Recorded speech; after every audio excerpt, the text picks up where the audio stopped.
covered auto repairs. An open phone line has been established for all drivers to call for a free quick quote. Call 800-330-8323 now. Drivers who are covered will not have to pay for covered repairs again. This protection plan is at an all-time low. Additionally, drivers who activate this vehicle protection today will also receive free roadside assistance, free towing, and car rental options at no additional cost. Call us for your free quick quote today. 800-330-8323. That's 800-330-8323. What do you have to lose? Call 800-330-8323. Again, 800-330-8323. Cheap, cheap. That's the sound of savings happening right now at Elk Grove Honda. You remember, right? Elk Grove Hondas are still cheap. And right now you'll find a good deal more on new Honda gas and hybrid Accords, Civics, CRVs, and more fuel-efficient Elk Grove Hondas. Every sale is done right here, under the flag in the Elk Grove Auto Mall. Come see why generations of families return again and again to Elk Grove Honda in the Elk Grove Auto Mall, because Elk Grove Hondas are cheap. NASCAR legend Michael Waltrip is coming to Echo Park Automotive Sacramento this Thursday from 2 to 4 p.m. Get there early to meet Michael and celebrate Echo Park's sponsorship of A.J. Allmendinger's number 16 Chevrolet at Sunday's Toyota Save Mart 350 at Sonoma Raceway. 10 pairs of race tickets are up for grabs in a live drawing, plus score an autographed A.J. Allmendinger hero card. And while you're there, browse Echo Park's huge inventory. Get the new car feel without the new car price. This Thursday, 2 to 4. Country in the Park 2, presented by your California Army National Guard, October 23rd at Heart Health Park at Cal Expo with Bailey Zimmerman, Russell Dickerson, plus more. Enjoy line dancing, live DJs, mechanical bull, and food trucks. Tickets start at just $70. Country in the Park 2, October 23rd at Heart Health Park at Cal Expo with Michelob Ultra, the California Office of Traffic Safety, and Caltrans. More info at CITPFest.com.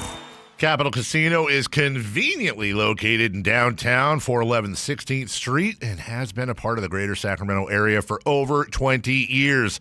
They offer the best variety of games in the region in a safe and friendly environment, and there's plenty of parking, all well lit and monitored by security. Come have a great meal at the cafe and restaurant inside. Capital Casino has the best food, the best service, and the best action. But please always remember to gamble responsibly. 1-800-GAMBLER. Wheatland Golf Course presents Music on the Green, Thursday, June 25th from 6 to 8 p.m. Hi, this is Frank LaRosa with the Golf to Go radio show. Join Scott Marsh and me as we broadcast live. Four Barrel is the musical guest at this free community event sponsored by Urban Roots. See you there. KHD1 Sacramento, KYMX HD3 Sacramento. From the Power Business Technology Toshiba Studios. This is Sactown Sports 1140. This is the Drive, baby! The Drive Guys, Kevin Gleason and Alan Stiles. It's drive time with the Drive Guys. NBA draft ending, but the NBA madness continues. LaMelo to Minnesota. Jay, are you going to be all right with that news? Your guy, your team, with a big trade. Yeah, it's all good. Okay, there we go. Yeah, we got that perfectly fine. Yeah, no love for Charlotte no more. Oh, you're out on the Hornets? Yeah, well, I mean, why else would I love them? Mm-hmm. Come on, send Bridges on this way now. Well, maybe for Domas, right, Alan? That could be the next domino. Don't create avenues for him to win. Just say Miles Bridges is going to come here. You throw 2-3 names out there, Whitey. Now he's going to be cooking stuff up for the next 30 minutes. You're right. We don't need all that. We do need it. We absolutely need it. You're right. I still don't know who won that trade, to be honest. That's an E6 right there. The yips. Y'all want me to do it. Catch the damn ball. You're daring me to do it. You're daring me to do it. Tankathon's already up on his computer. That's right. That's right. Yeah. It is. But, you know, I still don't know who won that trade. Every tab is trade machine. Every tab. You guys got jokes today. In the rearview mirror back here. You guys got jokes today. Okay. Oh, we're just in a good mood, giddy over the fact that the Kings are doing things that people seem to like. Let's start with that, Alan. Okay. Emanuel Sharp. Yeah, another small guard. Small. I mean, he goes 6'5". Very little wingspan. Yeah, I think. No. 6'5"? Oh, no. No. You say 6'5" or 6'3"? He's 6'2" and some 3/4 yeah, or he's something. not quite 6'3". You've been grinding the wrong tape, brother. It says 6'4" on Tankathon. They lying. It says 6'4". He measured Tankathon. 6'2" or 3/4 at the combine. Yeah. Well, you got on, those Hokas or whatever shoes, some. I think you're on a hookah. He's got on the Hokas or, got a couple Dr. Scholl's in there. Maybe. It said 6'4". That's all I'm saying. So, okay, 6'2.5" with shoes on. See, I'm telling you, he's like Keon in so many ways where we're not sure how tall he is. But anyway. Okay. Because, I saw, when I initially saw that based on how tall I thought he was, I thought, okay, is this, and it still could be, fellas, regardless, 1 inch here, 1 inch there, I think it's a conversation for Emanuel Sharp when it comes down to Devin Carter. I would throw Neat Clifford in there as well. I think there's some competition that's going to be brewing there. Yeah. Neat Clifford, though, will still be here. Devin Carter, I don't know, only because he was not brought in by this regime. Yes. And that's part of what you can see here with these picks. And it happens in all sports. GMs like to bring in their guys. Yeah. And they had extended. We still don't know. I'm sure there's some financial reason because that's why every move gets done these days, but especially in the second round. Yeah. So the idea of, they gave Devin Carter, or they exercised an option last season, and we were all a bit confused about that. It seems like, now look, Devin could come into camp and ball out, but it probably seems as if they'll find a way to move on from him. The Killian Hayes random deal where they called it 2 years, but it was really just a finish out that year. So I don't know that he'll still be with the squad, and, Emanuel Sharp. But that's what's so funny, Whitey, not to come down your road a little bit. Oh, coming down my road? Yeah, a little bit. What for? Well, we just had conversations about pick number 45 and how they may not even be on the roster. Are you going back on that because of the type of player that they drafted? Well, I just think that's always true of pick 45. It's always possible. Okay. Yeah. But you think he will be on the roster? I think he has a great chance to be on the roster. Okay. Yeah. Because of the position. And because of what he brings to the party. They obviously like him. Mm-hmm. Yeah. That's what I was saying to begin with, though. I knew whoever they took at 45 was going to get this type of pub. Just because Scott still only has a certain amount of players on the squad. Right. The only issue I had with what you said about 45 yesterday was I thought you were saying, they got to go defense here. And I was just like, no, that was my only issue. The rest of it I'm fine with. And he is a good defensive He's player. a good defender. They did go defense. We got to get a good defender. No, they did go defense. We need a good defender. They did go defense. They got their offensive hub. They got their movement shooter and to add to the shooting, and they got 3-and-D. That's a well-rounded plate right there. It's really interesting. Who was it? Somebody, we read so much stuff. I apologize because I like to give credit to the people that we read and hear things from. And I don't remember who said this, but I heard Karaban and Sharp both called, they got some 3-and-D guys. And okay, I'm not saying that's not true, but they're totally different, Yeah. To lump them into, 2 3-and-D guys, that's just kind of, you got to get down to the nuts and bolts on it because they're really not the same player at all. Are we almost moving away from the term 3-and-D? Because it feels like so many players, just like every player. Well, you're trying with your apex wing, but it's. No, but I just feel like there's just different types of role players, right? You're a center. You're basically a center or some version of a non-center, non-apex player. Because everybody shoots these days, is my point. So 3-and-D, if you're not a star, to get on the court these days, if you're not a star, you're either a big or some version of a 3-and-D. Mm-hmm. That's pretty much it. I had this discussion with Jerry Reynolds a couple days ago, and he's going to be on the show today, so maybe we can resume the conversation on the air. Everybody with the emphasis on 3-and-D by all the teams in recent years, it seems like size has been a little less valuable, and Jerry was of the opinion, if I understood him right, that it seems like that's, to your point, bigs are being valued again more like they had been before everybody went three-point crazy. Yes, yeah, and we had that brief moment in time. Didn't really happen this go-round when it came to the playoffs, but remember last season, Whitey, when the Rockets had Steven Adams and Şengün, and everyone was talking about the double big is back. Didn't really happen this season, though. Yeah, that was working, by the way, until Steven Adams got hurt. Yeah. His offensive rebounding last year was unbelievable. Yeah. Yeah. So, I think it was a good draft for the Kings. I know some people gave them A's, some people gave them B's. I don't think anybody gave them C's. It's basically on paper, obviously, what everybody has done so far is just on paper, but it pretty much feels like they had a plan, they executed the plan, and really the only asset, I guess, technically the only additional asset they had to give up was that future second. Even though we all do it, I do it, we all do it, I think it's absolutely idiotic to grade any team right after they've made draft picks in any sport. However, I get it in this case because we've seen it here, and it sounds like there's a good chance you're feeling it if you're a Kings fan. The picks that Scott Perry made this year, he and his staff, I mean, they have kind of re-energized the fan base to a degree. Yeah. And that's something. Even before we see Summer League play, they've already accomplished something. Obviously, you got to follow up on it and keep it going. But the draft has renewed, for a lot of fans, faith in the whole thing. And that's a job well done. Yeah, and anybody out there that maybe wasn't happy with the last pick, again, we're talking about 45. So if you weren't happy with who they took at the end of the first round and Karaban, or if you weren't happy with Acuff, then feel how you want to feel. But those that are out there that liked Acuff, that liked Karaban, but then didn't like Emanuel Sharp, I would just say, just look at who was left on the board.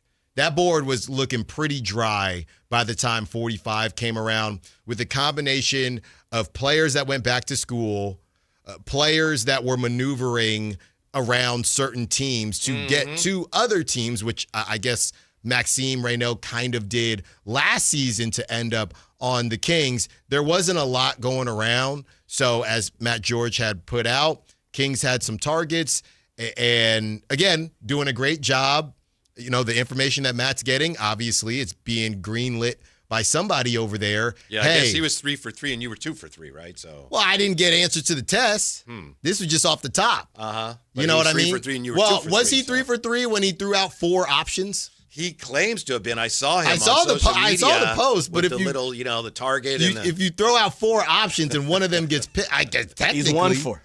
He was 1 for 4. on that night. Yeah, he had 250. He had 250. Yeah. The other nights, I mean, the Acuff, we all got Acuff. Karaban, and that's the thing. This was my board, Whitey. These are 2 different things. Matt is getting reports on who the Kings are targeting. I'm giving you my board. So even without the information,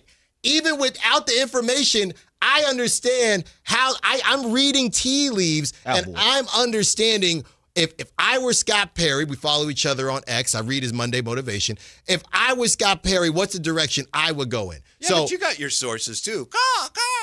I do, but my sources, right now are more national in its essence right now. What's that animal? You ever done this? Like you're at a park, a marine park, and then you're eating French fries, and then these birds come, and then they take your French fries. Seagull? That's it. That's it. Exactly right. Good one, Whitey. Thank you.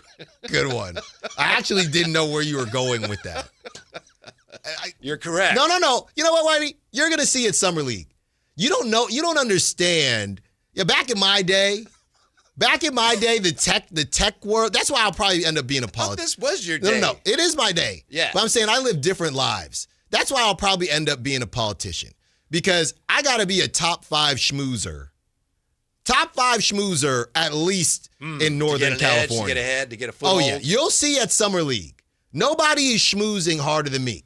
So why? Look, good question. No. The world is about, Anthony, don't laugh back there. Anthony, the world is about being likable, Whitey. It's about being likable. And schmoozing is how you get some of this information. Having conversations. I think some of us would rather not pay that price to get the information. I'd rather just not have the information. No. But right, Jay? I'm with you. Hey, brother. Ain't nobody talking like that. It's good to see you. No. How we say it? What? We got to catch up, brother. Hey, brother. How's your son been, right? Linebacker? He a linebacker, right? Oh, man. No. I'll tell you this right now. Some people, like my wife, can't do the small talk. Some people cannot do the small talk. I don't mind small talk. So it all works together for me. I do not mind small talk. Mm-hmm. Maybe I'm used to it, river cats, whatever. It's just kind of a part of me, Jay. The water cooler talk, it's a part of me. So, and I don't do this to get information because I'm genuine. Okay. Gotcha. And people can feel that. And then the information. Yeah, he's like the designated tonsil. The information just flows. That's from a right. As natural long as you're place. genuine. You know what? You'll see in Summer League. It's going to be a heck of a time. We'll be out I there. don't need to see. I'm listening to you. I take it. You face saw value. me at Super Bowl Jay. You saw me get down Super Bowl Jay. Come on now. Mm-hmm. So You were smoozing? That's all I do. Hey, how'd I get to that party with the camel? I didn't get That was me. That was you. That was you. The playmaker party. That was you, Jay. Mm-hmm. But they had some questions for me at the front. I Very said, true. hey, Worked yeah, your way. Yeah. It was Hey, after you came from another party. that's right. I said, hey, You're right. I know Jay, and yeah, we spoke earlier on the phone, so it'll be okay. That's what we're doing. Yeah. Okay. Well, Summer League's going to be fun. That's just one of the many reasons Summer League's going to be fun. Yes. And, California Classic now looks like, hey, that's going to be pretty interesting. That is going to be a good With time. the Nets coming. Yeah, and I was Bucks? Well, I was reading a lot. I saw Acuff got asked about, hey, the Nets. There was some conversation about the Nets taking you, and he said, hey, I would have been good anywhere I went, but I'm focused on being part of the Sacramento Kings now. And Michael, we talked about chips on the shoulder yesterday, Whitey. There's going to be a lot of guys with chips on the shoulders because there's been so many different narratives put out there, who someone should have taken, where somebody should have went. So it's going to be fun for sure. Yeah. What are we supposed to do with this? Scalise Kurzander? I'm going to make a promise that Acuff is not a bust. He can just hoop, and that's going to translate. Okay. What are we supposed to do if that's not true? What is that promise worth? Whatever Scalise wants it to be worth. Yeah. Bird 7 says your promise means nothing. We'll have to wait and see. You're right. I mean, that's nice, but I'll make a promise to you. No, I mean, Scalise will come back in, and somebody's co-signing it with Scalise. They'll come back in. GFX is saying, no, I'm with Scalise. They come back in 2-3 years, and you say, hey. Bird 7 says worth even less now. Look, I get what they're saying. Hey, I'm putting it, I believe in this kid, and we'll see what happens. That's all it is. Mm-hmm. That's all it is. Yeah, but at least the Kings have a guy that they can feel like, he's supposed to be our guy. Mm-hmm. Even the most skeptical can say, all right, they've got a guy now, so the whole thing is further along, hopefully further along the right path. We won't know for a while yet, but it's a lot further along than it was before. Yeah, I know we've closed the book on the previous point guard that was here. He's in Cleveland now, Dennis Schroeder. No, I'm kidding. Obviously, Come on, D! Obviously, the one in the Riverwalk. Yeah. But, Why do you say it like that? You don't want to say his name. I don't. All right. We all know who I'm talking about. We moved on. I'm just bringing him up because You made him disappear. Yeah. On this Thanos Thursday. I'm just bringing him up because I do wonder. You get to that point where you're wondering as a fan base, hey, will this player that we drafted be one of those guys? I think the fascinating thing about the end of the Beam Team era was that everyone can argue the different moves that should have been made, but there's nobody out there arguing, especially not now, but there's nobody out there, even at that time, arguing, no, we can't trade redacted. No, we can't trade the point guard that's now in San Antonio because he could still be the guy. So my point is, we haven't had that feeling in Sacramento of wondering, hey, and there was a little bit with Keegan, but we were starting a new cycle of watching a player and hoping that they end up being one of those guys, because we didn't think any of the guys that were on the Beam team, especially that year after and the year after that, we knew that those Kings teams didn't have that. Mm-hmm. Yeah, I just wonder how having Acuff on the team may alter or affect, I should say, how the Kings are going to build the roster around him. Because you've got a guy that presumably, maybe not this year, but probably this year, the ball is in his hands. Yeah. Yeah. That's the one That's worry. the best way to surround him. Well, I know we're going to talk a lot about me returning to the Domantas Sabonis. I don't know if I ever fully left, but returning to the keep Domantas Sabonis in Sacramento You movement. are the lead head counselor of Camp Keep Sabonis. Okay, yes, I am. Yes, I am. But here's my question with Sabonis. Because he was injured so much, we don't know what he would have looked like with Doug Christie as the coach. And what the plan is there, because I don't think that it behooves the Kings to keep Domantas Sabonis in a role similar to Mike Brown. I know Jalen Brunson, they made it work a little bit with Cat, but it still wasn't to the level of the Beam team with Domantas Sabonis. I know they had the point guard from San Antonio, but I do wonder if they end up keeping Sabonis, where is that middle ground of we want him to still be him, but Darius Acuff is, because he's probably going to need the ball in his hand more than the point guard from San Antonio needed the ball in his hand. Right. So that's my question. Mm-hmm. Domas is so interesting because I was doing some research today on who's a good defender, who's not. There's so much talk about Acuff. Who are the best players who are poor defenders? And, so Domas's name comes up in the search of who's a good defender, who's a bad defender.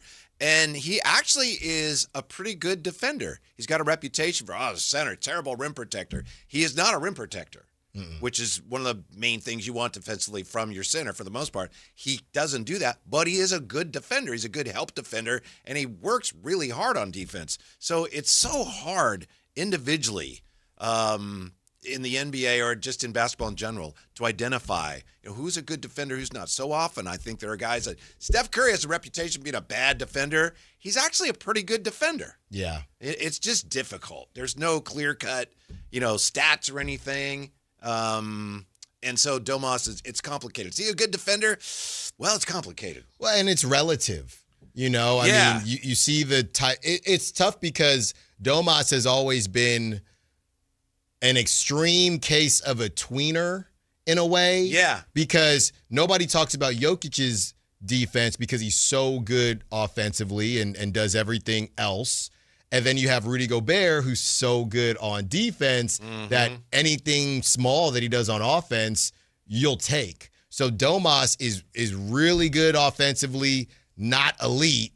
And because he's not fully elite offensively and isn't, I guess, good enough defensively, everyone says, well, he's bad on defense, and he's not good enough offensively to be bad on defense, when in reality, he's not. He's probably not as bad as Jokic on defense, but nobody cares because Jokic is just so otherworldly offensively. I'm not sure the Kings should be in the hurry they're apparently in to get rid of Domas. I think that ship has sailed, and as you said, we'll talk more about that. It looks like they've got their minds made up, but when you think about it, it's like, wait, he's pretty good. But anyway, we'll see. Yeah, I'm fully... Is there really a lot of interest in him, as Brian Windhorst said?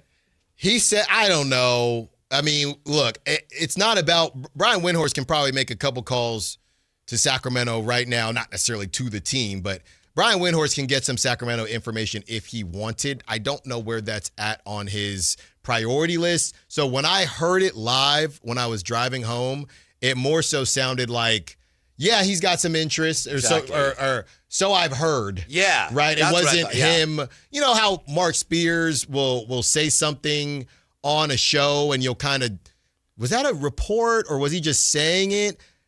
You'll lean more towards a report because we know Mark Spears is in these streets like that. Brian Windhorst, to me, he'll give versions of a report when you hear him on his podcast and things, but it didn't sound like that to me. It just felt like, yeah, there's some teams interested. We knew the Hornets were and the Raptors. And even if they were, that still doesn't mean that these deals were good deals. I agree with you. He was not, giving a report. What do you got, Windy? He was just doing draft coverage, and they're talking about the Kings, and he says, there's a lot of interest in Domas. I think what he meant was, I read that, maybe Toronto, maybe Charlotte. I think he was talking about nothing more than what we've all read. But in the moment, it was just, there's interest in him. And I think we need to be careful not to get carried away with, what? There's a lot of interest in him? I don't know that there is. Well, and I don't think he really meant to say that there was. No, I don't even know if he's legally allowed to say it with Shams on the roster. Oh, Shams is the only one allowed to say anything about... Are you allowed to say any of that stuff with Matt George on the roster here? That's a good question. That is a good question. That's a very good question, Whitey. We'll have to double check. I'm going to say it anyway. So there's your answer. Matt George, who threw you under the bus today? Both of us. Yeah, he tried. Both of us. Right. But I'm glad Dave, we had a nice conversation during the team meeting. So Dave and I are on the same page. Yeah, hear about that, Jay? Long story short. So Matt George's not here today, and apparently he took Carmichael Dave's headphone adapter. So Carmichael Dave called him up on the air. I had you take my headphone adapter. Oh, I did. I'm sorry. Why did you take my headphone adapter? Matt George says, well, it's not my fault. The drive guys, they're in such a hurry to get us out of there, and they get mad, and I was rushed, so I didn't realize I took it. Man. Couple days ago, hating, man. That's like an art form. we couldn't even get him out of here. That is, I know. He was popping in during breaks. We rush you out of here. You know what else somebody told me about the Kings? Yep. Yeah. We got to go. Right. We got to go. You see his character. He'll fold like a chair. And I didn't even know. Till you told me today. Right. I was running around doing things. Wait. What happened? Wait. I know you're not talking about me. Mm-hmm. I've been on good behavior, Whitey. I've been very happy this whole week. Not starting. It's a big week for you. We haven't started any beef in like 2 weeks. Well, that ends today. When someone else starts beef, you got to finish it. That's right. You got to braise it. You got to throw it on that skillet. Hey, Jay. Hey, welcome to the Sear Zone. Fire up the Napoleon, Jay. That's what I got on the grill. Welcome to the Sear Zone. 4th of July coming up. Welcome to the Sear Zone. Absolutely. Come on, man. Yeah. How shocked are you about the big trade? LaMelo. I was very shocked. It happened at 6:30 in the morning, 6:45 in the morning. First of all, I got to double check that it's actually real. And it was very, very real. And I think we all were kind of going back and forth on the quote-unquote haul that the Hornets got back. Some people said they thought it was a salary dump. Some people said don't sleep on swaps, I guess. And I started thinking, okay, we'll do the swaps. And I said this to you and Jay, do the swaps mean more now because of the new lottery rules? But I think they, based on how 2029 is going to go, they have one in 2028. Then the rest are 2029 and after that. So I get it. You get 2 bites at the apple. You essentially get 2 spins. You're not getting 2 picks, though. It's crystal clear to me that part of the calculation from Charlotte is they feel like it's addition by subtraction. I'm not saying they're right. I'm not defending it. But as I looked at it and just digested it, it's like, oh, they think they're better off without LaMelo. Yeah. They don't want him to be their guy anymore. And when you look at the numbers of what happened to their offense when he was off the floor, okay, good luck with that. Yeah. But he clashed a little bit with the coach last year, which, that happens all the time. But I think a big part of it was Charlotte feeling like LaMelo, in some ways is holding us back. Yeah, we'll see. It's an opportunity. They cashed out Kobe White. And we know what, he was a pretty big name when he was kind of stuck in Chicago.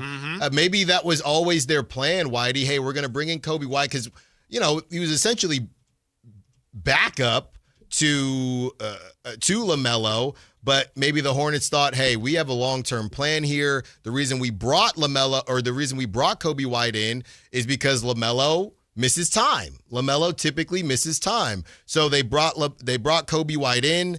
However much they saw from him, I guess it was enough.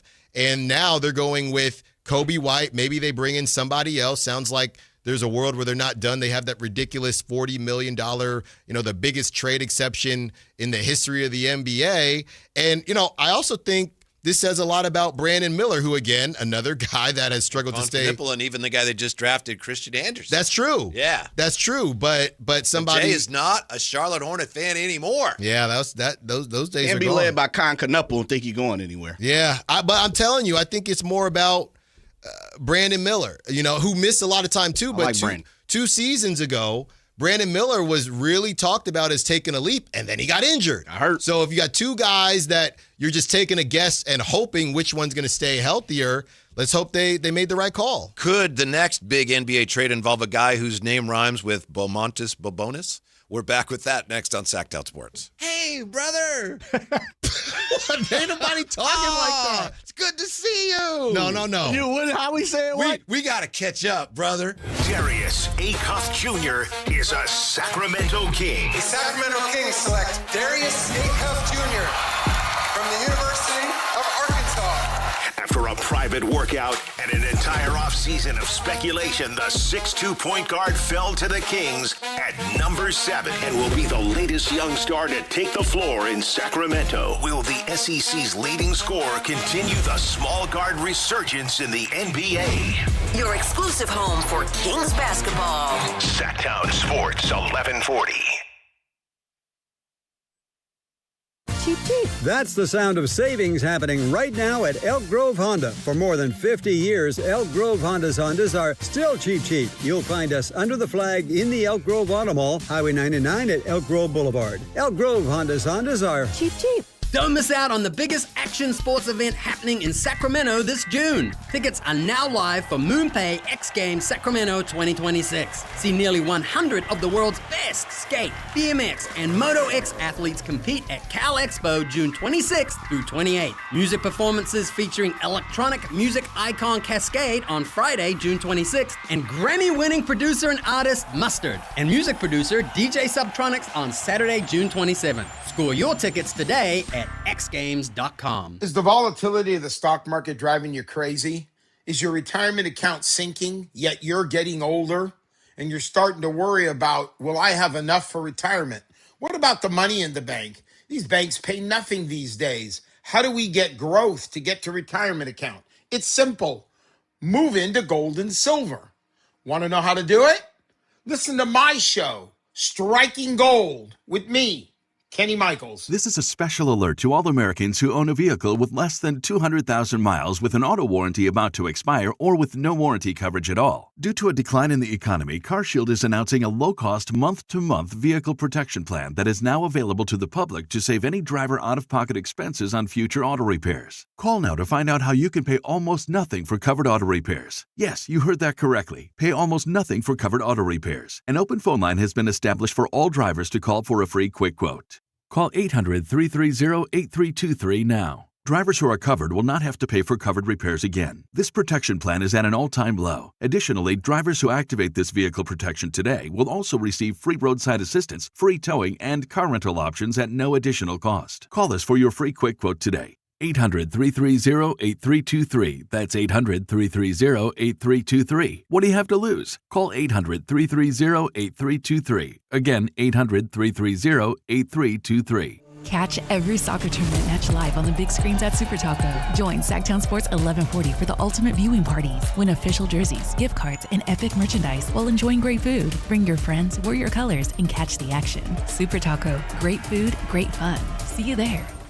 We've seen every kind of golf swing, some smooth, some, let's just say, innovative. And that's why Hagen Oaks offers Total Game Fitting. The TrackMan-powered player performance studio shows what your swing is really doing. Ping's Ball-Nemic Ball Fitter finds a ball that behaves. The Hagen Oaks Putter Fitting Studio helps turn almost into yes. And FootJoy's 3D foot scanner builds stability from the ground up. At Hagen Oaks, we don't judge your game, we fix it. Hagen Oaks Golf Complex. Better fit, more fun. Fulton Avenue at Business 80. At Power Business Technology, we're not another big box corporation. We're your neighbors, locally owned and operated. We know what businesses like yours need, from reliable printers to high-performance copiers. We'll help you find the right solution with personal service you just can't get online. Need setup or support? We're just down the road and always happy to help. Power Business Technology, family hometown service with big-time solutions. Contact us today for all your business printing needs at 844-POWER-BZ. That's 844-769-3729 or visit us at powercopiers.com.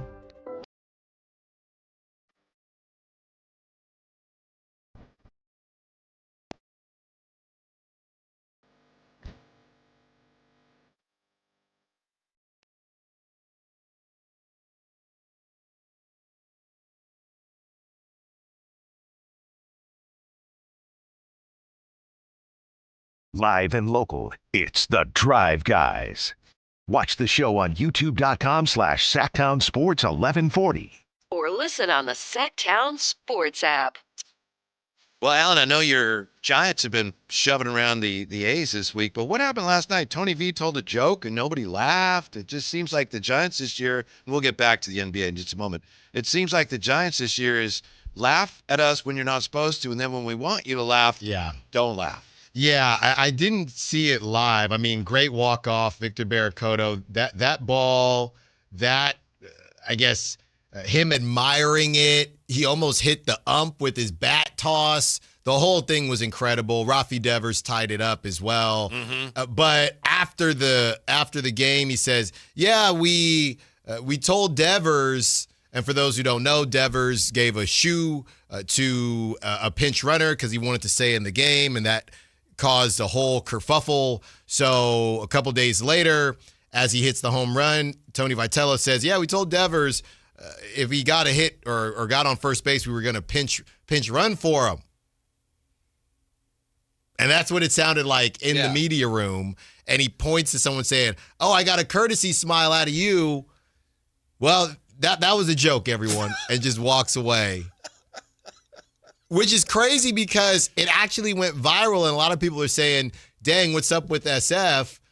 That was a pretty funny joke, but I don't know if you're I think if you're a Giant, I think it's a funny joke if you're not a Giants fan. Right. And at the time, it wasn't clear that it was a joke, I'm sure, for a lot of people there, because there has been so much misunderstanding and confusion about the Giants' messaging. Well, and I think to your point, it feels like early on we got to see some of Tony Vitello's personality. You know, Jay and I were talking about how he's supposed to be charismatic, but this thing literally went off the rails so fast, it just got so depressing in a matter of weeks. So we just never really got to see him.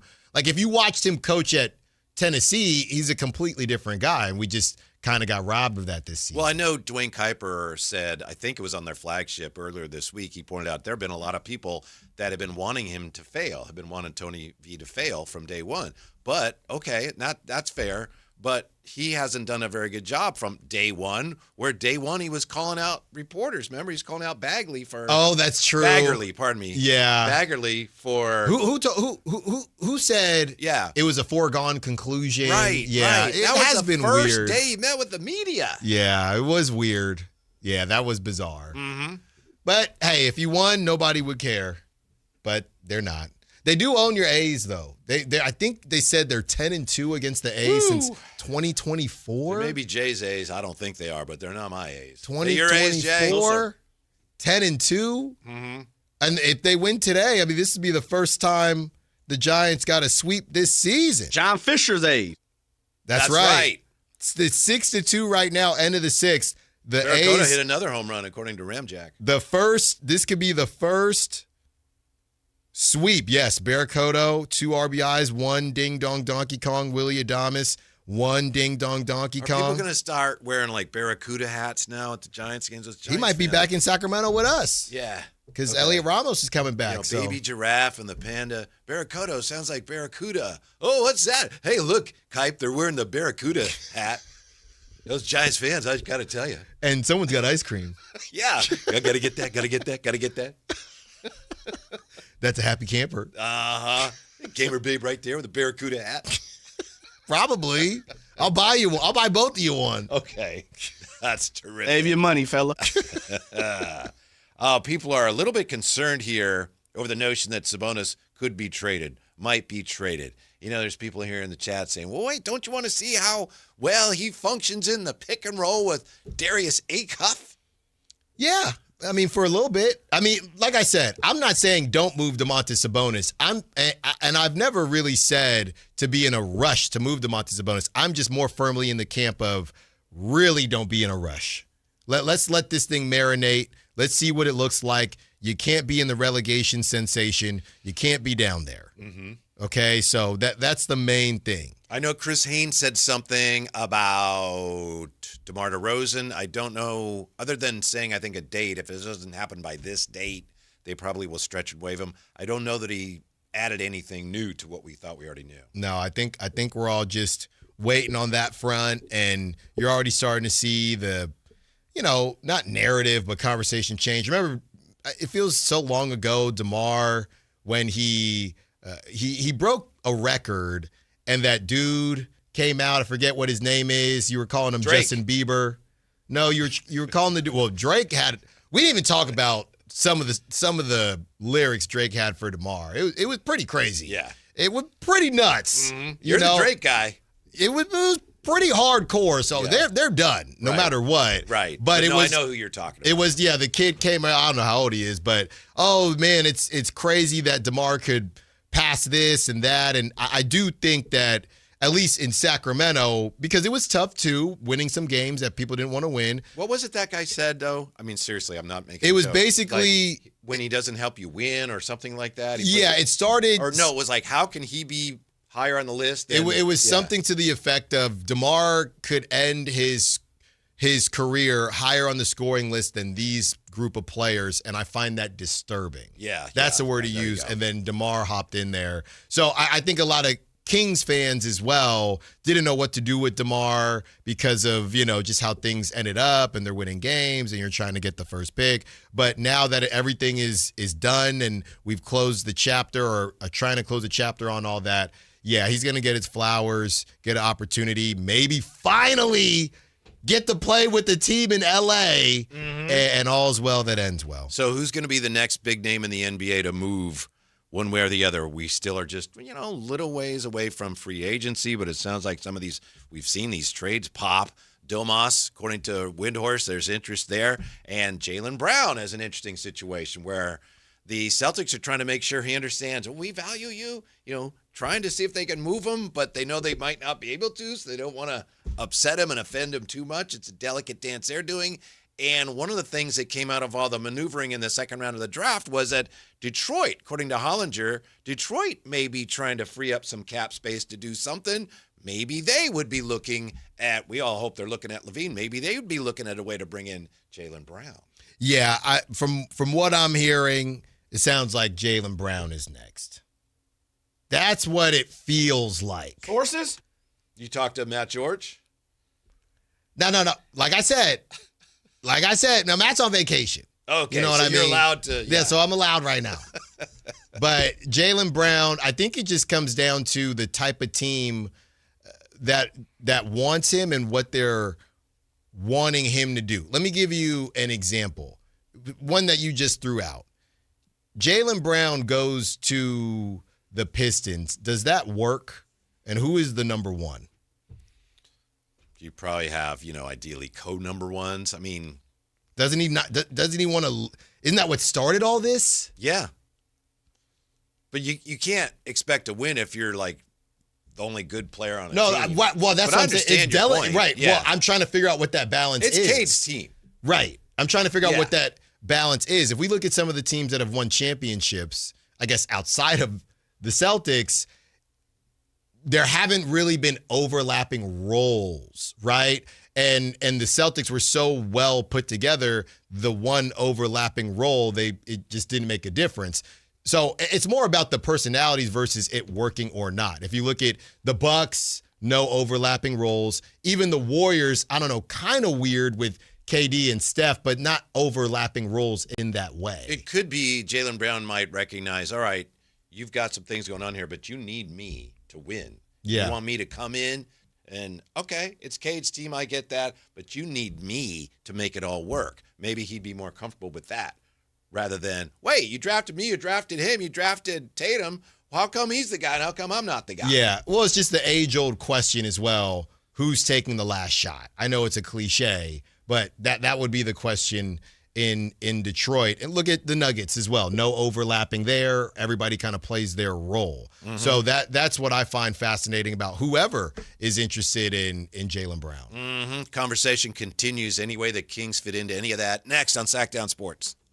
The Kings landed Darius Acuff Jr. at number 7. But that wasn't enough. Just before the end of the first round, Scott Perry moved back up to select UConn forward Alex Karaban as the winningest player in UConn basketball history. Will Karaban's shooting ability and championship pedigree help build a new winning culture in Sacramento? Your exclusive home for Kings basketball. Sactown Sports 1140. This Green and Gold Injury Report is brought to you by the law firm of Gingery, Hammer, and Associates. If you've got an injury, just call Gingery. This past week, Luis Severino has been transferred from the 15-day DL to the 60-day injured list.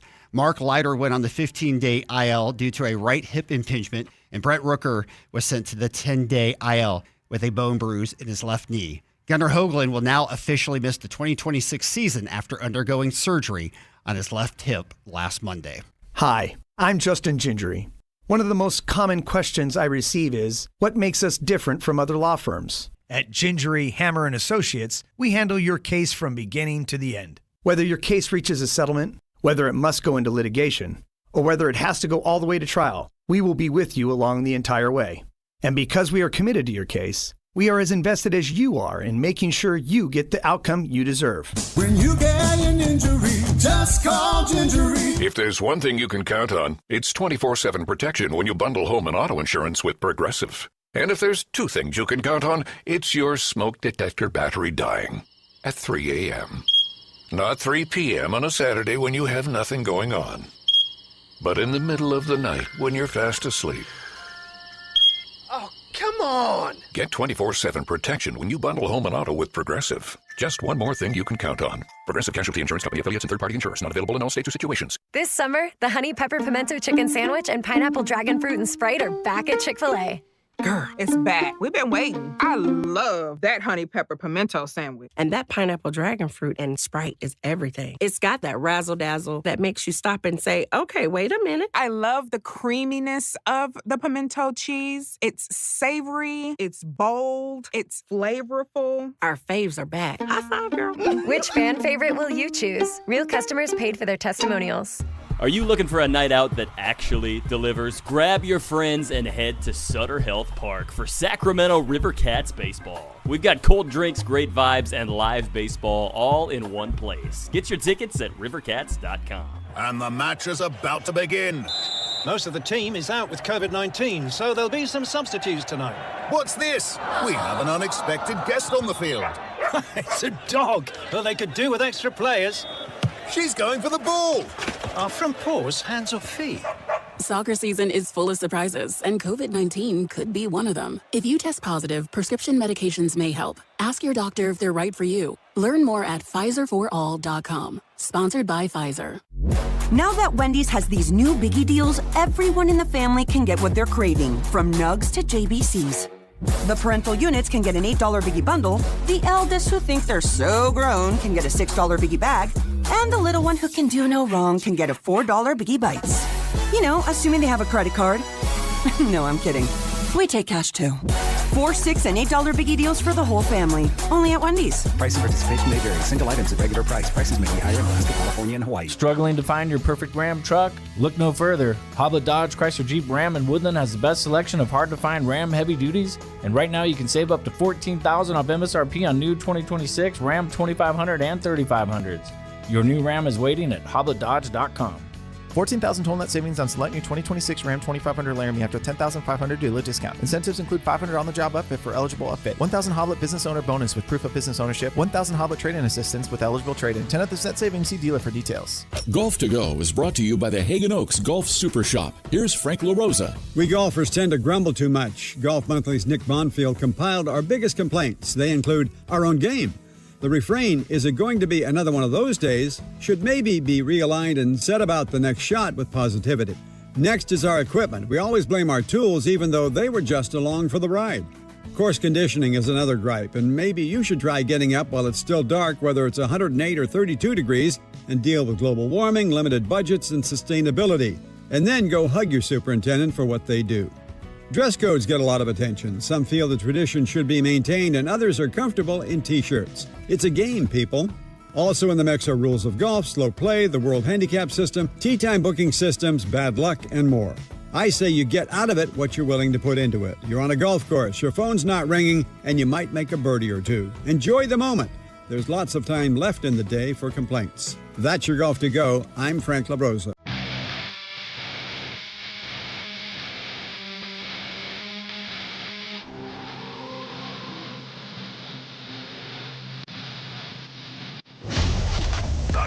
Guys with Kevin Gleason and Alan Stiles on Sactown Sports 1140. And Emanuel Sharp, the Kings, yesterday drafting a good defensive player They drafted an Alex Karaban, a guy who I liked what you posted yesterday, Alan. Some have suggested locally that, he's a bad defender. He's actually in some ways a good defender. And then Darius Acuff, of course, is not a good defender. I mean, there's virtually no one. You can't even argue that, no, he's all right. Right. No, even Coach Cal has to say, I don't care. Yeah. Well, we kind of got his answer. I mean, and maybe to that point of, the conversations we had yesterday. Oh, no coach ever says that they don't care about defense. Maybe he's thinking that's the best way to promote it. He might have said the exact same thing on these airwaves. The exact same thing. That he doesn't care. That he said on that podcast. Yes, I did hear about that. Yeah, I did hear about that. Yeah. So, I don't know. Should that make you feel a bit better about what Darius Acuff didn't do defensively?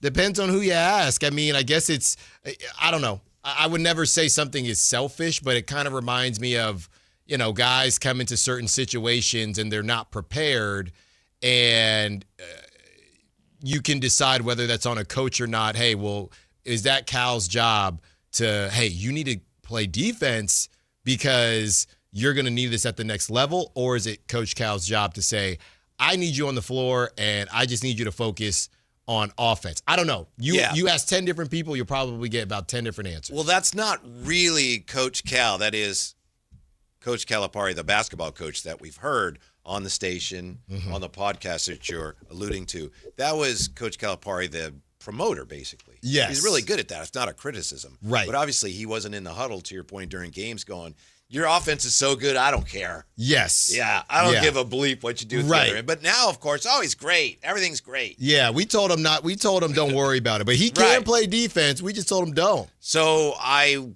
tried to do a little digging here on who's the best player who was a really bad defender. Okay. And I don't pretend to have the definitive answer because, again, as we said earlier, it's really hard in basketball to determine who's really a bad defender.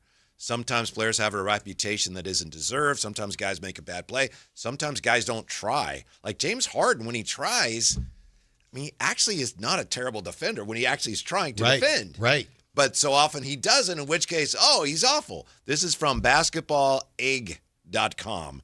Greatest superstars ever to be at times historically bad defensively. Again, this is their list. I'm not saying I sign off on it, but here they had 6 players. They had 1 Harden, 2 Luka, 3 Carmelo, 4 Trae Young, 5 Dirk Nowitzki, and 6 Dominique Wilkins. Because I'm trying to see if Darius Acuff is a bad defender. Hopefully he figures something out or just applies himself and becomes a better defender. But if he's a bad defender, can he be a great player? And this, according to Basketball Egg, 6 superstars who were at times historically bad defensively. Let me just say this, Alan, before you speak. If Darius Acuff is one of any of those 6, sign me up now. Mm-hmm. Yeah. That's pretty much where I'm at with it. Now, it would be very, I don't know if unlikely is the word, but there aren't a lot of Hall of Famers running around. But if he is at that level, then obviously we would all take it. It's just a matter of what level. It's the same conversation with Domas, right? What level of offensive engine are you? And that's how you end up on one of those lists because, you are so good at doing one certain thing. If he is under 20 points per game, even if his defense is a little bit better, people are still going to say, since you're not a 25-point per game scorer, you actually have to be even better on defense. That's essentially how it works. Mm-hmm.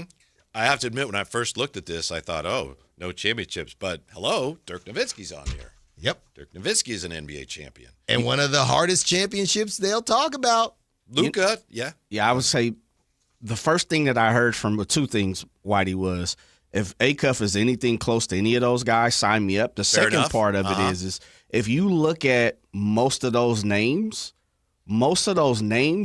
arguably, you could argue and say the teams that they were on didn't do a good job building around them and understanding you don't really do this well. We need to give you 2, 3, 4 different avenues to assist you. Like Dominique we've talked about for years, he didn't really have no help for a long time, right? I think most people would probably argue for a long time the Knicks didn't really give Melo too much help when it really comes down to it. There were definitely points at times at Harden, you kind of looked around and was like, especially the first couple of years for Houston. Yeah. Now, on the back end, it's like, well, you guys missed all those threes. But for a very long time, you're kind of looking around for, Houston to help Harden now. So I think there's just some guys on that list where it's like, I think the team could have helped you out a little bit more, too. Yeah, and with Dominique, he was on some really good teams. Those teams were not as good as the freaking, Bulls or the Celtics or the Pistons. Mm-hmm. Yeah. Depends on who you run into. And it's so hard, again, to figure out from statistics how good a guy is or how bad he is defensively because, some of these numbers they really reflect what the whole team does. Even though there's supposed to be, like, adjusted box plus minus is supposed to look at just the player, but nobody's playing defense just by themselves. No. So guys that are on good defensive teams are going to tend to have better defensive numbers. Right. People say you can't count rebounds, you can't count steals. So there aren't a lot of ways. A lot of it is eye test, and, plus or minus. There's not a lot of clear-cut ways, and even with those clear-cut ways, a lot of people could say, well, those numbers say this, but my eyes say something else. Mm-hmm. Like when you watch Drew Holiday in his prime, I don't know what type of metrics support that he's a dog defensively, but we know that he's a dog defensively. So it is really hard to kind of map that out. Like, I don't know if Klay Thompson, Steph had Klay, and he always protected Steph by taking on the best guard or whatever it was. And he had Draymond Green as well. He had Draymond Green as well. Now, that team defensively was ridiculous. I don't know if, Klay ever had those stats that showed, he is a two-way lockdown guy. So it's really hard to kind of net all that out. And, the Knicks, I know we're talking 9-1 Knicks with the OGs and the Mikal Bridges. Mikal Bridges, because Kyle Ledbetter loves to talk about this, he had a bad season defensively last season. So you never know what you're going to get. You just have to put guys around your guy that can protect him the best you can. And what's so funny is I don't know how the Hawks with 39-year-old C.J. McCollum was the only team able to put Brunson on an island time and time again. How did that just never happen again? Well, I know what happened in the finals, but how did that happen and everywhere else? How did it happen? I think Mike made some adjustments, but I don't think they were all necessarily at the defensive end. That's why it's so difficult to just parse what's going on defensively because it's all interrelated. Yeah. So you can build to that point, and I think it's a great point, Whitey, because we don't know enough about Doug and his offensive and defensive schemes, but if he came up with something the same way Mike did for Brunson that could protect Brunson a little bit, we know regular season different than playoffs, that's where you can still get the most out of a quote-unquote defensive coach. Everyone's saying, well, what's Doug going to do with this offensive player? This is not the NFL. This is not a defensive coordinator head coach. Doug Christie scored a few points. Right, with a young quarterback. This is more about, can you build a system that protects your guy? Speaking of coaches, what do you think of all the coaches in the NBA who are upset by the deal that Micah Nori, former Kings assistant, got in Portland? It's not a very good deal. The pay is low. Guarantees are not much. I don't know.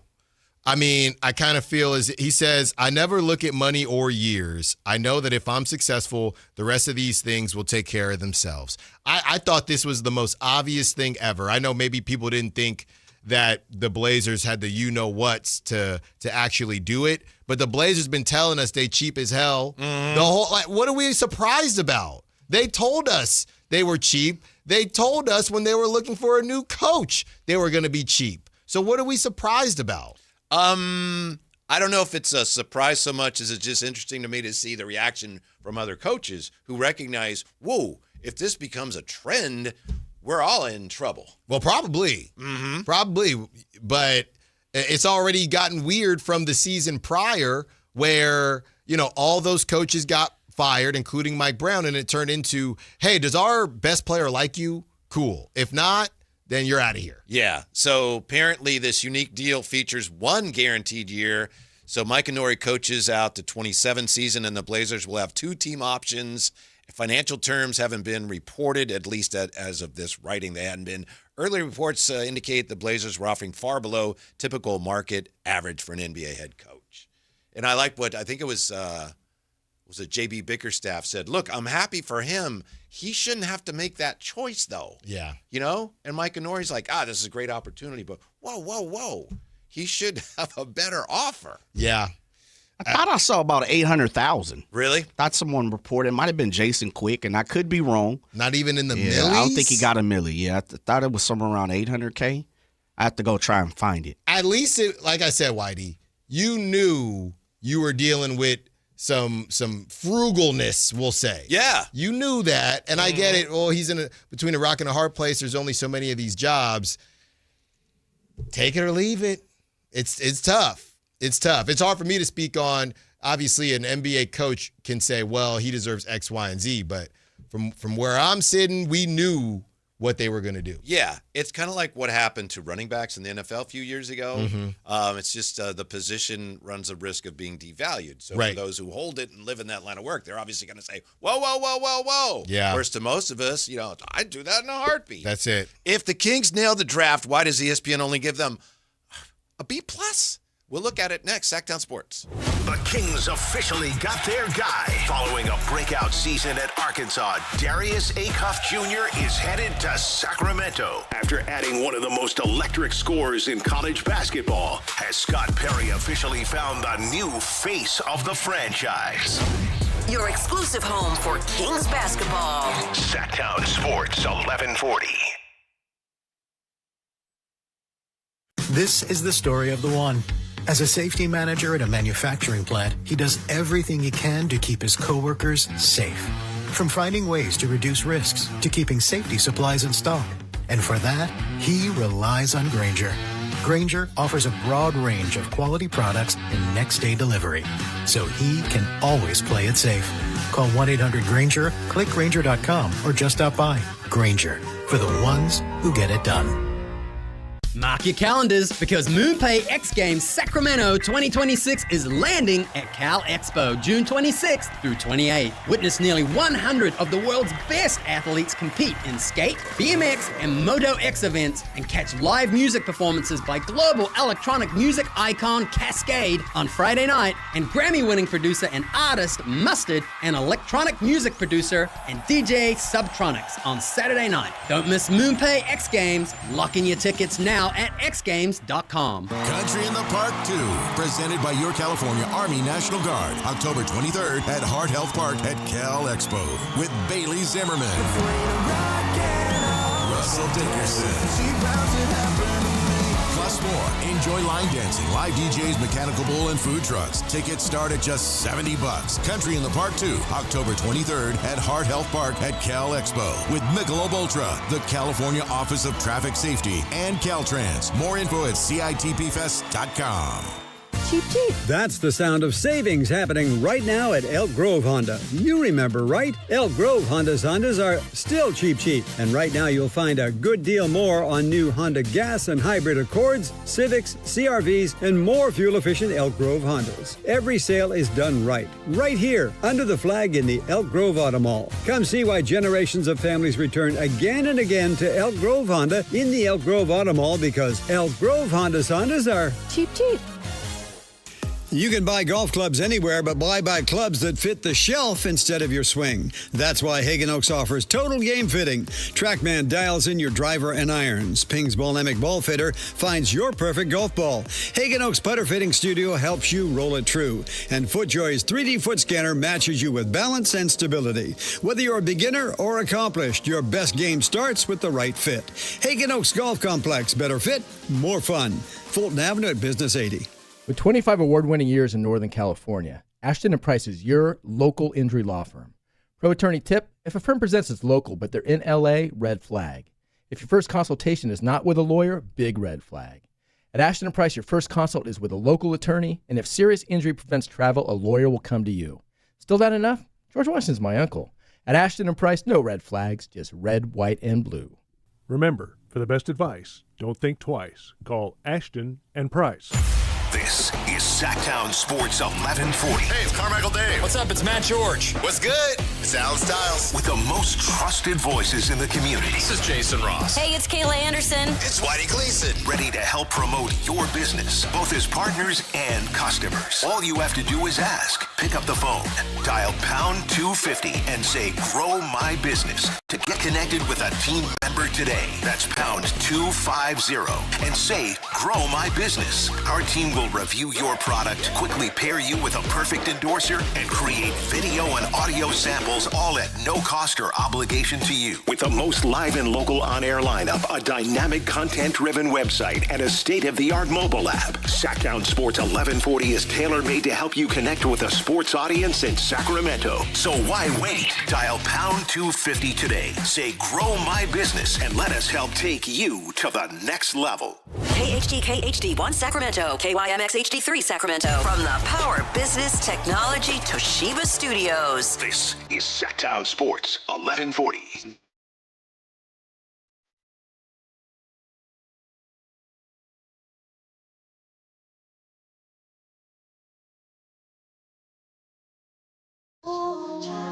Live and local, it's The Drive Guys. Watch the show on youtube.com/Sactown Sports 1140. Or listen on the Sactown Sports app. Seems like everybody who's keeping score loves the Kings draft. Maybe my expectations have gone up too high because I was a little taken aback by this from ESPN.com. B+ for the Kings and their draft. B+.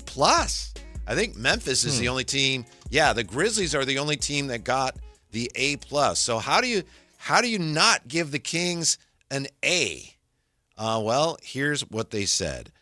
As a small guard with limitless scoring ability who is also happens to be a major defensive liability, Acuff is unlikely to develop into a player capable of being the best player on a championship team.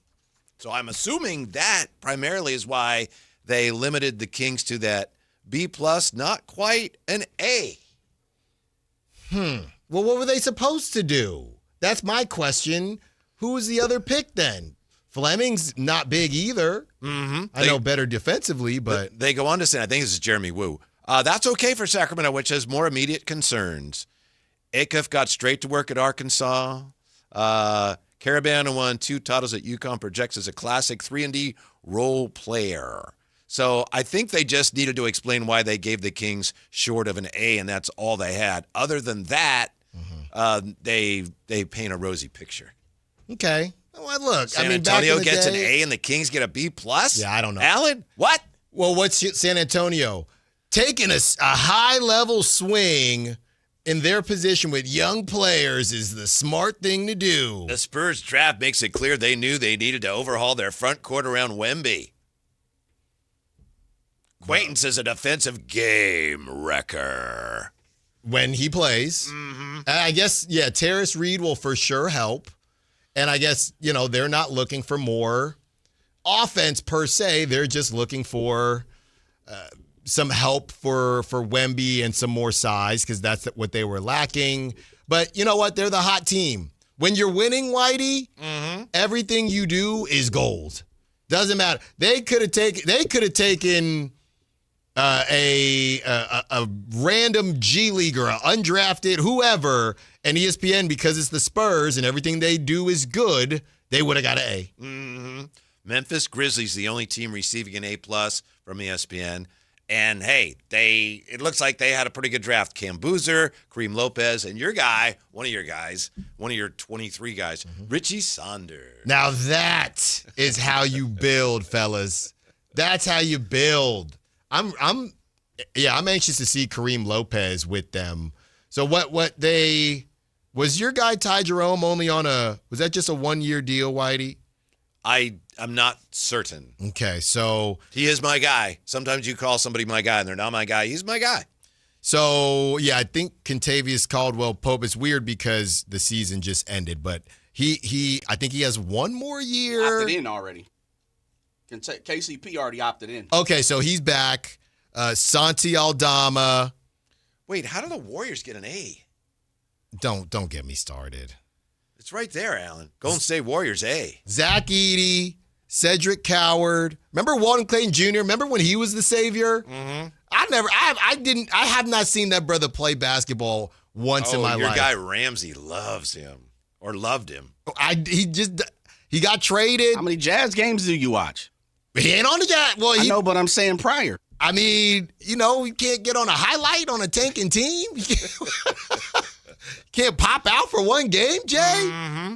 Yaxel Lindeborg, 23-year-old forward, should be expected to handle major minutes as a rookie, especially because Golden State's front court can badly use the combination of the 6'9 Lindeborg's size, skill, athleticism, and defensive versatility. LeJay Jones with the 54th pick. How did they get an A? Still hanging on to that last championship, whatever it was. Ridiculous. Yeah. But, I mean, for the Kings to get a B+ from pundits who habitually badmouth them, I guess that's something. Who wrote this? Was it the collection, a group? It's a good question. Group activity? It is, no, that's right. It's Ben Golliver. Ben! We got to get Ben BG. on. Hey, BG, where the A at? I get him next week. BG, where the B at, man? Uh-huh. Why the B? Come on, BG. Mm-hmm.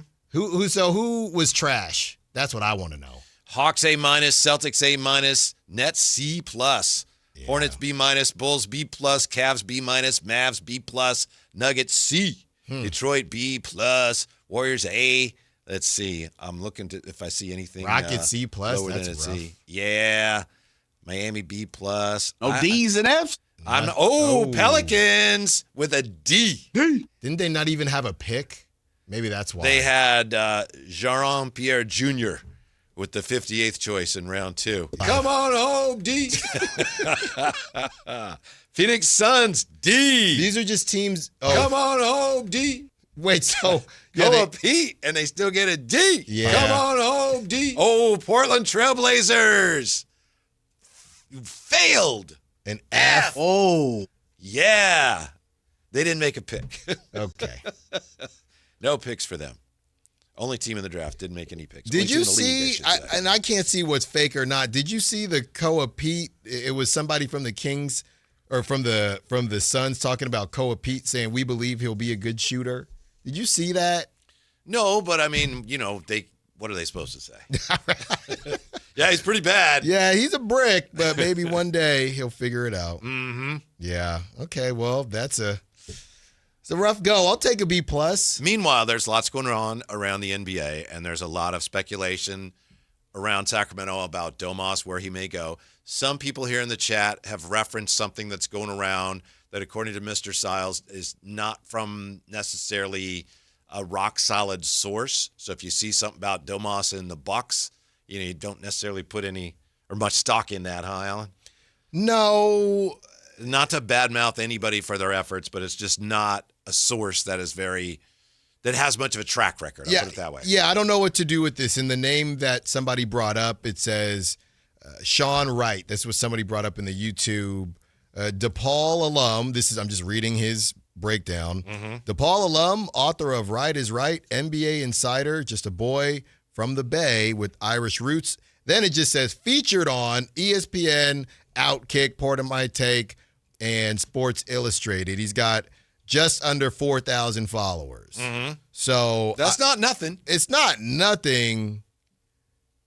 But he, in June he was talking about the Packers and the Cardinals engaged in discussions on the trade. Yeah, I don't know if he's just grabbing stuff from people, mm-hmm. but I don't even know where he would be grabbing this from. So I guess we'll just put it on the back burner and kind of wait for somebody else to kind of pop out with it. Well, he has something about the Bucks have registered serious interest, but then serious is in quotation marks. So right there, Sean Wright, you've lost me. Why are you qualifying the term serious? Who said that? Yeah. Where's that coming from? Yeah. So thanks for sharing whoever that was in the YouTube. But mm-hmm. yeah, we'll put a pin in it for now. And speaking of media, basketball media, Alan's going through it because, Ethan, young Ethan, is it Ethan Minton? Who's 15 years old, and he's been doing a great job covering the Kings, and he does great charity work. I think he gets books for children. Yes. So he does great stuff, and he's apparently going to be on Good Morning Sacramento one day this weekend. I forget which day. I apologize. Saturday. Saturday. Yeah. So Alan's like Saturday shift. Saturday, 7 a.m. Nothing against the young man who's doing a great job, but Alan, of course, like, well, how come I can't get on TV? I've been trying to get on Good Day since I watch Good Day every weekend. As a family, we watch it. Saturday at 7? Saturday we watch the 7 o'clock, the 8 o'clock, and we watch at least one or two of those. And I've been trying to get on. I'll talk to Cody. I'll talk to the peeps from Good Day, and I have not gotten an official invite. Cody will DM me, man, love listening to the show. Yeah, you're like, I can't get on brother. and I'm like, Cody, hey, bro, love the work you're doing. I can't get a dang call. Are you kidding me? Shout out Ethan, man. Oh, you don't want the 7 a.m. Saturday shift. I do. I want it. You want the Monday or the Tuesday 8 a.m. joint. I want some. Ethan is up at that time on Saturday anyway. He's watching cartoons. I'm up at that time anyway, too. Not watching cartoons. I would be. Cleaning diapers, man. Get me out there. All right. Well, maybe, I mentioned it. Maybe gets the ball rolling. Yeah, hey. Great work you're doing out there. Yeah. Hey, I loved your feature. Kid is killing it. No, he is. He is. And maybe that's motivation for me. I got to step my game up.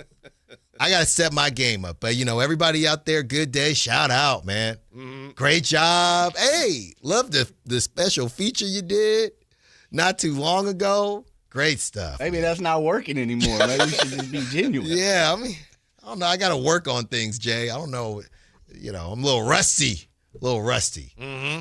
Well, let's get you back in your sweet spot here. Tell us about Emanuel Sharp and the selection by the Kings of Emanuel Sharp yesterday in the second round. We know the type because the Kings, I feel like the Kings are legally obligated to draft this style of player every season, every year. Devin Carter, then Nick Clifford, and now Emanuel Sharp. Now, out of those three, Emanuel Sharp is not as big as Nick Clifford, but he's probably the best shooter out of those three. I don't want to say definitely. He's definitely a better shooter than Devin Carter, probably a better shooter than Nick Clifford, and he's going to get after you defensively. That is for sure.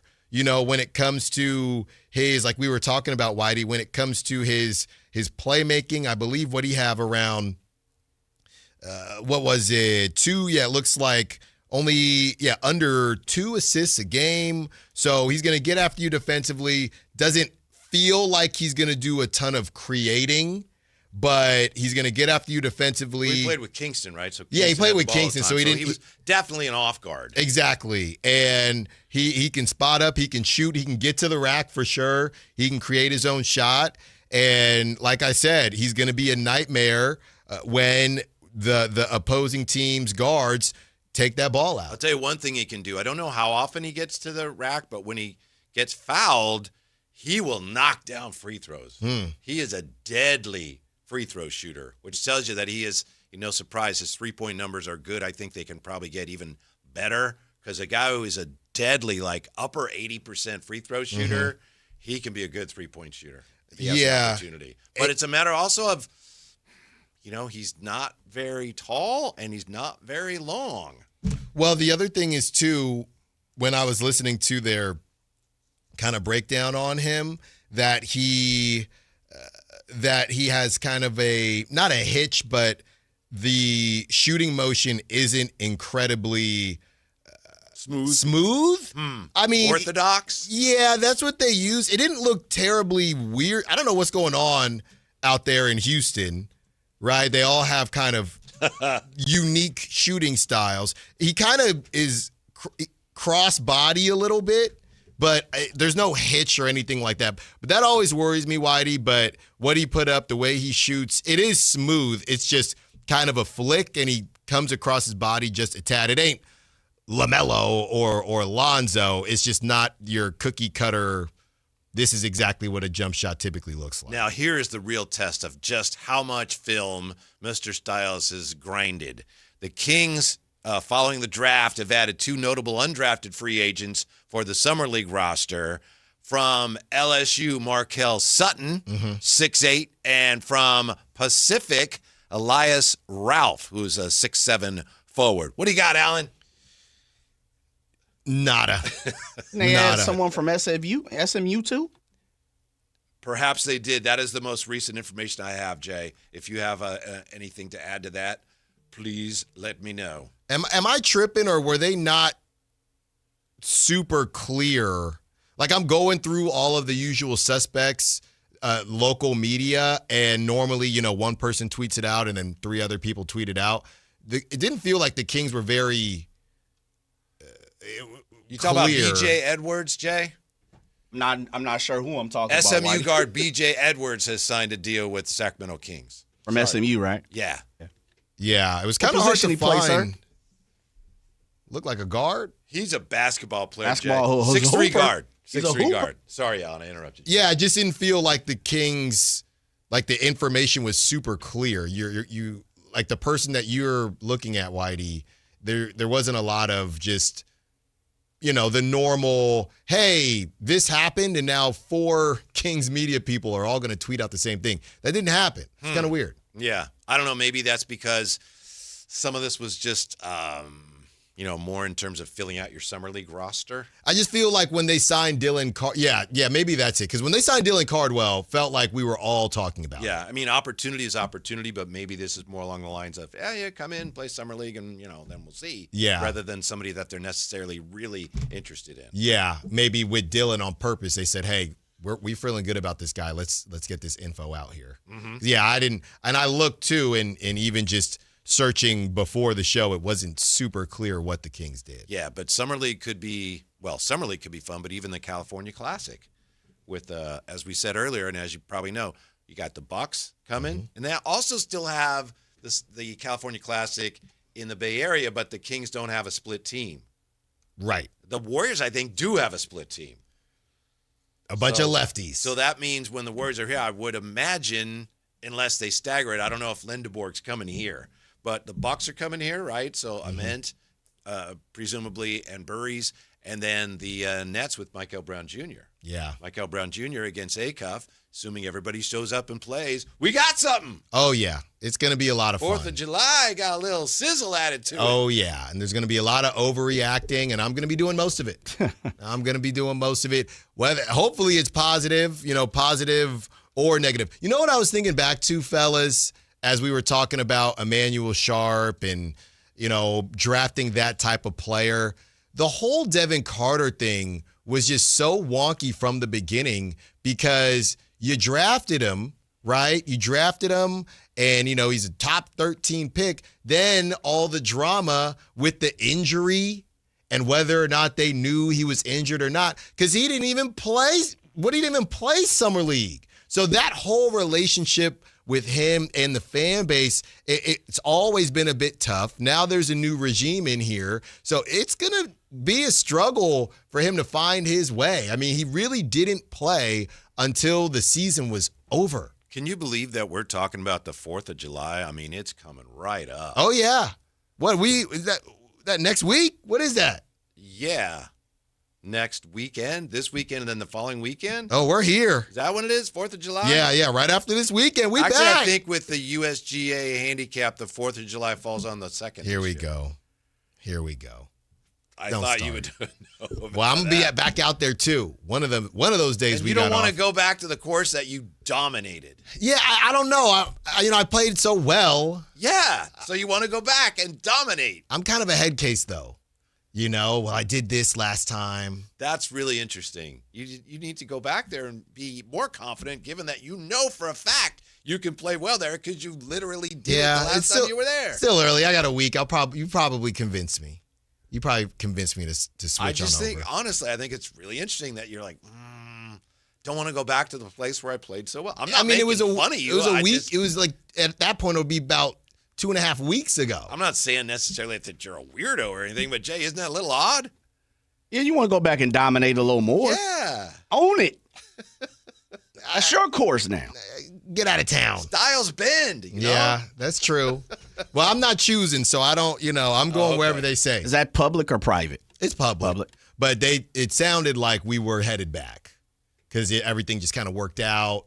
Nobody on our butts. It was just super chill. Mm-hmm. So it sounded like if there's a tee time available, we'll probably just go back. Yeah. I mean, it can be kind of slow. I don't know about that place in particular, but just playing on a big holiday like that. Well, I mean, Father's Day. Going. Well, I told them, I said, hey, man, I cannot tee off after 8. We got home. I got home. We hung out a little bit after, but teed off at 7:40. Got home about 2. Yeah. But like I said, maybe for the 4th, I wouldn't hang around after. I would just go home. Mm-hmm. About 5-hour round, and then you hang out, grab some food. So it wasn't terrible. It could have been worse. So this will be a sports weekend in Sacramento unlike any other. I believe last year they kind of staggered. Well, they didn't have the California Classic, did they? And I was wondering if it was because No, that was the whole thing. Didn't want to infringe with the A's being here, but we have the A's, and I think the Marlins are playing the A's. A's playing and the Kings playing California Classic. One of those is the same day at the same time. But they don't do beams for that, right? I don't. Because the whole thing, hey, you can get a beam and the A's win. Yeah, I don't Remember all those? Think they do. Summer League, Oh, fireworks in the beam. That's what it was. Sacramento is a sports town. Mm-hmm. I don't think they'll do beam for. No, I don't believe they do. Should they? I think they would have. No, they should not. No. I don't even know why I asked you the beam. You don't want to be a beam cheapener. I don't even know why I asked you that. I already knew the answer. I already knew you were going to say no. Are you going to tell me yes? I think it depends. No. If Acuff goes off for 50, no beam. Summer League. Yeah. Look, Whitey, those beams were few and far between. You might need to open things up a little bit. Mm-hmm. I know you're saving energy. Hey, be careful with them ACs. I got my bill. I'm like, yo, we just running this thing all day? It's not even that hot yet. I know I'm just with everybody else. I'm a lemming. Yes, beam only for regular season wins. I am, however, I think I'm way out there, probably by myself on this. I would not mind if the A's had a beam. What? I know. Just wait for the Sacramento Sand Salamanders. Mm-hmm. A green beam when the A's won. From the money store. No. I know it's not happening. You talk about cheapening the beam, and then you're going to say some nonsense like that? I would not have a hard time with that. That is ridiculous. I think it'd be cool. You might be the most confusing A's fan I've ever come across. Ever. Whitey, real quick for you. Yeah. From the 530, talking about Sharp, Emanuel Sharp. Uh-huh. Not a better shooter than Neek. Hating on Neek, LOL. That they're talking to me. Am I hating on Neek? Do you think Emanuel Sharp is going to be viewed as a better shooter? I think we could look up their college numbers. I believe Sharp is a more proven and better shooter. Okay. I can check the numbers, but I don't know that was ever one of Neek's strengths. I'm not saying he's bad at it, but Sharp is that's one of the things he does. He makes threes and he guards people. Well, I think that's he's the thing. He's a really good shooter. And now this is really going to sound like hating, but I think that's the thing. You've had different levels, right, throughout these different guards. Davion kind of wonky, so, we need a shooting guard. And then you get Devin Carter. We know the struggles that he's had shooting the basketball. So then when Neek came around, who is a better shooter than them, I think it kind of got turned into this guy can shoot. He can shoot, but Emanuel Sharp is an elite shooter. Yeah, I agree with that. Those are different levels. Yeah, I got to defend myself. Martin Ramirez says, Whitey, that is lame. No beam with day games. I'm not saying have the beam in a day game. I never said no beam that. at all. The beam is for the Kings. That's fine. I want it to be clear that I never said, oh, yeah, when the A's win a day game, like to be. No, of course not. Of course not. The Sand Dunes can have a beam, though. The Sacramento Sand Dunes can have a beam. I don't think that's going to be the name of the team if we get one. But, I'm sure that debate will rage on as well.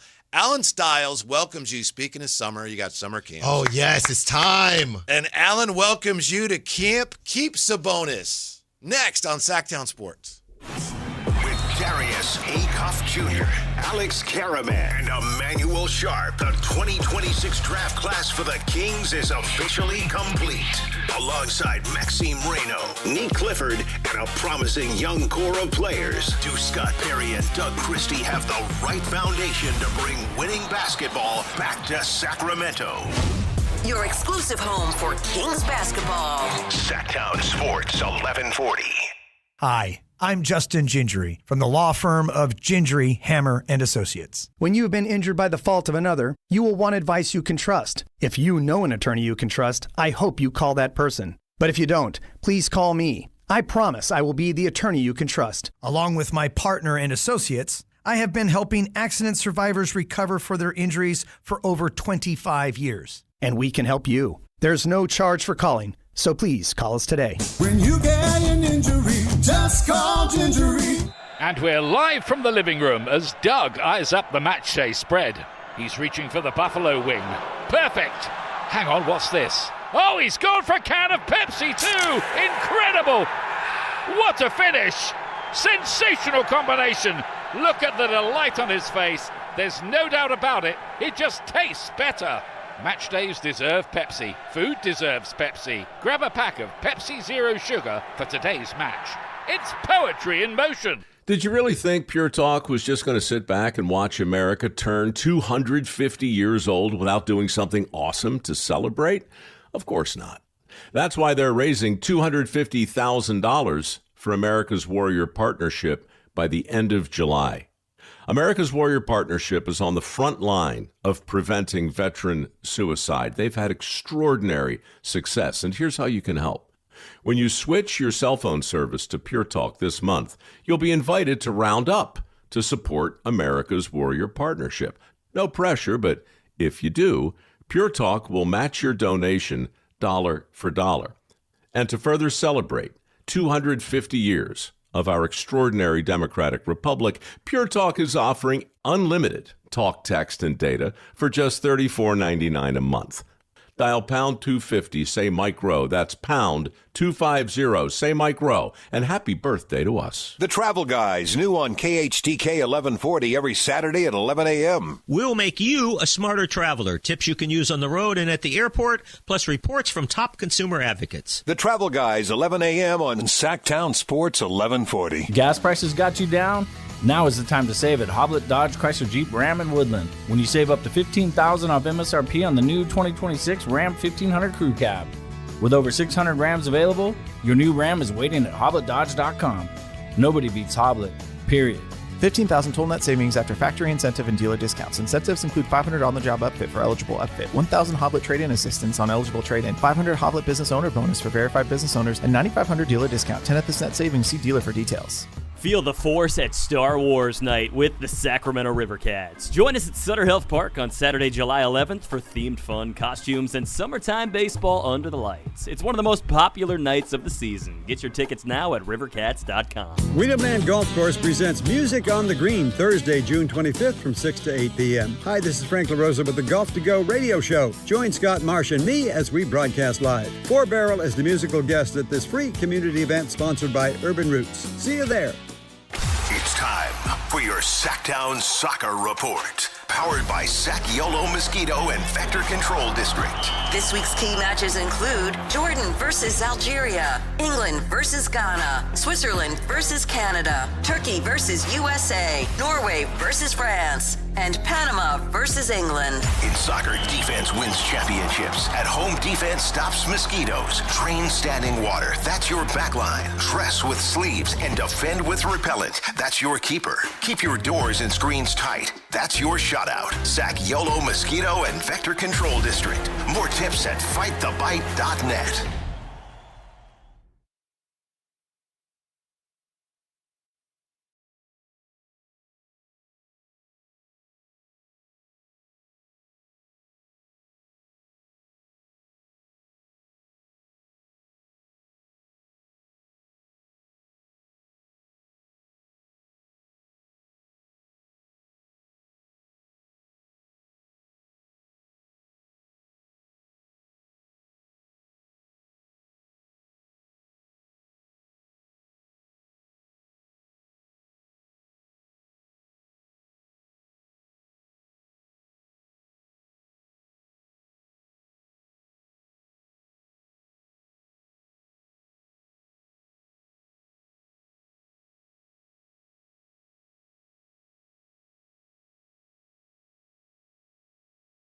in the ninth, still betting in the ninth. They lead at 9-6. Your thoughts?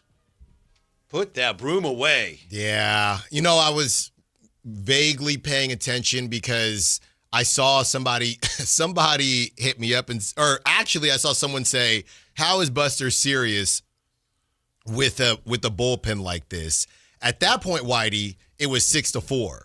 And I just said, I'm going to stop paying attention until what you just told me. So I thought it was 6-4 this whole time. Ridiculous. Yeah. So who gave it up?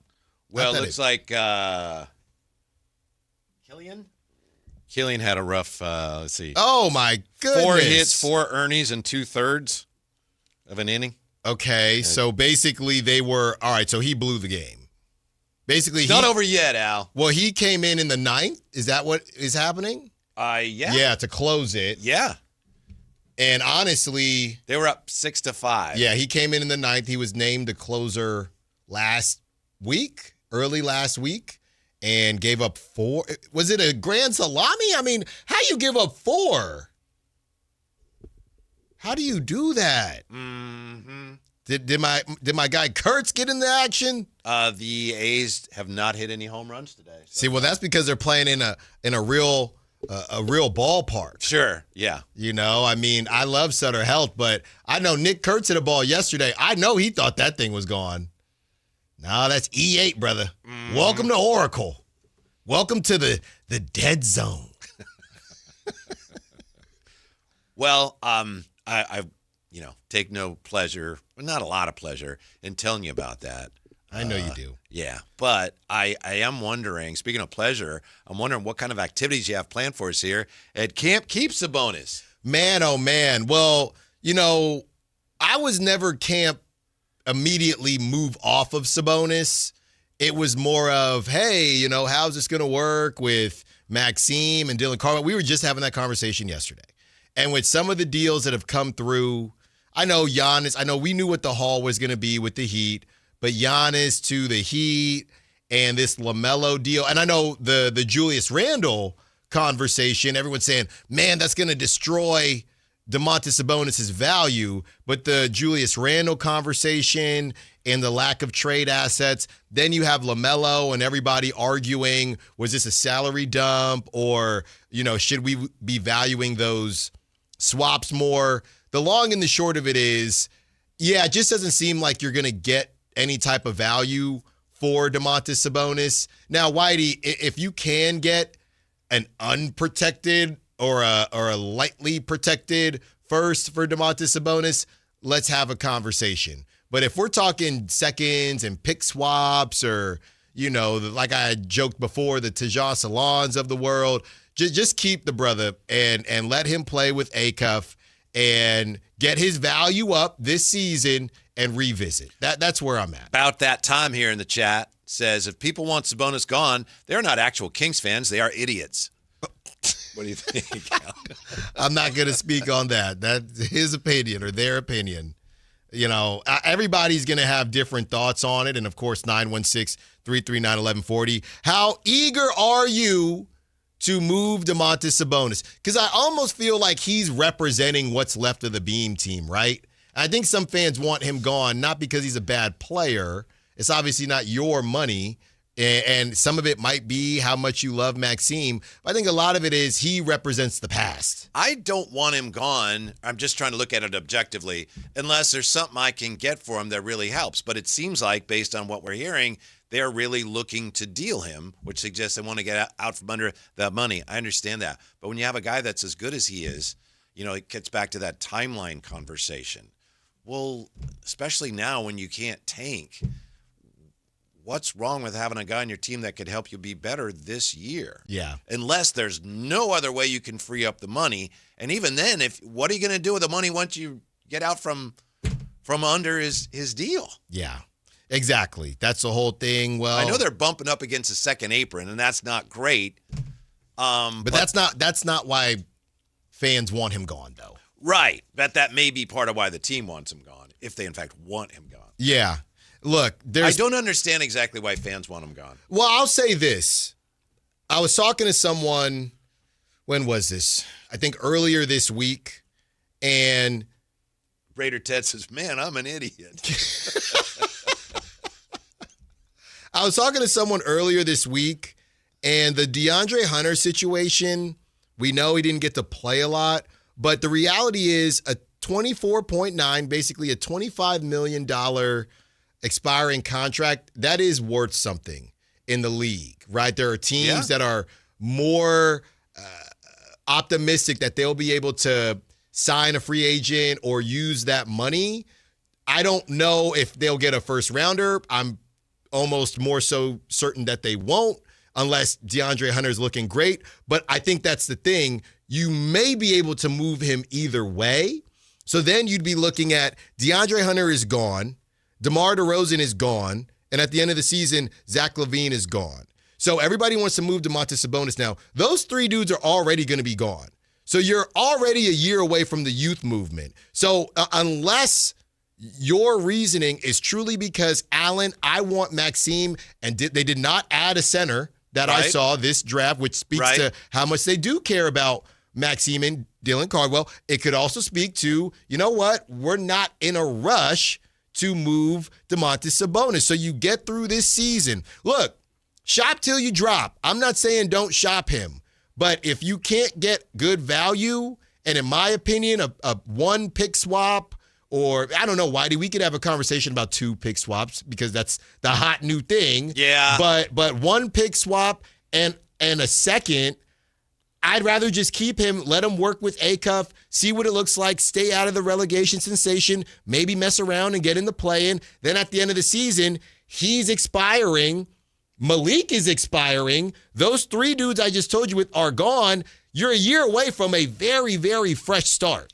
Well, I believe Dave said a day or two ago that he expects Sabonis to be dealt this offseason. And I know the Kings, by all accounts, they are looking into that. I just have a hard time believing that anybody is going to give them anything close to what he should be worth. Yeah. And so what's the rush? And I know there's reports flying all over the place today about this team and that team. I don't know how reliable they are, but I'm very skeptical that all these teams all of a sudden, they serious interest in Sabonis. He's a really good player. I'm just saying all of a sudden I don't understand where this is all coming from. I'm going to be honest with you. It might be the motion that Brian Windhorst has. It might be a conversation where Brian Windhorst said what he said, and now a lot of people are checking in wherever they can check in and just grabbing any morsel they can grab. Kind of backfilling almost. Yeah, hey, Windhorst said this. Was it the Blazers? Go check. I'm going to go check with my Blazer source. I'm going to go check with my Bucks source. So because we just didn't hear about any of this before what he said, just kind of not tongue in cheek, but just as an aside. Yeah. Just kind of off the cuff or off the A-cuff. Yeah. Where he's just on draft coverage and, there's a lot of interest in Sabonis and, blah, blah, blah, blah. Oh, what? Yeah, I'm with you on that. Yeah, so I'm in the look.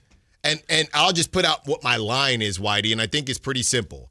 If you can get unprotected for Sabonis and whatever back, maybe some young talent or more than likely some expiring contracts, okay, I'm still doing it. If we're not talking about a straight up first rounder, or if you want to go into the conversation of 2-3 swaps, we can do that. But if it's none of those options, if it's one swap in a couple seconds, I would say hold on to him and see what you can do. That's part of the reason you're already in bed with it, because that's part of the reason Doug Christie is the coach, because of Domantas Sabonis. So let Domantas Sabonis rock with this new point guard and see what they can do. Mm-hmm. You have to wonder if a lot of this is just financial short-term, like we just don't want to pay that much money. Maybe. Basketball-wise, it's just, unless somebody is like, you got teams, hey, we want to talk about Sabonis. Unless you have that, and I'm skeptical of that, given that he's coming off of an injury, the thing that makes absolute sense is keep him, play him, maybe then teams see, ooh, he's healthy, he's having a good year. Yeah, we'll give you a lot more for him since he started playing now, the season's underway, than we would have given you in July. I mean, that's just the sensible move. Couldn't you make the argument that the fact that there might be any level of interest, it would make more sense to let him play and drive that value up even more? Like, in my opinion, if it was super dry and there was one team that you had heard from and you just want to be done with it, all right, we can get a couple seconds, let's just be done, then I might be more into the camp of doing it. But if you have legitimate interest and he hasn't played and he's got this big contract, and still just think if he plays this season with a good point guard, with a rookie point guard, what that could turn into as far as the value. You could drive it back up. I'm with you. Alan and I don't agree on everything, but we agree on this. Like the Zach LaVine thing, it feels like his value isn't going to change at all. Or DeMar DeRozan. Sabonis's could. So that's why you should just hold on and see. Mm-hmm. And in the meantime, you make sure you're not make sure because you never know, but you put yourself in a better situation to not be one of the worst teams in the league. Keep Sabonis. When we come back, more on that. I'm also hoping Jay can explain what the heck is going on with Sac State football, possibly going to a bowl game, like really soon. We'll find out about all that and more next on Sactown Sports. Darius Acuff Jr., Alex Karaban, and Emanuel Sharp. The 2026 draft class for the Kings is officially complete. Alongside Maxime Reno, Nick Clifford, and a promising young core of players, do Scott Perry and Doug Christie have the right foundation to bring winning basketball back to Sacramento? Your exclusive home for Kings basketball. Sactown Sports 1140. The stars align in West Sacramento as the A's go head-to-head with the Los Angeles Dodgers for a spectacular summer series starting Monday, June 29th. Celebrate the start of the holiday week with an action-packed series. Be there to witness one of the most highly anticipated matchups of the season. Get your tickets now at athletics.com/tickets. That's athletics.com/tickets. Cheap, cheap. That's the sound of savings happening right now at Elk Grove Honda. You remember, right? Elk Grove Hondas are still cheap, cheap. And right now you'll find a good deal more on new Honda gas and hybrid Accords, Civics, CRVs, and more fuel-efficient Elk Grove Hondas. Every sale is done right here, under the flag in the Elk Grove Auto Mall. Come see why generations of families return again and again to Elk Grove Honda in the Elk Grove Auto Mall, because Elk Grove Hondas are cheap, cheap. Power Business Technology is proud to be a 100% independent, locally owned and managed Toshiba copier dealer. Local ownership cuts out the red tape, allowing ourselves to never be too busy to personally answer the call when our clients need us. Recognized for excellence in service execution, training, and customer service, we're proud to be named a Toshiba ProMasters Elite dealer since 2021. Contact us today for all of your business printing needs at 844-POWER-BZ. That's 844-769-3729. Or visit us at powercopiers.com. Don't miss out on the biggest action sports event happening in Sacramento this June. Tickets are now live for MoonPay X Games Sacramento 2026. See nearly 100 of the world's best skate, BMX, and Moto X athletes compete at Cal Expo June 26th through 28th. Music performances featuring electronic music icon Cascade on Friday, June 26th, and Grammy-winning producer and artist Mustard, and music producer DJ Subtronics on Saturday, June 27th. Score your tickets today at xgames.com. If you have unfiled taxes or are in debt to the IRS, this is important news. Did you know the IRS has programs specifically designed to help people struggling with tax debt? Powerful tax assistance programs that can save you thousands if you qualify. No one knows these programs better than the experts at Optima Tax Relief, America's most trusted tax resolution firm, A-rated by the Better Business Bureau. Their award-winning tax attorneys and licensed professionals have resolved over $3 billion of tax debt for their clients. One call to Optima can start the process, helping to put an end to your worries about wage garnishment, asset seizure, and other aggressive IRS actions. Find the best options to solve your tax problems. Call the experts at Optima Tax Relief today for a free consultation. Call 800-375-2922. 800-375-2922. 800-375-2922. Optima Tax Relief. Some restrictions apply. For complete details, please visit OptimaTaxRelief.com. Do Crohn's disease or ulcerative colitis symptoms keep coming back? Tremfya, guselkumab, may help, with rapid remission achieved at 12 weeks and lasting clinical remission at 1 year. Some even saw visible improvement of their intestinal lining at 12 weeks and 1 year. Tremfya is a prescription medicine used to treat adults with moderately to severely active Crohn's disease and adults with moderately to severely active ulcerative colitis. Serious allergic reactions and increased risk of infections and liver problems may occur. Before treatment, your doctor should check you for infections and tuberculosis. Tell your doctor if you have an infection, flu-like symptoms, or if you need a vaccine. Healing is possible with Tremfya. Approximately 3 out of 10 patients were in endoscopic remission at 1 year, based on areas visualized on colonoscopy, which may not represent the deeper bowel layer or entire GI tract. Individual results may vary. Ask your doctor about Tremfya today. Call 1-800-526-7736 to learn more or visit tremfyaradio.com. Congratulations, New York. The Knicks did it. Through battle after battle, they dominated to become this year's NBA champions. Day in and day out, the hard work paid off, and you were there every step of the way. Enjoy the crown. Own it, because this year is your year. A part of your legacy that will never be forgotten. So celebrate this moment, show your pride, and shop the largest selection of official NBA gear at NBAstore.com. A Fanatics experience.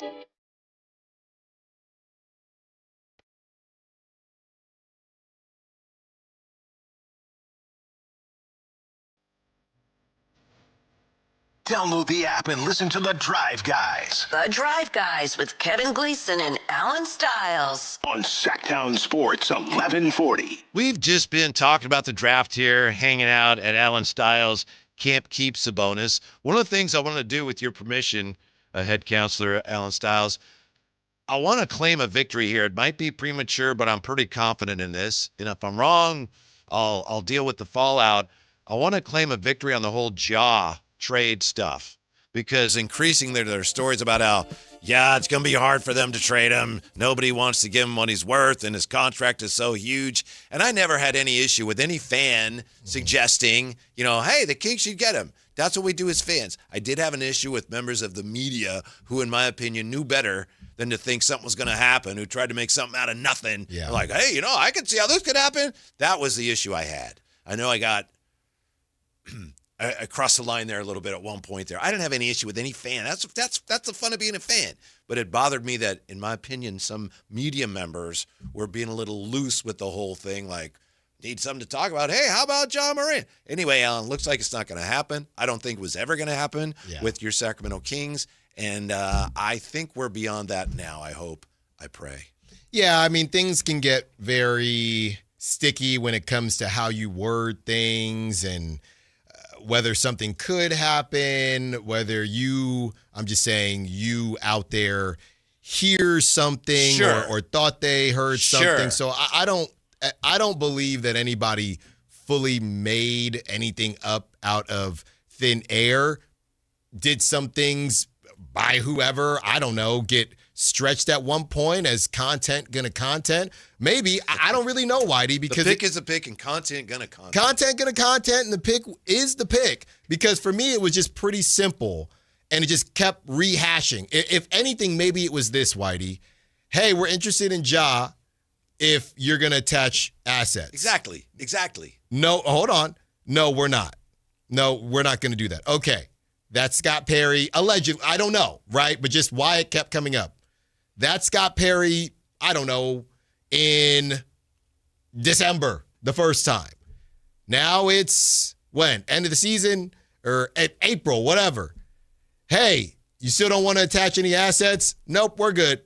Gets out again. All right. Mm-hmm. Let's talk about how this could happen. Okay, well, it's the same thing. Now we are in June, and even as early as, I don't know, Whitey, we were talking a couple weeks ago. Hey, so how could this thing happen, with Ja? Maybe Scott called again one more time before the draft. Hey, before we zero in on Acuff and that direction for our point guard, are you sure you don't want to give up any assets? The Grizzlies, we are sure. Mm-hmm. Okay, cool. That is the world that I feel like we probably lived in. Yes, I agree with that. Thank you. That's very sensible and rational. Maybe I got a little emotional about it when I talked about it a few weeks ago. You emotional? Maybe a little bit. I think out of the two of us, you do tend to get more emotional than I. I think we'd all agree on that. Yeah, sure. That's for certain. a lot of people are starting to get emotional about the idea of the Kings moving Sabonis before they have a chance to see Sabonis and Acuff work some pick and roll magic. See, people want to see it. I get it. They've been robbed. And the whole idea is this. If you're still getting, what is the rush when, like I said, you're still getting roasted for Halliburton? You finally got your point guard. You can't move, or it doesn't seem like you can move Sabonis for any type of value. So what is the rush? I was talking to people about this.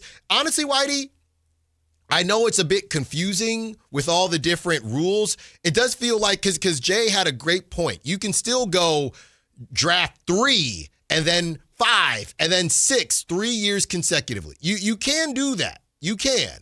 But the idea of the super duper tank, you can't do that. So, and people still saying. You can do it, it just doesn't net you. You can do it, but you just have to get very lucky. You'd have to get extremely lucky. And I'm still hearing people say on social media when I said I'm ready to just keep Domantas Sabonis, no, they need to rebuild. I'm not disagreeing with you. Whitey's not disagreeing with you. But how rebuilding looked in November is not how rebuilding looks now with these new rules. That's it. Mm-hmm. Let's see here. I don't feel like there's a rush to get rid of Sabonis anymore, but his defensive liabilities are not going to work long-term. That's for sure. And then we're back to that conversation. Thank you for the text. 339-1140, 1-800-920-1140. He's not a bad defender, but he's not a rim protector. Yeah. People just put it in perspective, everyone. We're 2 years away. You get 1 year. Look at it like this. Just segment it off. You know, when you're cleaning your room, my mom used to say, hey, start here, make your bed first, then put away your laundry, then you vacuum. Don't try to do it all at one time, right? He's on this contract now.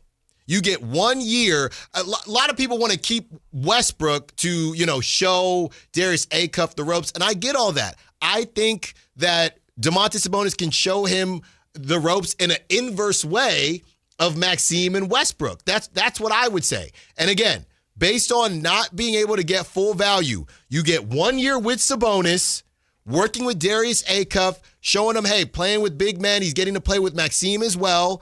Then the next year, now he's officially expiring, and he's extremely valuable. Mm-hmm. This isn't Zach LaVine. He's extremely valuable as you get to take back smaller expiring contracts, maybe even some young talent. So it's my opinion, it's really just 1 year where you're probably not going to be able to move him. Dennis in Stockton, I would love to keep Sabonis if he can get back to beam team year offensive efficiency with the DHOs. Sabonis can become a better defender. He can become a true stretch 4 or 5 by shooting the long ball at a higher clip. That's Dennis in Stockton who says, I like Brook Lopez. Or no, he says like. He wants Sabonis to shoot the long ball like Brook Lopez. And Pardon me, Dennis. Yeah, and I'll do you one better, Dennis, because it can go deeper than just the Kings, right? Domantas Sabonis might be at the point of his career as he's getting older, and I'm glad that you brought up Brook Lopez. He might be getting to the point in his career where that next contract, just like him, just like Zach LaVine, well, I would have said the same thing about Trae Young, so maybe the Wizards will give them these contracts, but they're going to have to reinvent themselves to a certain degree as they get ready for their next contract. So I do think we might see a different version of Domantas Sabonis because nobody is going to pay him maybe the Wizards, but nobody's going to pay him this type of contract again to be the offensive hub. That doesn't really seem like where the league is going. Yeah, we got a lot more on the Kings coming up top of the hour because Jared Reynolds is going to join us. Before we do, I know I mentioned before we got into this break, Sac State. Jay, how big is this news that the NCAA has changed the rules so that teams that are transitioning like Sac State, they will now be eligible for bowl play like right away. There's no waiting period. It's a Sacramento summer, ain't it? I think it's beautiful, fellas. Yeah. I really do. I think it and this is the toughest part when it comes to outside looking in when Sac State wasn't bowl eligible, was you're going to have to sit down and be patient. right? And being patient and waiting. We talk about it when it comes to the Kings. It's like the hardest thing to do. Now you've kind of got the free pass. You get the pass, go, here goes your $200, and you're good. So the patience part of it is removed, and now it's just really about getting it done on the field. I think it's a win-win, but I do think there's a little pressure now on Sac State to kind of make good, because guess what? A lot of the brass over at Sac State has been putting out there like, look, this team is ready to go now, and we don't need to be patient, so let us through the door. The door is open. Your foot is through the door, so I think it's big. What is it? You only have to win like 6 games to be Six bowl games, and eligible? sometimes because of the bowl matchups, in so many different bowls, even though they've cut a few, some people get the conditional 5-win acceptance. There we go. Right? Because of conference play and where they where they put you at. So we got a shot, baby. Yeah. We got a shot. That's a dumb rule anyway. I'm glad they changed it. Put us in that Cheeto Bowl. Watch Sac State get back into a bowl game before Temple. I'm going to be sick, man. Oh, it's over, baby. I'm telling you right now, they have an opportunity this year. I agree with you. Yes. I agree with you. Hey, you know me. I'm going to say, hey, what they say, Jay? Stingers up, baby. Stingers up. I'll be stingers up. They El do. Paso, here we come. I always love Sac State. The Tony the Tiger Bowl, here we come, baby. We don't know anything about the NBA draft till we find out what Jerry Reynolds thinks, and Jerry Reynolds joins us next. With that and more, coming up. Don't go away. With Darius Acuff Jr., Alex Karaban, and Emanuel Sharp, the 2026 draft class for the Kings is officially complete. Alongside Maxime Reyno, Nick Clifford, and a promising young core of players, do Scott Perry and Doug Christie have the right foundation to bring winning basketball back to Sacramento. Your exclusive home for Kings basketball. Sactown Sports 1140. This is the story of the one. As a safety manager at a manufacturing plant, he does everything he can to keep his coworkers safe. From finding ways to reduce risks to keeping safety supplies in stock. And for that, he relies on Grainger. Grainger offers a broad range of quality products and next-day delivery, so he can always play it safe. Call 1-800-GRAINGER, click Grainger.com, or just stop by. Grainger, for the ones who get it done. Joe Fallon did something smart. He saved hundreds on auto insurance switching to Progressive. With that money, he commissioned a portrait of himself. Does Joe already know what he looks like? Yes. Do guests know what he looks like? Also yes. But not as art. It's Joe's savings, and if he wants to spend it on a velvet painting of himself with a white tiger at his feet, we say, roar, Joe, roar. Switch and see if you could save with Progressive and treat yourself. Progressive Casualty Insurance Company and Affiliates. If the world were like a Sleep Number mattress, everything would adapt for your comfort. Because as your life changes and your body changes, Sleep Number mattresses adapt and shift to give you personalized comfort night after night. And right now, new mattresses start at $1,500 during our 4th of July sale. To experience a whole new world of comfort, visit a Sleep Number store or go to sleepnumber.com. Sleep Number. To a good life sleep. Country in the Park 2, presented by your California Army National Guard, October 23rd at Hart Health Park at Cal Expo with Bailey Zimmerman, Russell Dickerson. Plus more. Enjoy line dancing, live DJs, mechanical bull, and food trucks. Tickets start at just $70. Country in the Park 2, October 23rd at Hart Health Park at Cal Expo with Michelob Ultra, the California Office of Traffic Safety, and Caltrans. More info at CITPFest.com. Did you really think Pure Talk was just going to sit back and watch America turn 250 years old without doing something awesome to celebrate? Of course not. That's why they're raising $250,000 for America's Warrior Partnership by the end of July. America's Warrior Partnership is on the front line of preventing veteran suicide. They've had extraordinary success, and here's how you can help. When you switch your cell phone service to Pure Talk this month, you'll be invited to round up to support America's Warrior Partnership. No pressure, but if you do, Pure Talk will match your donation dollar for dollar. And to further celebrate 250 years of our extraordinary democratic republic, Pure Talk is offering unlimited talk, text, and data for just $34.99 a month.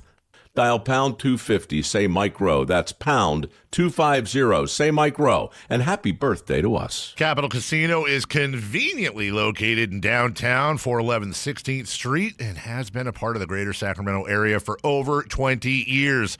They offer the best variety of games in the region in a safe and friendly environment, and there's plenty of parking, all well lit and monitored by security. Come have a great meal at the cafe and restaurant inside. Capital Casino has the best food, the best service, and the best action. But please always remember to gamble responsibly. 1-800-GAMBLER. As we roll into summer, there's a new opportunity for you to get a new truck at a great monthly payment at Folsom Chevrolet. At Folsom Chevy, they're now offering 0% financing for 5 years on every new 2026 Silverado half-ton in stock. 0% financing on a two-wheel drive, four-wheel drive, LT, RST, High Country, you name it. Together, let's drive. Must finance with GM on approved credit. $16.67 per 1,000 finance. Cannot be combined with other offers. Ends July 7, 2026. Hi, I'm Justin Gingery. One of the most common questions I receive is, what makes us different from other law firms? At Gingery, Hammer & Associates, we handle your case from beginning to the end. Whether your case reaches a settlement, whether it must go into litigation, or whether it has to go all the way to trial, we will be with you along the entire way.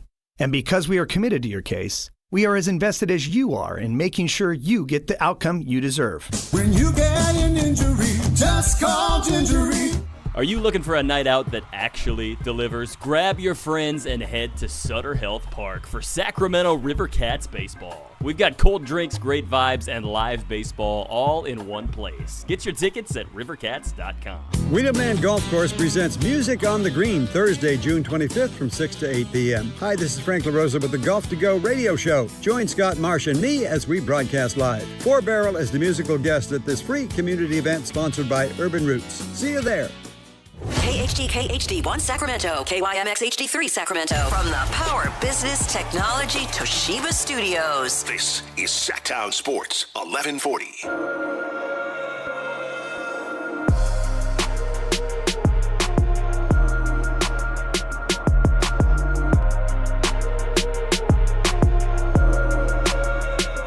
Live and local, it's the Drive Guys.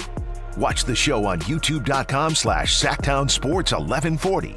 Or listen on the Sactown Sports app. So we've read everything we could about the draft, and we've heard all the pundits, and we've listened to all the shows here, but we still need more information on the draft because we haven't heard yet on our show from the great Jared Reynolds, who's going to be joining us in just a moment. So looking forward to that. In the meantime, before we went to break, we were just talking about Sac State Bowl eligible, and then I had to leave the studio for a minute. I come back in, and Jay and Alan are just figuring out the itinerary. Oh, we got big plans. Yeah? Yeah, we got big plans. Breaking down all the bowl possibilities? Yeah, man. I mean, they go to last year, they went to the Arizona Bowl, the Game Above Sports Bowl, which is in Michigan, formerly the Michigan Bowl, the Boca Raton Bowl, woo! The Frisco Bowl, the Myrtle Beach Bowl, and my personal favorite, the Bahamas Bowl.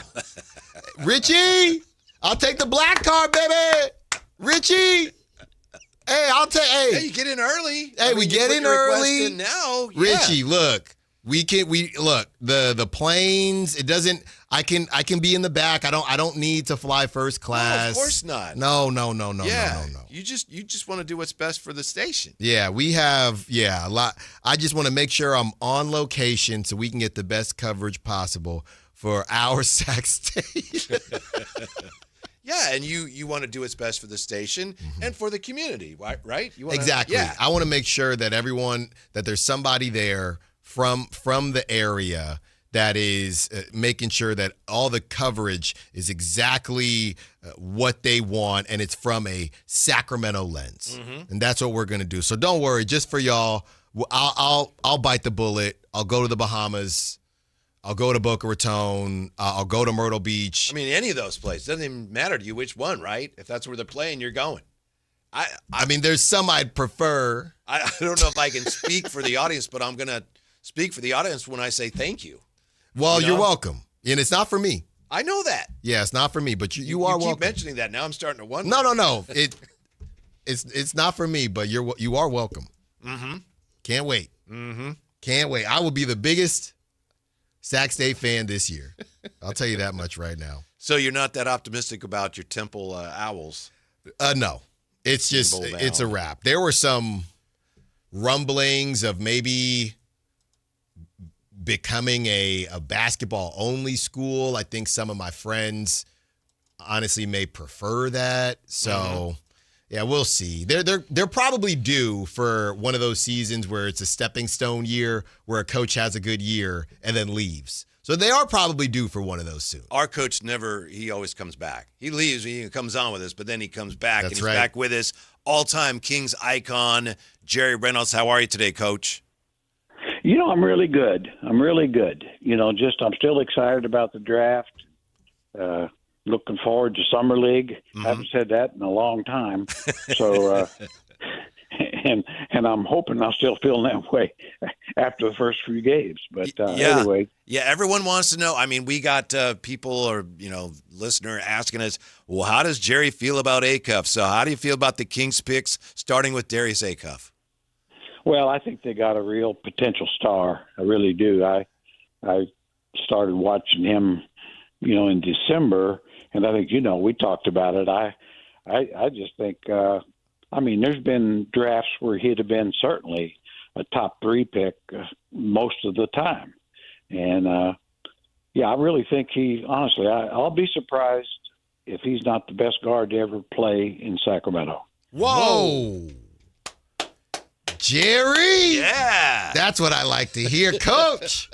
That's what I like to hear. So, Coach, it sounds like you and I are on the same page. I've been trying to tell Whitey about this, but he doesn't listen, Coach. He's got a hard head. I know he doesn't listen. This defense thing, it's overblown, Coach. When you can hoop, you can hoop. Tell him, Coach. Well, you need to defense helps you win games. And I've tried to explain that to Whitey. But the team with the most points always wins. And that's why they call it a scoreboard. They don't call it a defensive board. And yes, Acuff is not a good defender. Will he someday be acceptable? Well, that's why you hire 15 coaches. And I'll say this, and I say this on the Kings Herald thing that I do, is that was one of the reasons Jalen Brunson slipped into the second round. People said he couldn't play defense in the NBA. The reason Steph Curry slipped to 7, well, they said no way playing defense at Davidson would he be able to play in the NBA. Steve Nash went 15th because, he can really handle all that, but defensively he's just going to be a liability. So if you want to, if you want to eliminate a great offensive talent because of that, then go right ahead. Yeah. Jerry, we have excellent shooters, and then there's like some next level guys, and, Curry, Dame, Clay has certainly been that. Do you think this guy has a chance? I'm not saying he's there yet. Does he have a chance to be not just a very good three-point shooter, but one of those elite three-point shooters based on what we saw this year? Yeah, based on what we saw this year, that's what he is. He shot 44%, as the main guy and being, the main focus for the opposition.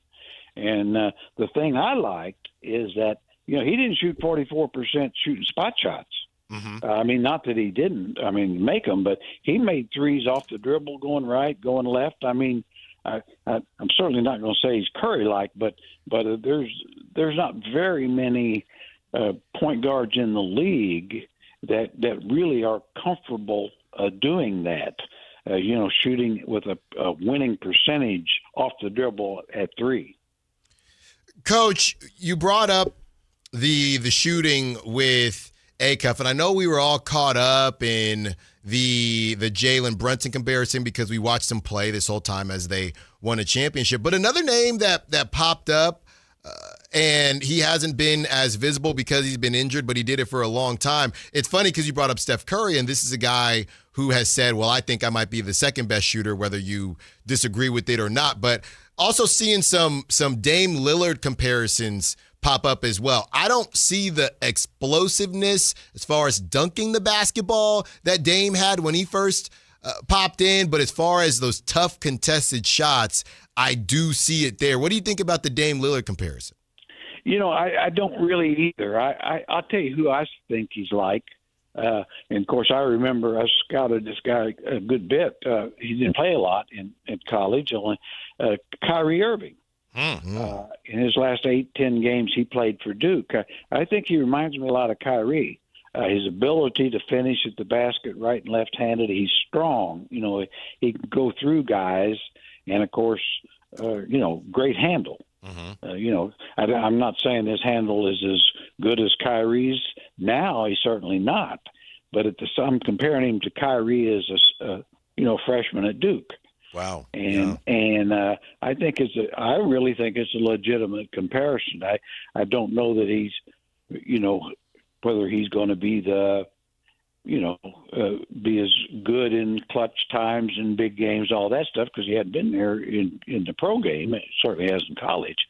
But that's who he reminds me a lot of. I know Allen Iverson said that he thought Acuff reminded thought Acuff reminded him of himself. And now I don't see that either. I don't know that anybody reminds me of Iverson except Iverson. He's a one of one, I'm just really high on the guy. I mean, I think his passing is really underrated. People always talk about these other point guards, and it's like, well, yeah, but he made more assists than they did. Right. And he had a better turnover ratio. So please explain why they're better point guards. Well, yeah, and since Alan tried to throw me under the bus here, let me return the favor. Alan and I were talking a few days ago about assist-to-turnover ratio, and I said, this guy doesn't turn the ball over. And Alan said, that doesn't matter, blah, blah, blah. It's not that important. Can you explain to him why, for your point guard, it's kind of important not to turn the ball over? Well, it's only important if you have any interest in winning. Whatsoever. Yeah. Yeah, that's probably that is the giveaway on a point guard, as far as I'm concerned. Yeah, you look at it, the greats, have that 3-to-1 or more turnover. The great Isaiah Thomas of Detroit, Magic, Stockton. That's what those guys did. Mm-hmm. And you look at the John Morants and LaMelo Balls, and it ain't the same. It's 2-to-1, mm-hmm. or De'Aaron Fox for most of his career, to be honest. And I mean, so that's a separation stat. Like I say, and that in itself really makes up for a lot of things. Just to make the right decisions, not turn it over. I always say that to me, that's a stat like rebounds per minute for big people. And that's why, I know people like to dump on Sabonis a lot, but it's like, he rebounds per minute probably is better than anybody in the league for the last 5 years. Yeah. And so dismiss that at your own cause there. But so there you go, Alan. You're welcome, Alan. Yeah, well, no, yeah, I think it's 1-1 right now. All right, Coach. I understand where you're coming from there. I'm glad you brought up Sabonis because that's exactly where I was going with my next question. All the rumors about the Kings wanting to move on from Sabonis. Darius Acuff talked about Domantas Sabonis and playing with him when he first got drafted and was interviewed. Should this change how the Kings look at their future with Domantas Sabonis? 2 more years left on the deal. It changed for me, Coach. I feel like, look, if you can't get good value for Domas, why don't you just see what he can do with the new young point guard? Well, that's probably the way I'd see it. I mean, it really does come down to everybody's tradable, and if you could trade Domas for something that makes you better and gives you a better chance going forward, of course you do it. But to do it just to do it, which sometimes some fans are just saying, it's like, no, things have changed. Winning 20 games don't get you a high pick anymore. That's right. So you're going to have to build your team differently through trades and free agency. And obviously drafting is still very important. But if Sabonis were 33 or 4, it'd be one thing. He's not. Mm-hmm. He should have 3 or 4 of his best years ahead. So, yeah, I would trade him if it's a benefit. You think, you get somebody younger you think will be better and maybe cheaper. Yeah, sure, you do that.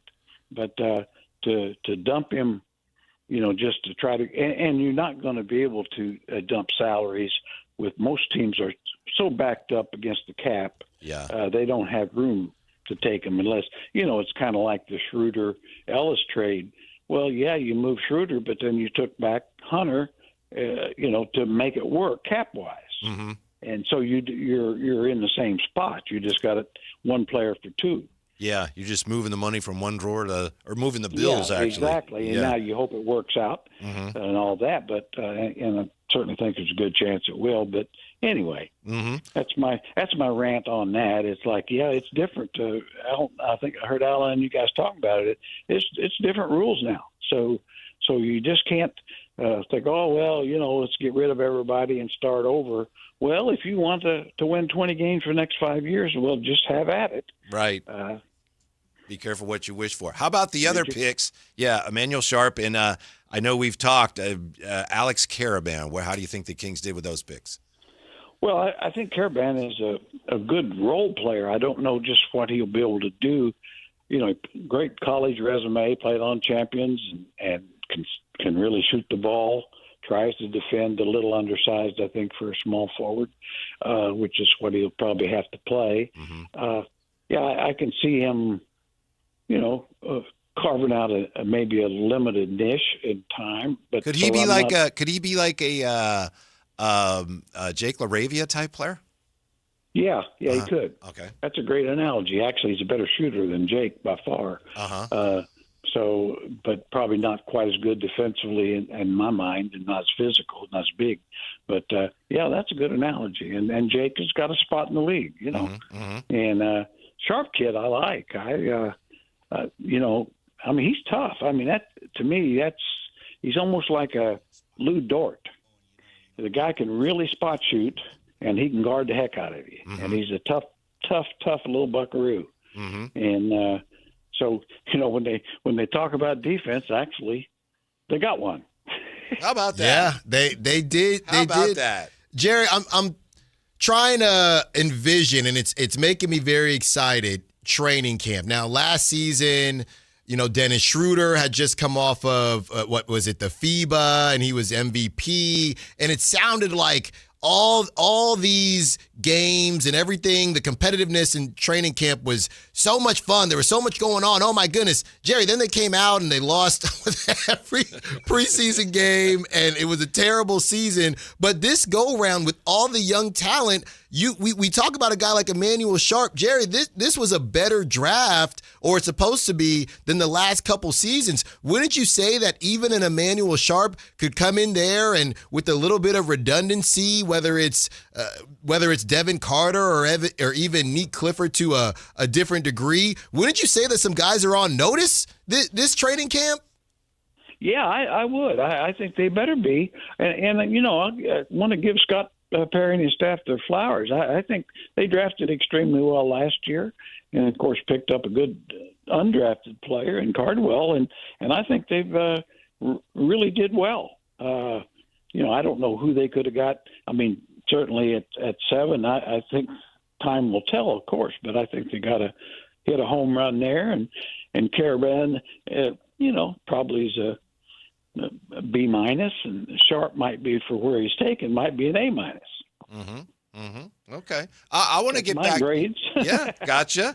Acuff, just defensively, not to belabor it, but what's the bare minimum that he'd have to do at the NBA level, just defensively, to stay on the floor? I know that's not why he's on the floor, and I know that, presumably he's leading the offense, he's breaking down the other team's defense, but what's the bare minimum you have to get from anybody in the league? Poor defenders, like, you can stay on the floor, but what's the absolute least amount you absolutely need from him? Well, he just can't be targeted every play, that's for sure. I think that he really, as a point guard, he's got to have the ability to get over screens and stay in front of guys for the most part. Now, nobody can stay in front of the greats consistently, nobody. And whether it's the absolute best defenders, they with all the screens and stuff, but he's going to have to be able to fight through screens, stay in front of people, and understand where he needs to help. And I felt like at Arkansas, his biggest weakness was kind of getting lost sightseeing. I always I used to accuse Mike Bibby of that a little bit, to where you get in those spots to where you're not really in position to cover your man or to help. No man's land, yeah. No man's land. Reggie Theus was absolutely the greatest ever at that. He took it to levels of Hall of Fame caliber. Jerry, we were talking about this yesterday, and I wanted to get your thoughts on Keegan Murray. Now, I know it was quite the random season and a tough one for Keegan because he didn't get to play very much. You had DeMar at one point saying this is Keegan's team. Jerry, I don't know what DeMar meant by that. I don't think we knew then, and I still don't know. When you look at Keegan, bringing in somebody like Darius Acuff, could this make life easier for Keegan Murray? Can we maybe stop with wanting him to be this crazy all-around player? Do you sit there? I know he's getting paid, Jerry, but do you sit there, go to Keegan and say, look, man, get your three right, rebound the basketball, defend. That's what we need you to do. Does it kind of change how the Kings look at Keegan's future and, hey, work on your short range, mid-range jump shots, all that? Just focus on some of the basics now. Well, I do think it takes a lot of pressure off him. I think Acuff will be good for him because all the pressure is going to go on Acuff. And that, he, as a rookie, other than DeBonsa, probably he probably has more on him than anybody else because the other rookies are in circumstances on teams where they're surrounded by a lot more talent, proven talent, and they're not expected to change the team dramatically. Mm-hmm. So I think that'll help Keegan because honestly, I don't think Keegan, just my opinion, has never been a number one guy. He's not the kind of guy that you should expect to get you 25 and 12 every night and that sort of thing. He's guardable. Mm-hmm. I think he can be a really good player, and I think he will. But I think what you're expecting now, or what I am, is he should be more consistent at the 16 to 18 point scoring night, and 7 to 8 rebounds, every night. And of course he's a good defender, so you got that. But the consistency and the numbers need to be there. Mm-hmm. And I think he can get, and I think, with, realizing that he can be the number 2-3 guy, that'll be just fine. I think that's probably what he's been all along. We wanted him to be Dr. J, and he's not. He's Mr. K, right? Larry Keenan. He's Mr. K. Yeah. Well, that brings us, speaking of Dr. J, to Jay's throwback question of the day. Jay, the floor is yours, sir. Yeah, someone that should be on the show next week, legend, that'd be Elvin Hayes. Ooh. Elvin Hayes from the University of Houston. I was sitting there trying to get Elvin, talking to him about coming on the show next week to give us a breakdown on Emanuel Sharp. And I got to looking at his career, legend. I mean, he is a legend himself. Oh, he is. Obviously one of the great college players in history. Really, first time that Houston become a basketball power was with the Big E, led them into the Final Four, and of course lost to Jabbar, but he in college had beaten Jabbar in a game at the Houston Astrodome or whatever it was then. Yeah. But his pro career, in my mind, he might be the first great power forward. Because he was a center, but they converted centers to power forwards in those days, but most of them really couldn't shoot. But Elvin could really use the backboard, kind of like what for younger fans might remember Tim Duncan, but Elvin really used it well. 6'9", 6'10", strong, was clearly he's kind of an unguardable guy at that time. With the big power forward that converted center that really could play away from the basket and shoot the ball. Mm-hmm. Jerry, real fast. Excuse me, Whitey. No. I was looking. He coached the Houston Shamrocks. What? Are you familiar with that? The Women's American Basketball Association? No, I've never heard of the Houston Shamrocks. I haven't either. That's an all-timer for me, Jay. I don't know. Okay, I was like, have you ever? Because I looked it up. It's the Women's American Basketball Association, WABA. Yeah. League founded in '84. Players included, and I'm going off Wiki, Nancy Lieberman, Pam McGee, Paula McGee. But he was the coach of the Houston Shamrocks. Wow. Here's one. I bet. Jerry will get this one. Trivia question, Jerry. What was Elvin Hayes' first pro team in the NBA? What team did he play for? Let's see. It was San Diego. Yeah. San Diego. Gosh, what did they call them then? The same. They didn't change that part of it. San Diego Rockets. Yeah, San Diego Rockets. Yeah, before they moved to Houston. Yeah. 68. Yeah, I think maybe his first coach was Pete Newell. Wow. Okay. All right. Yeah, which didn't go well, I think. Yeah. Well, Coach, yeah. We go ahead. We appreciate your insight as always, Elvin Hayes, who of course won that championship with that Washington team, right? They finally won a title. Wes Unseld. Bobby Dandridge, a really underrated player. Small forward, kind of. Like say Elvin, kind of ahead of his time as a four, and then of course Bobby Dandridge and Henderson. Thomas Henderson, point guard. Phil Chenier maybe on those teams? Phil Chenier, he was. And of course Phil did a lot of color commentary for the Washington teams for years. Good guy. So that's about all the history I got on that. But and Wes Unseld set the best screens in the history of screen setting. Well, we'll let you go on that. Thank you. We appreciate your time as always. We learned a lot and glad you're so excited. Fans are excited too. Are you hearing from fans how excited they are about this Acuff pick? Well, I am. I think, just going around the grocery store, I got stopped a couple times this morning. And, of course, I also know if Acuff doesn't turn out well, they say, well, Jerry, what an idiot. He's still an idiot. Never. Thanks, Coach. We appreciate Thank you, guys. Take care. We'll talk to you soon. Coach. Yeah, and somebody says, oh, Whitey's using Jerry to get at Allen. I was self-defense. No, you always do that. And I thank you for acknowledging that and noticing that. Thank you, Zaris. Thank you. Yeah. We will come back with more on the NBA, see what you think of what Jerry had to say. And another big NBA trade stunner begs that question. Who and what are next with the Drive Guys? Coming up. Don't go away.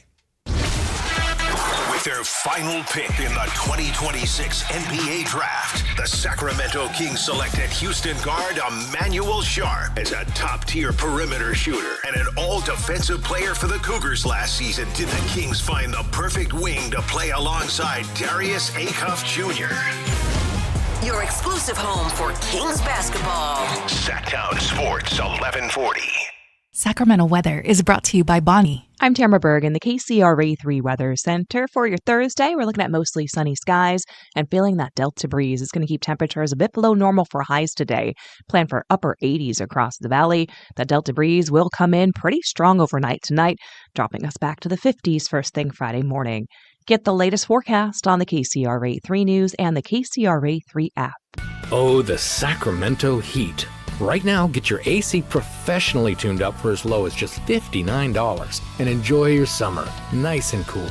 Plumbing, electrical, heating, and air, Bonnie.com. Summer restrictions apply. License 696-355. Mark your calendars because MoonPay X Games Sacramento 2026 is landing at Cal Expo June 26th through 28th. Witness nearly 100 of the world's best athletes compete in skate, BMX, and Moto X events and catch live music performances by global electronic music icon Cascade on Friday night and Grammy-winning producer and artist Mustard and electronic music producer and DJ Subtronics on Saturday night. Don't miss MoonPay X Games. Lock in your tickets now at xgames.com. Cheap, cheap. That's the sound of savings happening right now at Elk Grove Honda. You remember, right? Elk Grove Hondas are still cheap. And right now you'll find a good deal more on new Honda gas and hybrid Accords, Civics, CRVs, and more fuel-efficient Elk Grove Hondas. Every sale is done right here, under the flag in the Elk Grove Auto Mall. Come see why generations of families return again again and again to Elk Grove Honda in the Elk Grove Auto Mall because Elk Grove Hondas are cheap, cheap.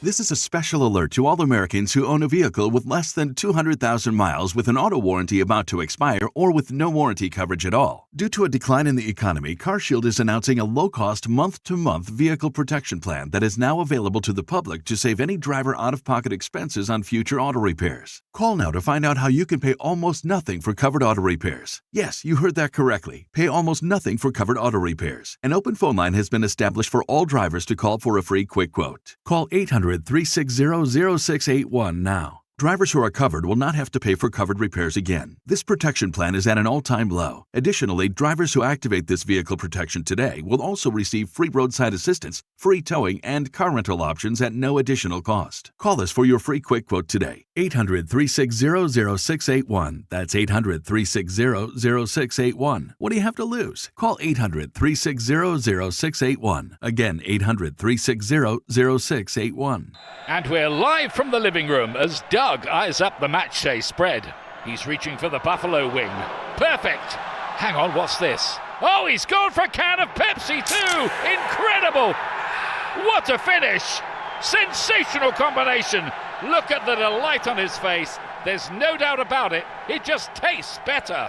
Match days deserve Pepsi. Food deserves Pepsi. Grab a pack of Pepsi Zero Sugar for today's match.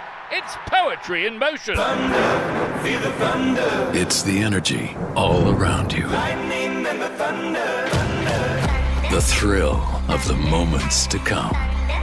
The flash of lights. The rush of pure exhilaration. Thunder. The roar of the crowd. See it, hear it, feel it. Thunder, feel the thunder. Lightning and the thunder. Thunder Valley Casino Resort. Feel the thunder. Patrick was way behind on his IRS taxes. I was in way over my head. The total amount ended up being somewhere just over $30,000. $30,000. Then the IRS came to collect. Started getting letter after letter. A lien had been filed against me. They were going to basically hang me completely out to dry. He had to do something. That's when I reached out to Optima Tax Relief. Patrick's life quickly got a lot easier. It was very easy, pretty much hands off, They picked up the ball and ran with it. And how'd it go? I couldn't believe it. I had to ask 2 or 3 times. I saved an incredible amount of money. How does Patrick feel about Optima? Couldn't be happier. They definitely helped me. Optima Tax Relief, the best place to call. They're the best in the business. Do what Patrick did and call Optima Tax Relief for a free consultation. Call 800-375-2922. 800-375-2922. 800-375-2922. Optima Tax Relief. Testimonial from an actual client. Some restrictions apply. For complete details, please visit OptimaTaxRelief.com. The stars align in West Sacramento as the A's go head-to-head with the Los Angeles Dodgers for a spectacular summer series starting Monday, June 29th. Celebrate the start of the holiday week with an action-packed series. Be there to witness one of the most highly anticipated matchups of the season. Get your tickets now at athletics.com/tickets. That's athletics.com/tickets. In celebration of 80 years of 49ers football, Sactown Sports is counting down 80 of the most memorable moments that have shaped the team's storied legacy and winning tradition. Here's today's faithful flashback. Number 53, Garrison Hurst walk-off. Opening day of the 1998 season will be remembered in 49ers history, not just because it was an overtime win over the Jets, it was the way they did it. A few minutes into overtime, the 49ers had the ball at their own 4-yard line. The play was a handoff to running back Garrison Hurst. 6 broken tackles, and 96 yards later, he fell into the end zone for the game-winning walk-off touchdown on opening day. Considered one of the most dramatic runs in NFL history, Hurst finished the day with 187 yards rushing, would go on to have his best season, and earn Pro Bowl recognition with the 49ers. Faithful flashbacks on Sactown Sports 1140.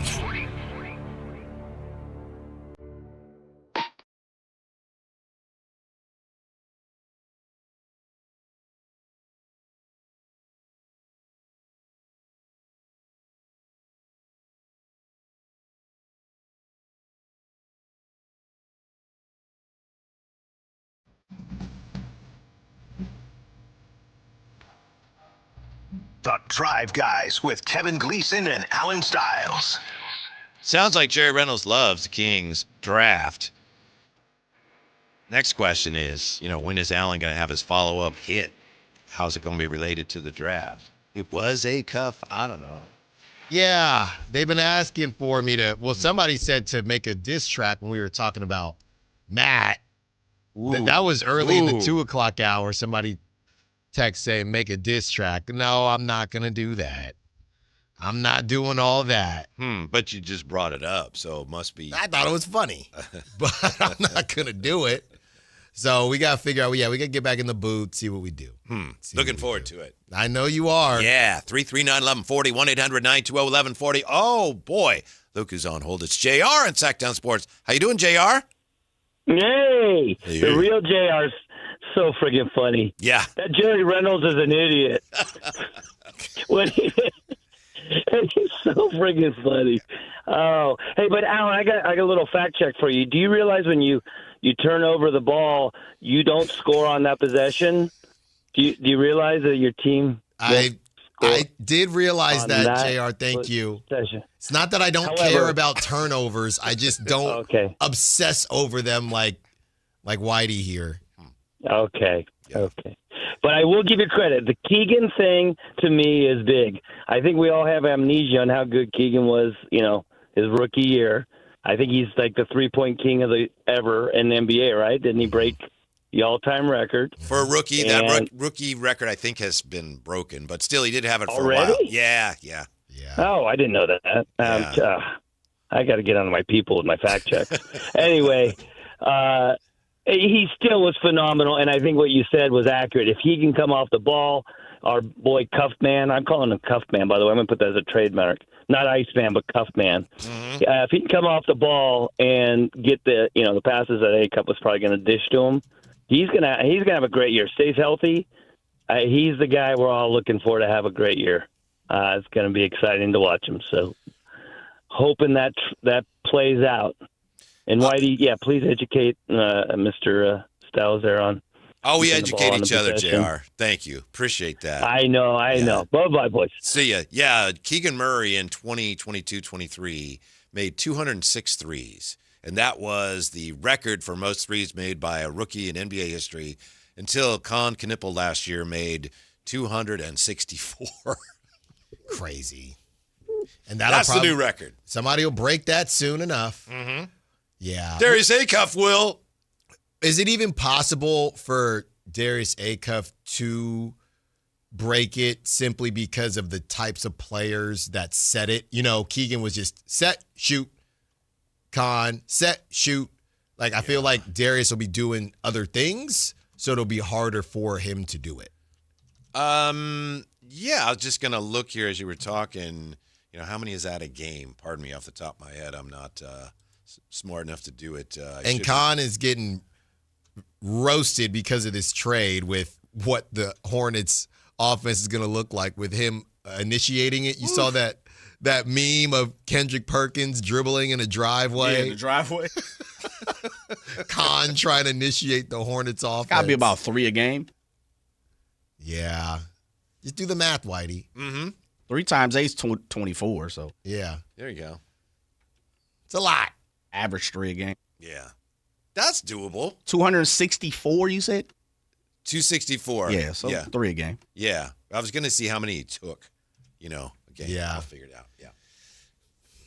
It could be Acuff. Mm-hmm. It could be. I mean, out of this rookie group, you have definitely some shooters in there for sure. The guys it ain't going to be the guys at the top, but you get to your Bennett Sturts and guys like that. You might get some action somewhere, but yeah, it'll be, or even Michael Brown Jr. What am I even talking about? Guys like that, they could get it done. Mm-hmm. Yeah. I'm pretty sure that Acuff's going to break that record.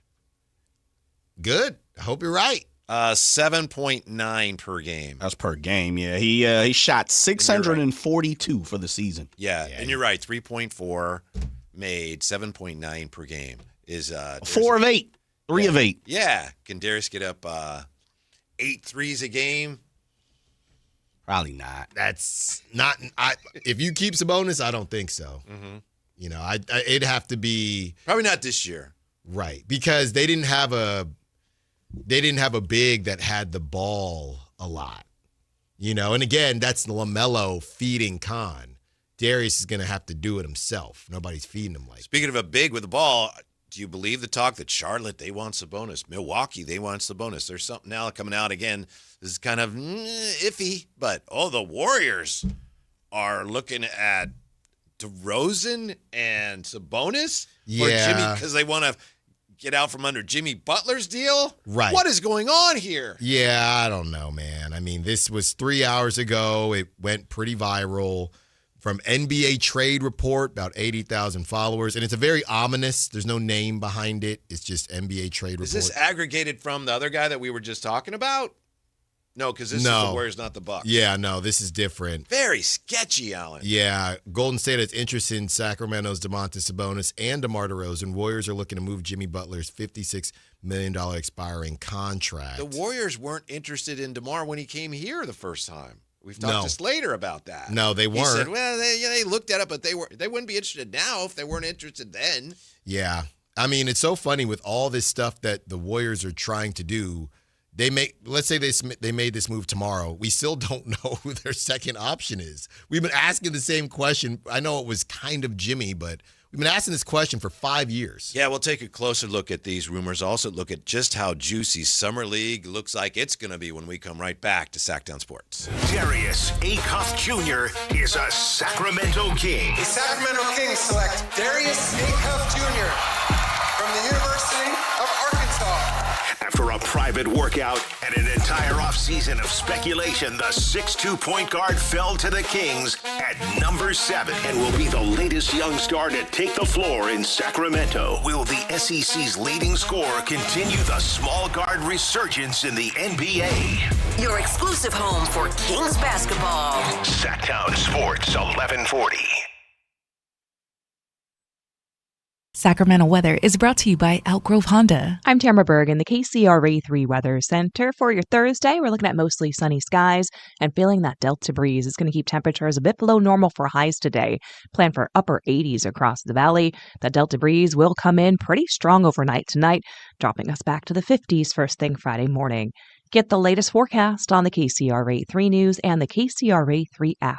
Cheap, cheap. That's the sound of savings happening right now at Elk Grove Honda. For more than 50 years, Elk Grove Hondas are still cheap, cheap. You'll find us under the flag in the Elk Grove Auto Mall, Highway 99 at Elk Grove Boulevard. Elk Grove Hondas are cheap, cheap. Today on the pod, we're talking to Megan, trapeze artist and Scratchers enthusiast. So, Megan, what do you like about playing Scratchers? Well, they're easy to play when I'm hanging around. Oh, okay. Like when you're relaxing? No, like when I'm hanging on the trapeze. I swing upside down, then do a quadruple somersault, all while playing Scratchers. Watch this. Ta-da! Unbelievable. I know, right? Scratchers from the California Lottery. A little play can make your day. Please play responsibly. Must be 18 years or older to purchase player claim.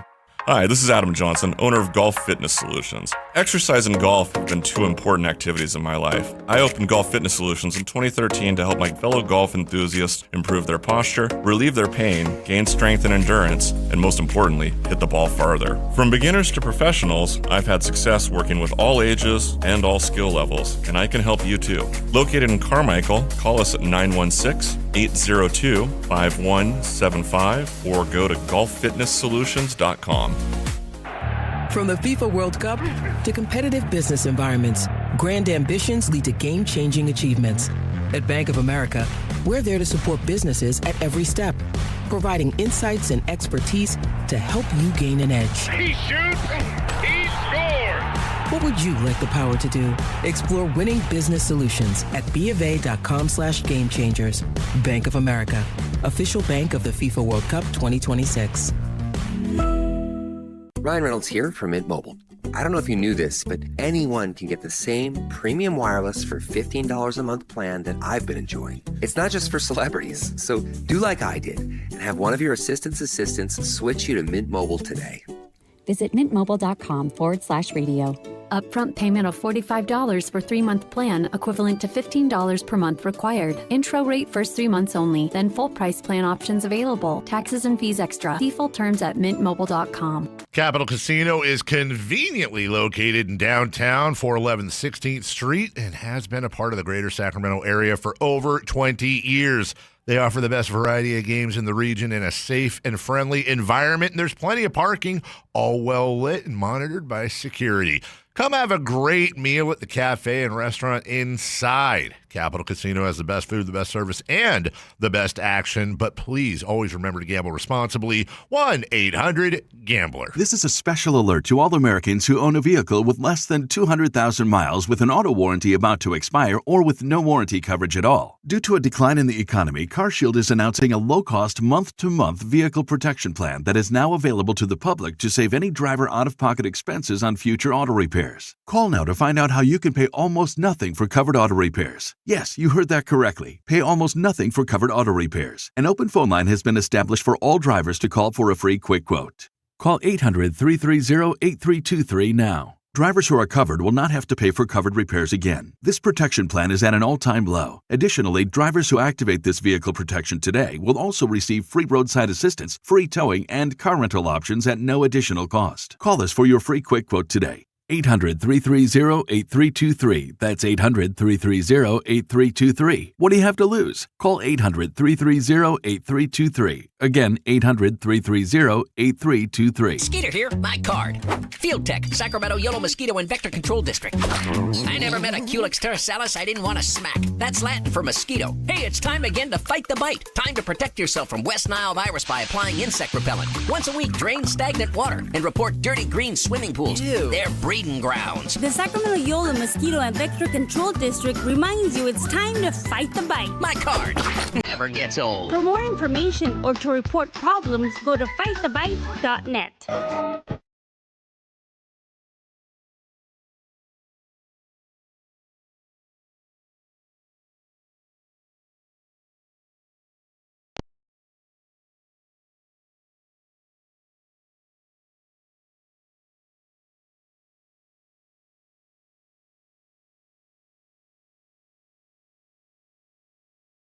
Download the app and listen to The Drive Guys. The Drive Guys with Kevin Gleason and Alan Stiles. On Sactown Sports 1140.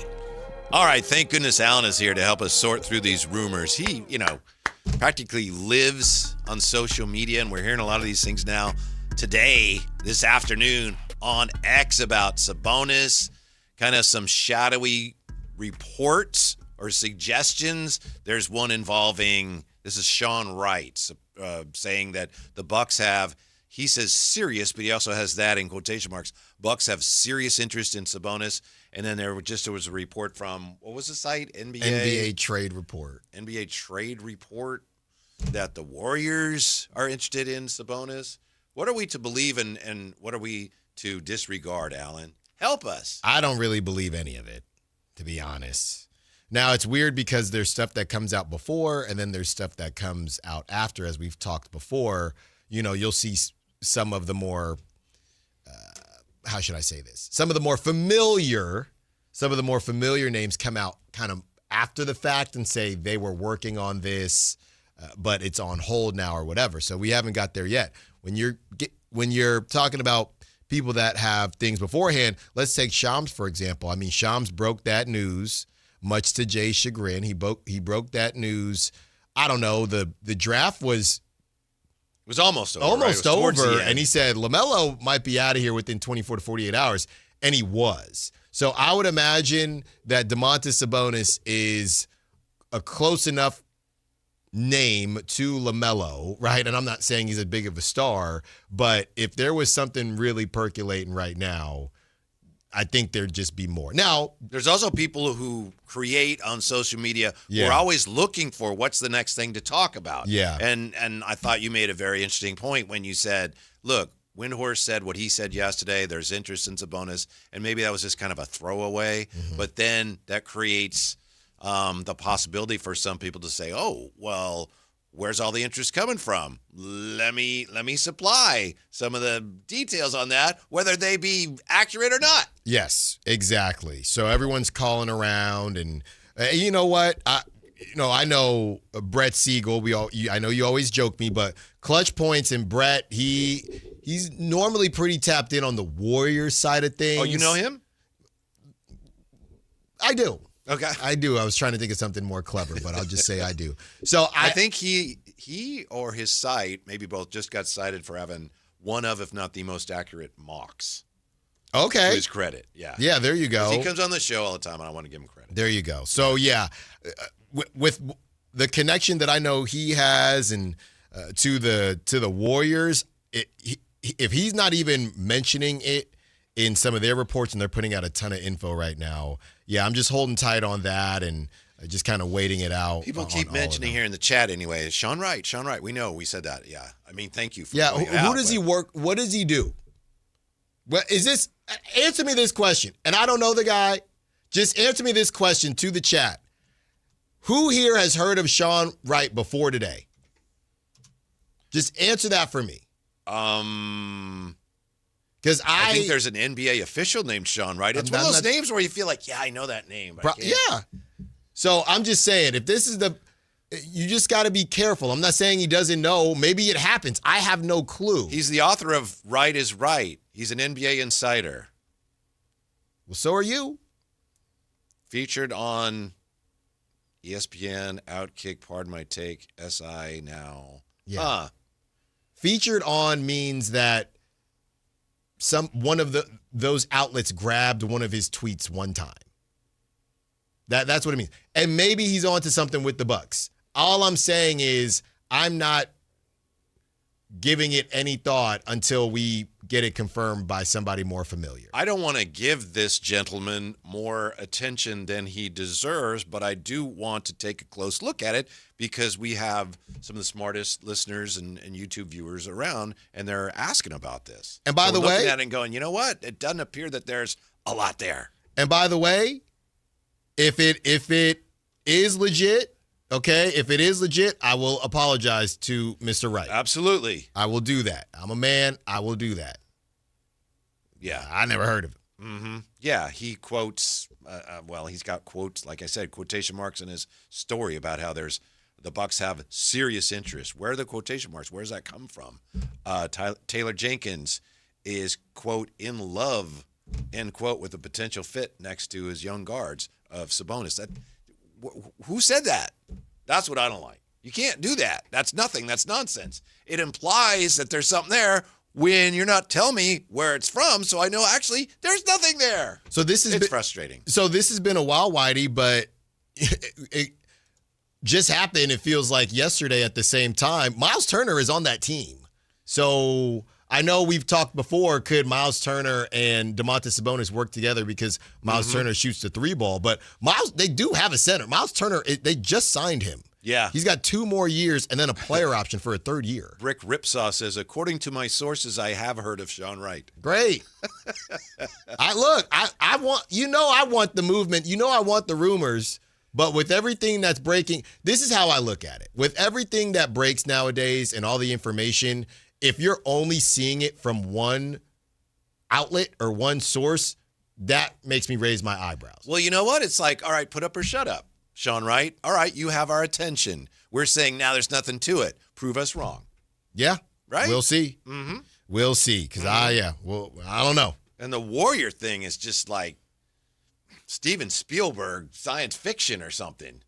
I feel like the Warrior thing might be a smidge more realistic, right? If you were to tell me, hey, I think the Warriors might have interest in Domas, okay. But then if you're going to say, yeah, they want DeMar and they want Sabonis and they're trying to get off of Jimmy Butler's deal, that's to me, that's like, there's nothing to that. Well, again, I don't even know if somebody said in the chat, did DeMar even want to go there when he had a chance? Did the Warriors want him? And they had Moses Moody as well. That got brought up in a potential deal. Mm-hmm. But yeah, my thing is they just hold on, and they got Draymond. I know there was some smoke there. They just re-signed 40-year-old Al Horford. That's right, they did. And by the way, Alan, here's Sean Wright is saying, I'm Sean Wright, this is what I got. That site here, the NBA Trade Rumors, there's not even a name attached. No, there's no name. I love it. I love it. I love it. It's just so ominous. Right. Oh, by the way, speaking of ominous, new Cape Fear tonight, baby. Ooh. New Cape Fear tonight. I've been meaning to watch that. How many have I missed? 3? 4? 2? 3 or 4. Okay. I think only 3. You know, it's another one that I'm on right now. I Will Find You. You heard of this one on Netflix? I Will Find You. I don't think so. Dude is doing a life sentence for his kid is no longer Spoiler with alert. him. No, now I don't need to watch it, Alan. No, that's part of the trailer. He is doing a life sentence. His kid is now dead, and his sister-in-law shows him a picture 5 years later, and it's his son. So he breaks out, and he's trying to find his son. That's all in the trailer, so there's no spoiler. He breaks out? Of prison. To go find his son and prove he didn't kill him. He's innocent. Mm-hmm. It's pretty crazy. Why can't his sister just take care of it on her end? Well, it's his sister-in-law. Oh, sister-in-law, yeah. I mean, he's got it, interesting. Yeah, it's pretty Any nuts. good actors in it? Yes, it's the I don't know her name, but from Severance, the main Sean Wright. That's her name. Whatever, man. Whatever. All right, yeah. So we're gonna try to stay up on that situation so that you don't have to, because we think it's utter and total nonsense. Now, the draft is over, so what are the next big items on Scott Perry's to-do list? We'll dive into that, as well as any more of these cockamamie rumors that emerged today. Next, Sactown Sports. With their final pick in the 2026 NBA Draft, the Sacramento Kings selected Houston guard Emanuel Sharp as a top-tier perimeter shooter and an all-defensive player for the Cougars last season. Did the Kings find the perfect wing to play alongside Darius Acuff Jr.? Your exclusive home for Kings basketball. Sactown Sports 1140. This is the story of the one. As a safety manager at a manufacturing plant, he does everything he can to keep his coworkers safe. From finding ways to reduce risks to keeping safety supplies in stock. And for that, he relies on Grainger. Grainger offers a broad range of quality products and next-day delivery, so he can always play it safe. Call 1-800-GRAINGER, click Grainger.com, or just stop by. Grainger, for the ones who get it done.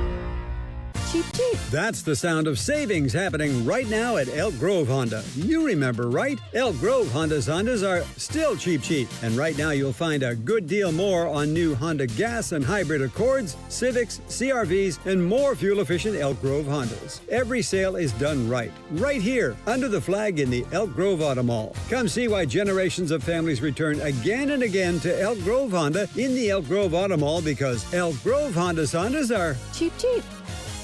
Don't miss out on the biggest action sports event happening in Sacramento this June. Tickets are now live for MoonPay X Games Sacramento 2026. See nearly 100 of the world's best skate, BMX, and Moto X athletes compete at Cal Expo June 26th through 28th. Music performances featuring electronic music icon Cascade on Friday, June 26th, and Grammy-winning producer and artist Mustard, and music producer DJ Subtronics on Saturday, June 27th. Score your tickets today at xgames.com. With 25 award-winning years in Northern California, Ashton & Price is your local injury law firm. Pro attorney tip: if a firm presents as local but they're in LA, red flag. If your first consultation is not with a lawyer, big red flag. At Ashton & Price, your first consult is with a local attorney, and if serious injury prevents travel, a lawyer will come to you. Still not enough? George Washington's my uncle. At Ashton & Price, no red flags, just red, white, and blue. Remember, for the best advice, don't think twice. Call Ashton & Price. Your concert lineup is stacked with can't-miss shows on the Sactown Sports Live events calendar. It all starts July 19th, when country legend Willie Nelson takes the stage at Ironstone Amphitheater. Then Cole Wetzel rocks Lake Tahoe Amphitheater at Caesars Republic July 24th. August heats up with Santana and the Doobie Brothers at Toyota Amphitheater August 8th. The Sacred Souls at Hard Rock Live Sacramento August 12th. David Lee Roth at Thunder Valley August 14th. And a huge night August 16th with Kane Brown at Ironstone Amphitheater and Toto at Toyota Amphitheater. Keep it rolling August 19th with the Black Crows and Whiskey Myers at Toyota Amphitheater. Ty Myers takes over Lake Tahoe Amphitheater August 22nd. September brings Sac Top for 2 back-to-back nights at Lake Tahoe Amphitheater September 11th and 12th. Then, don't miss Leonard Skinner October 2nd at Ironstone Amphitheater and Ashley Cook October 10th at Ace of Spades. Stay up to date with every show on the Sactown Sports live events calendar. Find all the details at sactownsports.com. What's going on? We're talking to Chad Hoblet of Hoblet Dodge, Chrysler, Jeep, Ram, and Woodland. Chad, tell us what's happening for Chrysler's Make This the summer event. Kick summer off right when you save up to $9,500 off MSRP on new 2026 Jeep Grand Cherokee Laredo Altitudes. You won't find a better looking, more powerful, and comfortable Jeep on the road. There's nothing like moving the family around in luxury. Yeah, those Jeeps look real nice inside and out.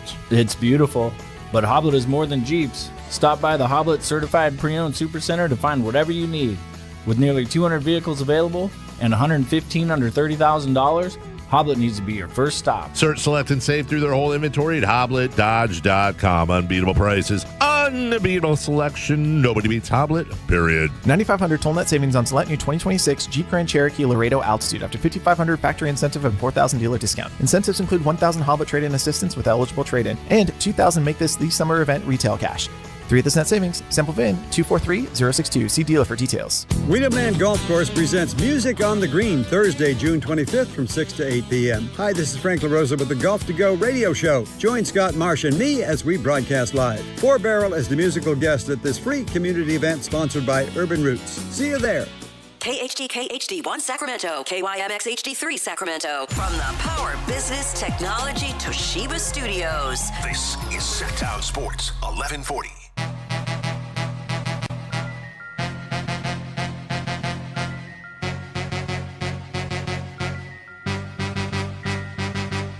Live and local, it's the Drive Guys.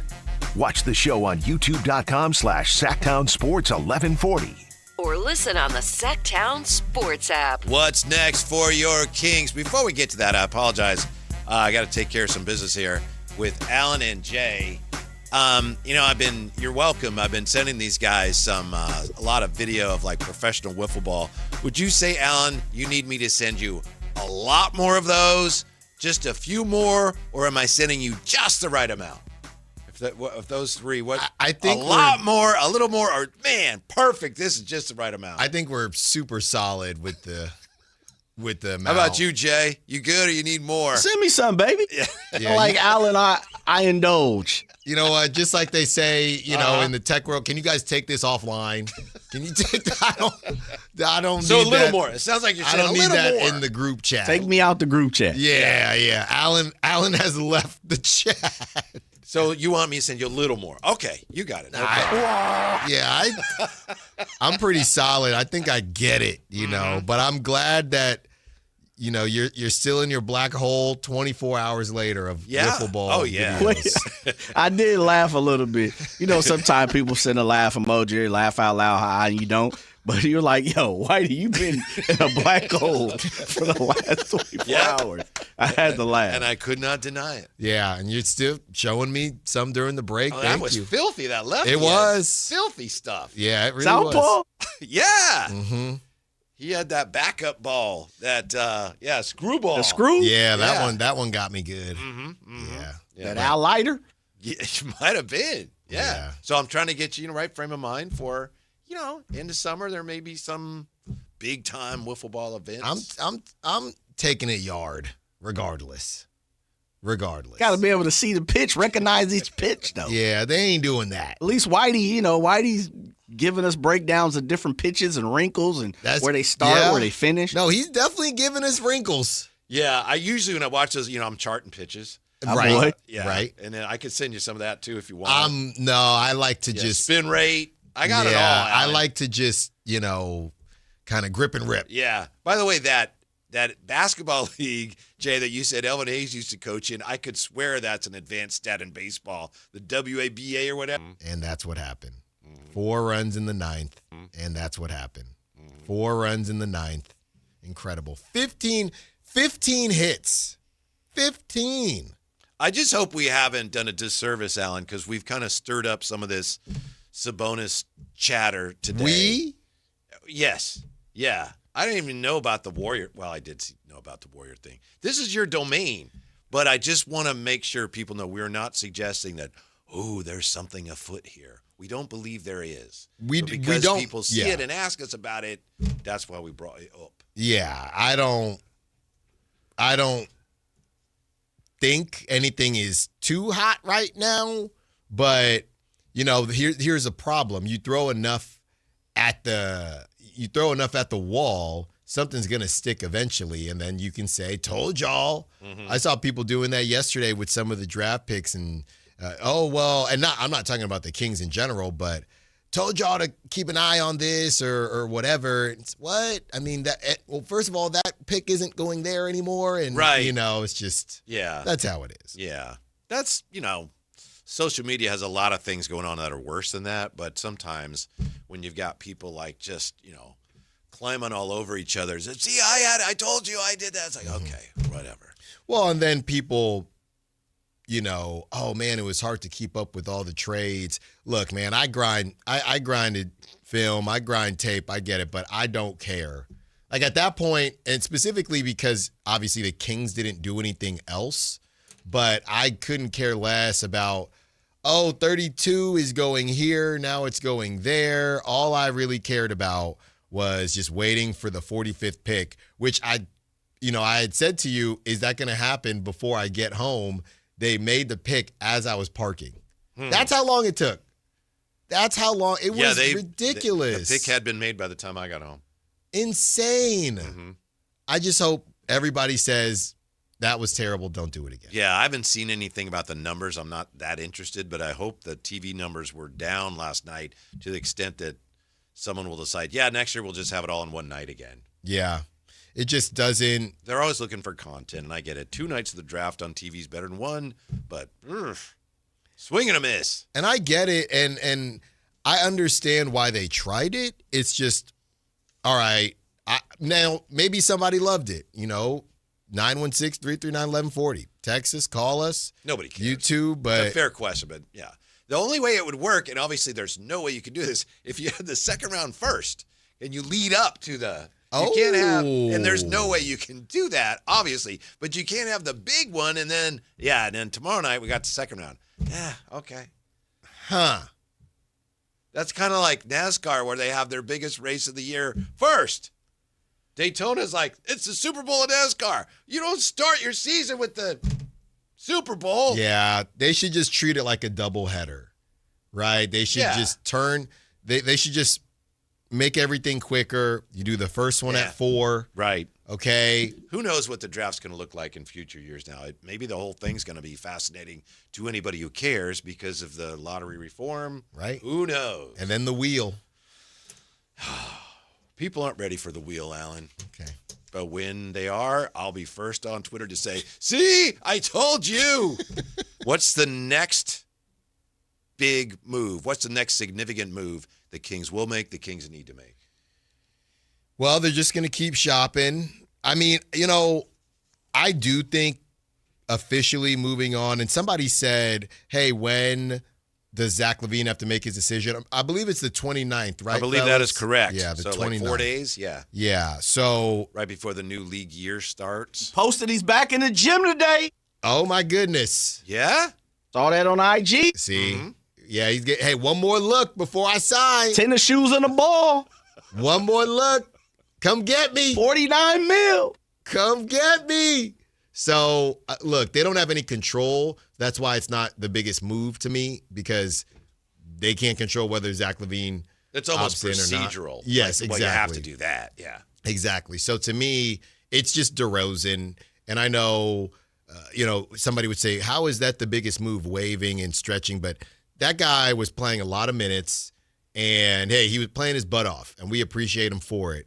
But if you move on from DeMar DeRozan, I think a lot of fans – will maybe even take it easier on Domantas Sabonis if they sit there and say, hey, we've officially moved on from one of the vets. We went and got our point guard. We moved on from one of the vets. Finally, it's been so long. I do think it'll be received pretty well, and DeMar will get his flowers. Yeah, through no fault of his own, DeMar at least in my mind, and I think in the minds of many fans, he became a living symbol of that purgatory that the Kings kind of, it was self-imposed. Mm-hmm. It wasn't the intent, but he was supposed to help the Beam team get over the top from the first exhibition season. You know, it's like, ooh, that's not a good fit. And so he became a symbol of the fact that the whole thing was coming to an end. Yes. It wasn't because of him, but he was, you know, brought in to fix something that went sideways. So my point is,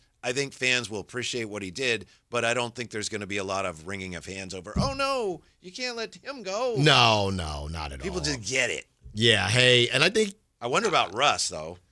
That was my next question for you, because now that the Kings have drafted Acuff, I've seen a couple people chime in, hey, Russ, let's do the mentor thing. Everybody knows how I feel. I'm the same. Defense, turnovers, mentors.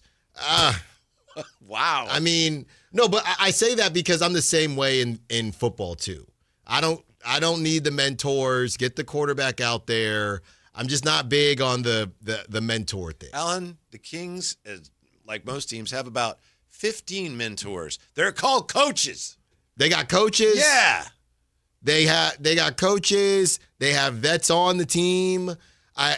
Again, you can use a roster spot on Russ if you want, but if he's playing more than, I don't know, Whitey, what's even realistic at this point? How many minutes for him to play? What's realistic? 10? If he's doing the mentor, he ain't going to sit on the bench the whole time. That's not realistic. So is it 10? I just don't think it's a good fit for anybody at this point. Weren't you kind of in that camp initially? I thought he would be back. Okay. But not because I Okay. thought it was necessarily a good idea. I Yeah. just assumed he was going to be back based largely on the things he said about how it's family here, you know, and they loved him. And but I'm not saying he won't be back. I just don't think it's a good fit for anybody. Yeah. You're going to play him with Acuff? I don't think so. I don't think that's good for anyone.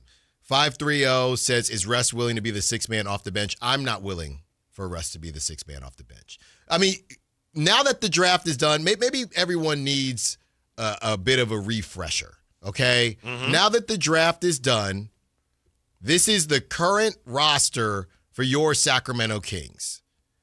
Zach LaVine, Domantas Sabonis, DeMar DeRozan, DeAndre Hunter, Keegan Murray, Malik Monk, Devin Carter, they have that team option, Neek Clifford, Maxime Reynaud, Dylan Cardwell. Now let's add in Darius Acuff, okay, Emanuel Sharp, and Alex Karaban. So does that mean 3 have to go? One way or the other? We can remove, 15? it's not done yet, but DeMar, we can probably say is not going to be there. Yeah, according to sources. The Devin Carter thing is interesting with that team option. They might find a way to say goodbye. I don't know that for a fact. I'm just, we're doing the math here. Right. Somebody has to go. So that's still 2. And now we're talking about adding those 3 guys and bringing back Russ to be a mentor. And you didn't mention Precious Achiuwa. And Precious Achiuwa. So hey, Jay, where's my TI-84 calculator? This is not adding up to me, man. It's not adding up to me. So that's where I'm at. So anybody out there that wants to bring in Russ, I'm just not seeing the fit or honestly the room. Yeah, and I believe that roster ends up being very expensive if that's your roster. That too. And very expensive. After what Russ did last season, I know he did cool off from 3, but he had a pretty darn good season from 3. After he ended up like 32? Yeah, after what he did last season, 33.8, which is all right. Better than his career. I don't know that he wants to just chill on the bench and tell Darius Acuff where to be. I don't know. Right? If I just had the season that Russ had, I'd probably want to play somewhere. That's what I would want. So I don't see how it fits. I don't see how it works. And I've never been big on mentors in any sport. Yeah. I wonder if they have any desire to clear up some cap space and time to be a player at all in free agency. I just don't know how realistic that is when you'd have to free up so much space. And you know that Zach almost certainly is going to say, yeah, I'm staying. Mm-hmm. Okay. Maybe that's one reason they're trying to move Domas. It's part of the fun in the offseason is free agency. Right now, the way it looks is the Kings just can't be participants. Even if there's anybody that would consider them, they just can't do it unless they free up some money. Yeah, I'm not even really thinking about that, though, Whitey, because, who are you even looking for? To me, well, that's fair, but I'm just saying as we're looking at, what's next? Well, typically teams look at that, but right now, that's not even an option. But I do think they're looking at it. I think it's just Precious. I think it's Precious, and to the point, it's the same 5-3-0 that brought up Russ as sixth man. Yeah, maybe it's not sixth man, not to get caught up in, the devil in the details, but this is what we said yesterday. Who is the backup point guard? And I watched about 3 minutes of Emanuel Sharp tape during some of these breaks, and he's not playmaking. No, I don't believe he's not playmaking. So it's Malik. Right now, it would be Malik. It would be, I don't know. The Neek experience wasn't terrible, but I wouldn't think they're planning on that being the backup. So I think that's where What about your guy Killian? He's there. They can pick up his. Well, here's the thing. They still have Devin if they want him. They still have Killian if they want him. Is Russ better than those guys? Absolutely. What do they value? I don't know. We always got to be careful here, but I don't know. My thing with Russ is he knows almost so much.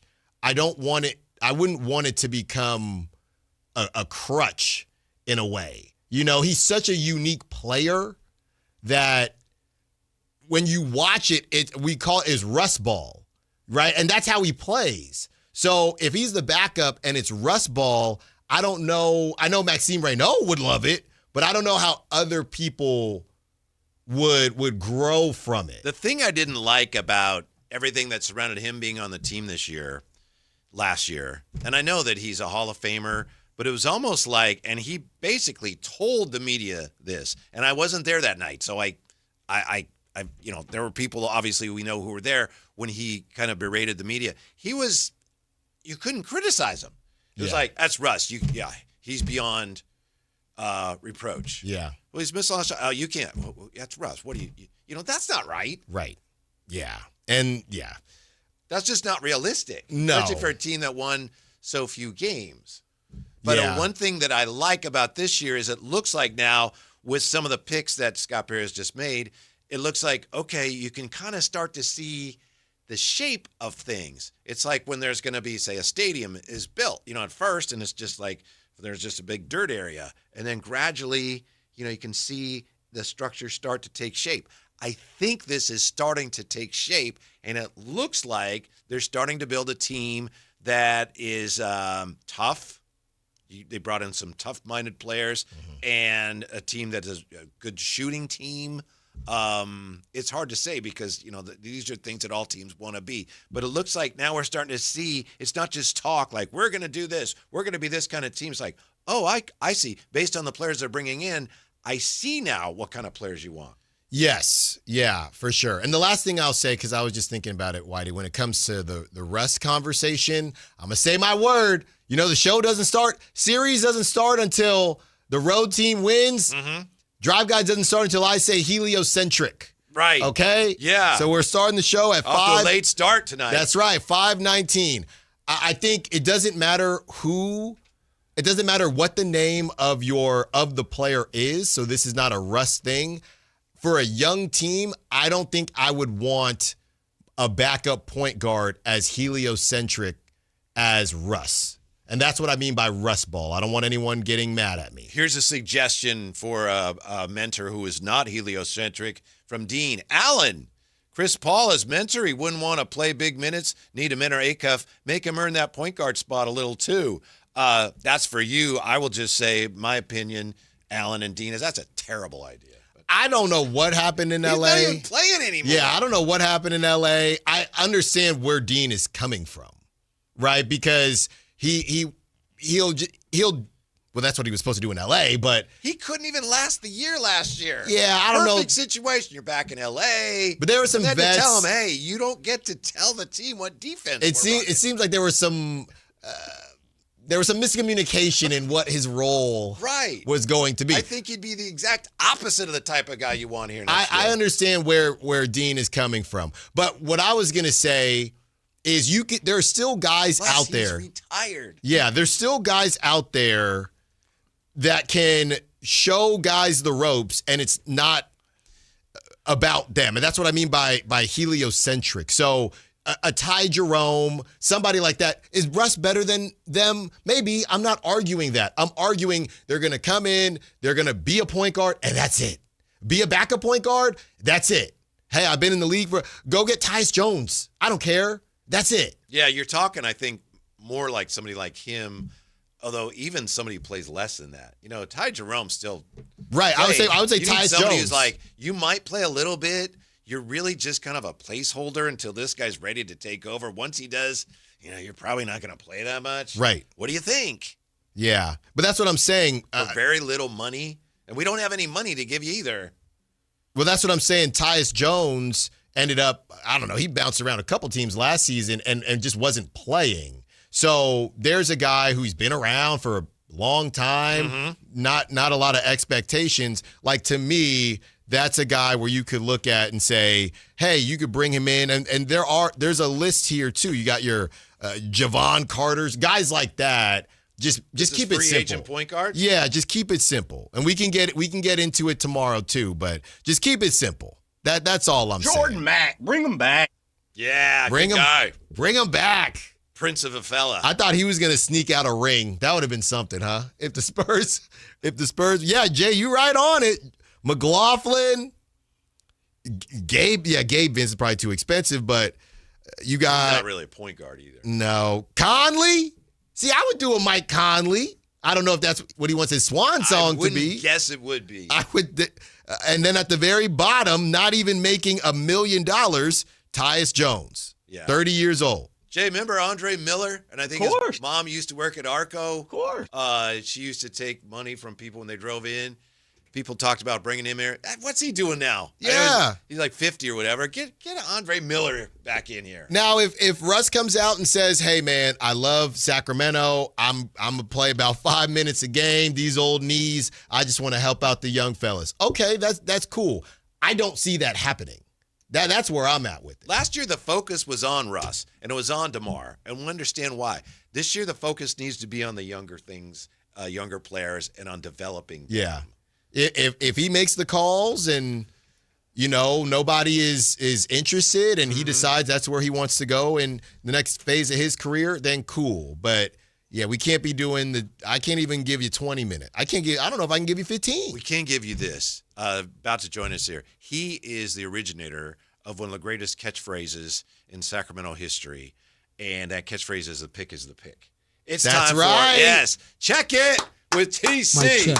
Hello, TC. How are you? Man, Mike check. Listen, hey, Alan, Whitey, Jay, what's up with my boys? Well, we were just giving you credit, TC, because you were the one who coined the phrase. The pick is the pick, and we love it. I use it all the time. Hey, listen, Whitey, thank you. For sure. Listen, he knocked it out of the park. It's an A+.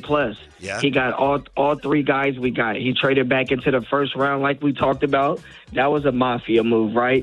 And all three of these guys are culture changers, right? Snipers. 2 out of the 3 guys are 3-and-D. Acuff, he's going to come together on that. But also, they have a dog mentality, and that's Doug Christie and Scott Perry. That's that culture that we're trying to develop here in Sacramento. Cardwell, Max, Neek. Listen, man, Precious, if he coming back, bro, he's knocking out. Let this guy work. Let him and BJ work, please. They're going to put a team together like we talked about.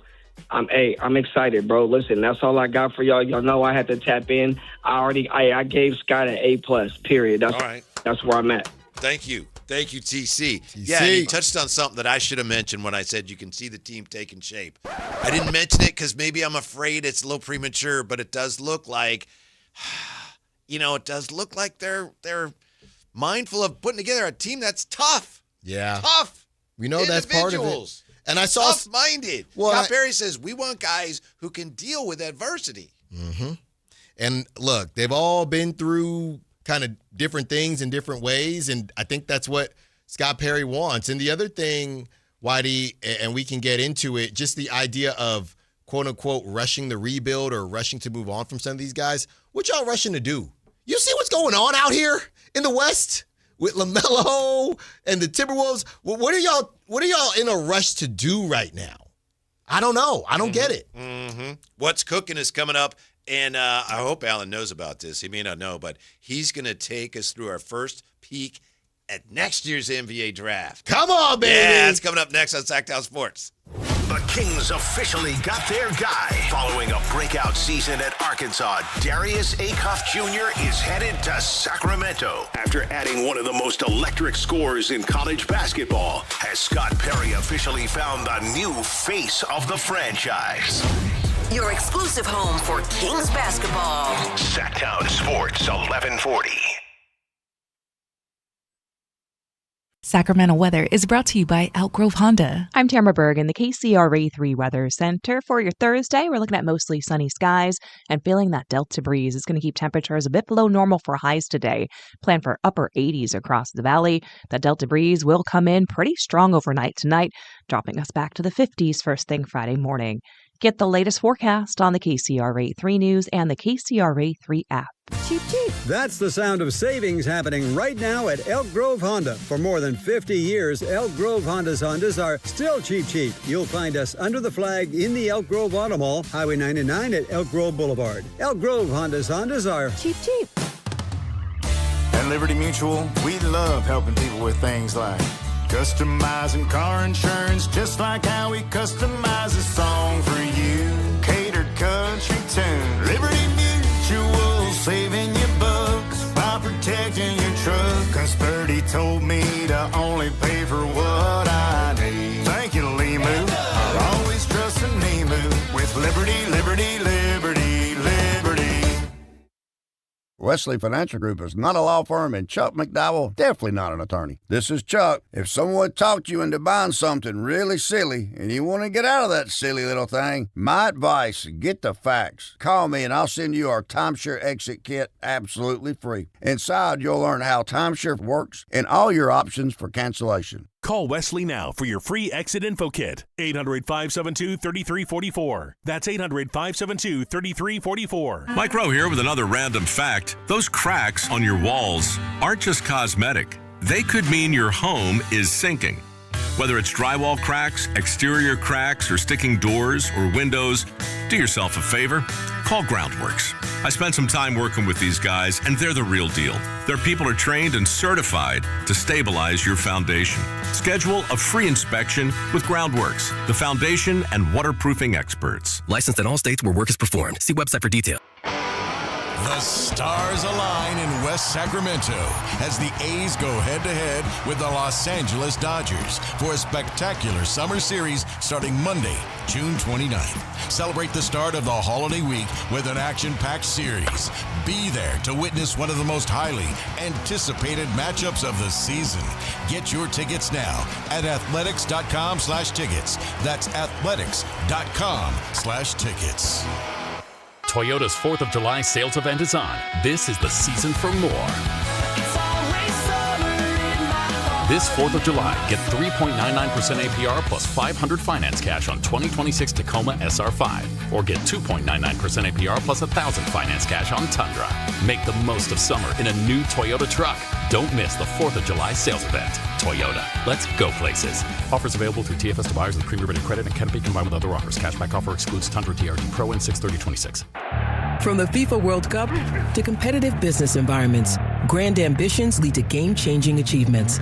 At Bank of America, we're there to support businesses at every step, providing insights and expertise to help you gain an edge. He shoots, he scores! What would you like the power to do? Explore winning business solutions at BofA.com/gamechangers. Bank of America, official bank of the FIFA World Cup 2026. Wendy's new Biggie Deals lets you choose whatever you're in the mood for. It's like a music mixing board of deals, and you're the producer. Go with some chill folk music with a JBC in the $4 Biggie Bite snack. Try the drum and bass of deals with a double stack and the $6 Biggie bag. Or go full-on sandwich symphony with an $8 Biggie bundle, the grand finale of snacking.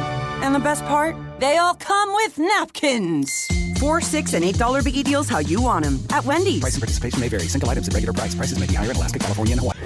Order up, Sacramento. And for you, sir? I will have the gabagool. The dinner bell rang, and it's time to find out what's on the menu. Lunch? Oh, you gotta be kidding. Lunch is for whips. So fire up the grill and crank up the burners, because it's time to find out what's cooking on the Drive Guys. Give me all the bacon and eggs you have. Do you understand? Here's Whitey Gleason and Alan Stiles. I'll have what she's having. Hey, food note here, since it's time for What's Cooking. Dave did, 40 minutes on meatloaf today, so you might want to check that out on our YouTube channel. Which hour? That's pretty much the whole show. No, I think late in the show, like 9:30, if I remember correctly. I feel like he does. You want to put wild mushroom in there, but raw, and then, not wild, but raw mushroom, and then that'll absorb the moisture. I'm sure. Don't overcook it. It feels like he does a meatloaf thing like once a year. That man loves to talk about meatloaf. It's a tradition. What is? Dave's meatloaf talk once a year. The draft, NBA draft comes around once a year. We just finished, but already Alan has some intel on next year's NBA draft. Yeah, so here we go. Everyone is going wild. Kings fans off of the heater of getting Darius Acuff and their two other picks. So Tankathon, it's never too early to think about the next draft, is the this 2027 today draft. The first day that they actually. It's fresh. Right? It's fresh, right? Yeah. So Tankathon on social media, they put out their first official simulation with the new lottery, and they have picking 5, the New Orleans Pelicans. They have picking 4, the Charlotte Hornets. They have picking 3, the Washington Wizards. Ooh. They have picking 2, the Chicago Bulls. They're really building something if this is true. And picking number 1, your Sacramento Kings. That is correct. What is that based on? Sacramento. I don't know. They got these chances with the ping pong balls with their logos. But it's a little confusing that it says Sacramento has 2 chances. I don't know if that means they were in the relegation. Oh, no. But then Chicago has 3 chances, and they're also not going to be good. So I'm not really sure why. Yeah, all I care about gotcha. is that Sacramento in their first simulation is number 1. I did my own simulation, and the Kings were 1 again. Wow. They were 1 again. So everyone is excited about the Sacramento Kings, and now they are kind of going through, and Whitey, all the mocks are already coming out. I love this so much. Have you been grinding any film on these guys yet? I haven't yet, but Tyron Stokes is number 1. I don't know if it's... there's a weird guy in our gym. Come on now. He's recording something. Come on just now. Alan. Come on now. Yeah, he's just checking out the prospect. They're in college, or they're about to be, or they're getting ready to touch down on campus. Tyron Stokes going number 1. That's on Tankathon. 6'7" wing, right? 6'7" wing, 19 years old. Tyron Stokes going number 1 on Bleacher Report, and Tyron Stokes going number 1 on CBS Sports. So here you go, Whitey. Built like an NFL tight end, Alan. He's a big boy. He's a big boy. So that's that. Caleb Holt at number 2, Jordan Smith Jr. at number 3. You can find kind of different. There are some familiar names in here. I was going to say, it's pretty interesting. Some of the players that decided to stay. Yeah, Braylon Mullins. Tankathon has him at 4. That's there's another Baba Oladoton. That's at 12. I see Amari Allen at 14. Couple names here, Whitey. He's second on CBS Sports. There you go. That's how you change your life. So yeah, Milan Momcilovic doesn't look like he's changed a ton. Mm-hmm. And then you have Gilbert Arenas, his son, Elijah Arenas. You have him as well. So that is what we're looking forward to, fellas. So for everybody that wants to move Domas. It'll be here before you know it. That's right. For everybody that wants to move Domas, let us not forget. And I don't know, guys, how this worked, but on Bleacher Report, they also have the Kings as number 1. Huh. Yeah. They have the Kings number 1. What do they have for CBS there? CBS Sports has, with the first pick, Sacramento Kings. Come on. Terran Stokes. By the way, they also have, going down the list here, at 10, Allen, the Orlando Magic with the 10th pick, according to CBSSports.com. With the 10th pick in the 2027 NBA draft, the Orlando Magic select Luigi Swigo. See? 7'4" center from Villanova next year. Yeah, he's going to go to Villanova. Oh, hey, yeah. This is what we told you, Luigi. Right? Just go back, bulk up. This says Swigo is a giant, even by NBA standards, and a true stretch 5 who can make pick and pop threes. I want him, Allen. Is this future Swigo? I want Luigi Swigo. Hey, trade back in to barely in the second round to go in top 10. That's how crazy. That's how crazy this past draft was. Tunde Yasufu, we know him, right? Yep. He was in this draft for a while. Yeah, all these guys bumping up now. So, yeah, it's going to be fascinating. Obviously, there is plenty of time, but it makes you feel good about things. Why? Malachi Moreno, wasn't he in this draft for a while? Yeah, then he got out. Mm-hmm. I saw something, Whitey. Did you see this? Speaking There's of, your guy, Neoklis Avdalis. Come on! Yeah, in this mock, he goes 23rd to the Pacers. Scott, go get our guy. Uh-huh. North Carolina. By the way, did you guys see this from Narcisse Nguy? Huh? The Clippers drafted him, right? Okay. The Clippers drafted him with the 57th pick, but he informed the team that he will be playing for Auburn next year instead. Well, Allen, how did that happen? Nguy committed to the Tigers in March and never formally declared for the draft or went through the process. Wow. So somebody is saying it's basically, Jay, it's your draft and stash, baby. Know what it is? So, yeah, they retain his rights. For how long? For a year? I don't think, yeah. So put yourself back into the drafts, right? Because formally he didn't do it. Yeah. Normally you would have his rights until any time. In perpetuity? Oh, okay. Yeah, it's a stash. You know what? I know that's different, and I understand why people are upset by it. I don't have an issue with it. Let the players exercise their rights. Well, he never said, I want to do it. They just took him, right? I mean, so yep. it's Want a the rights. Draft instead. So they like him. Huh. They like him. So he couldn't say, okay, I want to play in the NBA?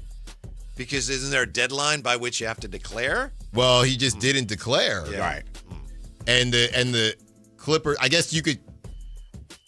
Well, it's because I believe he was international. Correct. So he was automatically eligible. So it's a little different than coming out of a college. You know who else is eligible for next year's draft? My guy, Flory Bidunga. All right. I like him. Well, he was eligible this past season. He decided, I'm back to school. Yeah, back to school. Braylon Mullins changing his life. He goes top 5. I mean, that's a job well done. Mm-hmm. Get more cash flow in college and then go top 5 would be crazy. Oh, I wonder how differently it's all going to look when next year's draft rolls around. The ticker, well, right now they just have a time. It's just for the timer they have is for free agency.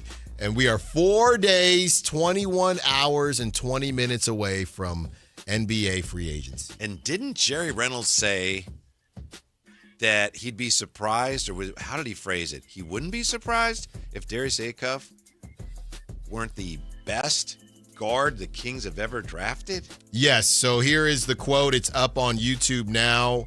Jerry Reynolds says he'd be surprised if Darius Acuff isn't the best guard to ever play in Sacramento. Okay. So play for the team, the whole organization. Yeah, he didn't say draft. He didn't ever play for the team. Yeah, there you go. Wow. I know. We were both kind of shook when he said that. Uh-huh. But Jerry, includes Jimmer. Jerry's been on this for a while. Jerry's been on Darius Acuff for a long time, man. So go check that out on YouTube if you're just hopping in your car and happen to miss it. Thank you, Alan. I was kind of, 6-7 about next year's draft, but now after that, it's time. I'm ready. Yeah, I mean, guys, it's all in front of us now. We know the future now. So that's going to be fun. We'll come back, wrap things up next. Sactown Sports. The Kings officially got their guy. Following a breakout season at Arkansas, Darius Acuff Jr. is headed to Sacramento. After adding one of the most electric scorers in college basketball, has Scott Perry officially found the new face of the franchise. Your exclusive home for Kings basketball. Sactown Sports 1140. Cheap, cheap. That's the sound of savings happening right now at Elk Grove Honda. You remember, right? Elk Grove Hondas are still cheap, cheap. And right now you'll find a good deal more on new Honda gas and hybrid Accords, Civics, CRVs, and more fuel-efficient Elk Grove Hondas. Every sale is done right here, under the flag in the Elk Grove Auto Mall. Come see why generations of families return again and again to Elk Grove Honda in the Elk Grove Auto Mall, because Elk Grove Hondas are cheap, cheap. Capital Casino is conveniently located in downtown, 411 16th Street, and has been a part of the greater Sacramento area for over 20 years. They offer the best variety of games in the region in a safe and friendly environment, and there's plenty of parking, all well lit and monitored by security. Come have a great meal at the cafe and restaurant inside. Capital Casino has the best food, the best service, and the best action. But please always remember to gamble responsibly. 1-800-GAMBLER. Progressive knows you've got plenty of things to worry about. What time does the kids' practice end? How long has that check engine light been on? Are takeout containers microwave safe? So the last thing you should have to worry about is what to do if something unexpected happens on the road.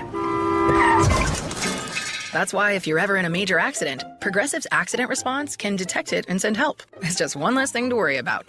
How long does chicken last in the fridge? Progressive Casualty Insurance Company and Affiliates. Limited availability in California. Driver is responsible for emergency and towing charges not covered by the policy. This summer, the Honey Pepper Pimento Chicken Sandwich and Pineapple Dragon Fruit and Sprite are back at Chick-fil-A. Girl, it's back. We've been waiting. I love that honey pepper pimento sandwich. And that pineapple dragon fruit and Sprite is everything. It's got that razzle-dazzle that makes you stop and say, okay, wait a minute. I love the creaminess of the pimento cheese. It's savory, it's bold, it's flavorful. Our faves are back. High five, girl. Which fan favorite will you choose? Real customers paid for their testimonials. Golf to Go is brought to you by the Hagen Oaks Golf Super Shop. Here's Frank LaRosa. Typically, a high handicapper carries an index of 20 or more. Golf Monthly's Barry Plummer offers 4 tips if you're tired of that high handicap. First, choose the right equipment. Invest in a 5-wood, which is more forgiving than a 3-wood or 3 hybrid. It's a much better option for getting the ball in the air. Second, play for bogey on par 5s. Break the longer holes into manageable chunks, perhaps aiming to hit the green with 4 easy swings while also navigating away from the trouble along the way. 3, leave the sand wedge in the bag for chipping. Up and down percentages are almost twice as good when chipping a 9-iron over a sand wedge, and 3.5 times better with the putter. And finally, stop leaving your putts short. A 20 handicapper leaves 55% of their missed putts short of the hole. Give yourself a chance with every attempt and don't leave another putt short. Try these simple tips and let's see whether your handicap starts to come down. And have some fun out there. That'll help too. That's your Golf to Go. I'm Frank LaRosa. Everyone loves to be outside, and so do mosquitoes. Protect yourself against mosquitoes and West Nile virus by following these simple tips. At least once a week, look around your yard and drain stagnant water from any containers where mosquitoes can breed. Remember to use an effective mosquito repellent, especially at dawn and dusk when mosquitoes are most active. Close all doors and be sure screens are in good working condition. At the Mosquito and Vector Control District, we're here to help. Visit us at fighttobite.net.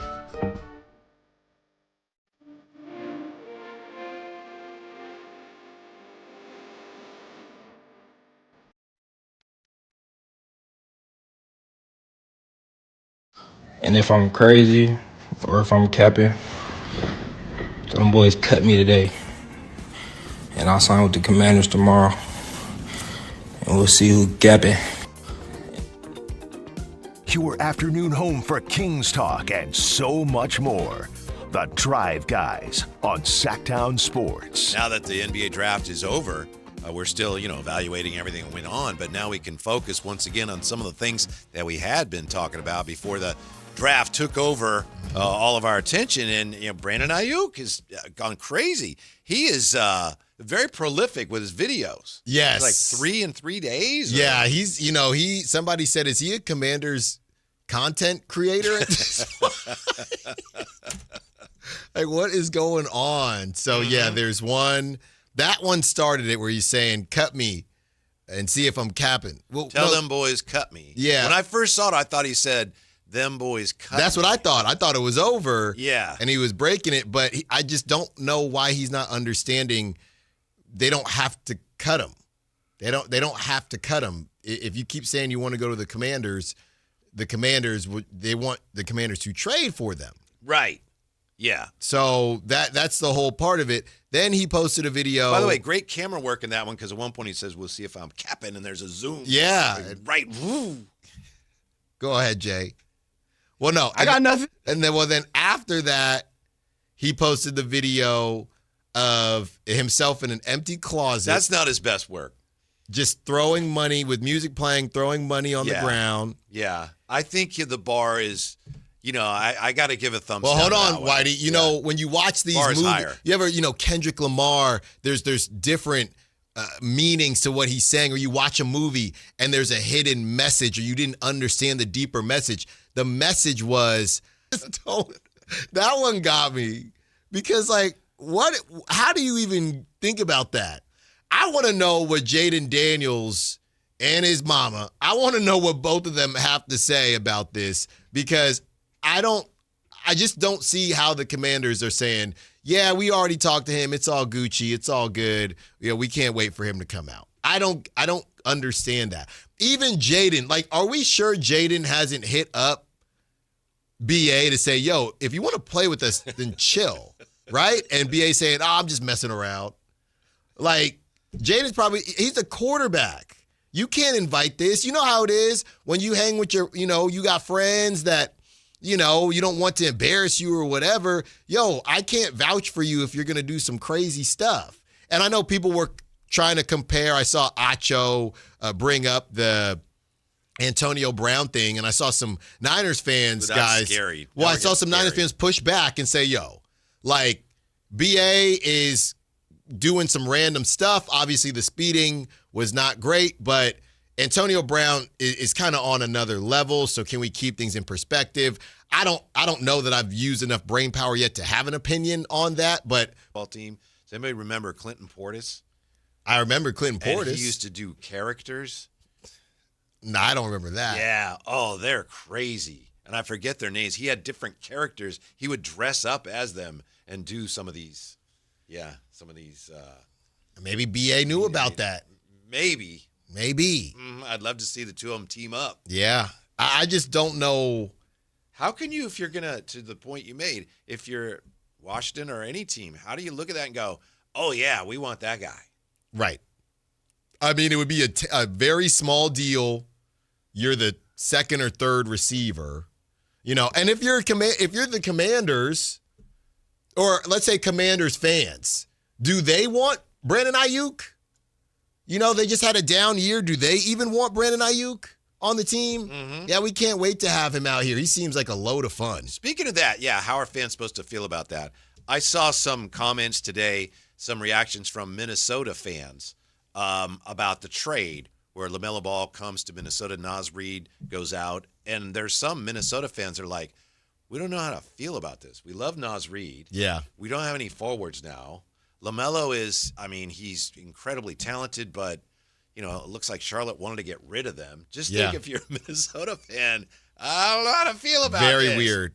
They were gung-ho on finding a point guard, but a scoring point guard. The only players we had heard them connected to, and this is, beyond just finding some type of guard. These are the only the Kyries. Yeah. They were just obsessed They were with finding looking for something somebody like that. so that defenses in the postseason couldn't just solely focus on Ant. Right, but I disagreed with the Kyrie thing. LaMelo wasn't fully on. I thought they were going to go after Jaylen Brown. That would have made more sense to me. But I don't know. Let's do it this way.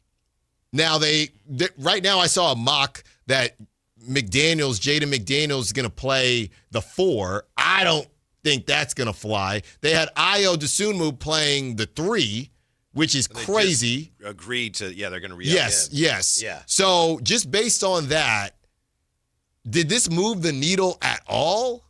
There's got to be more. I don't know how they do it, but there's got to be something else that they're going to be pulling off. You would think. That roster's like, you're not done yet. What do you think? Well, you're not done yet.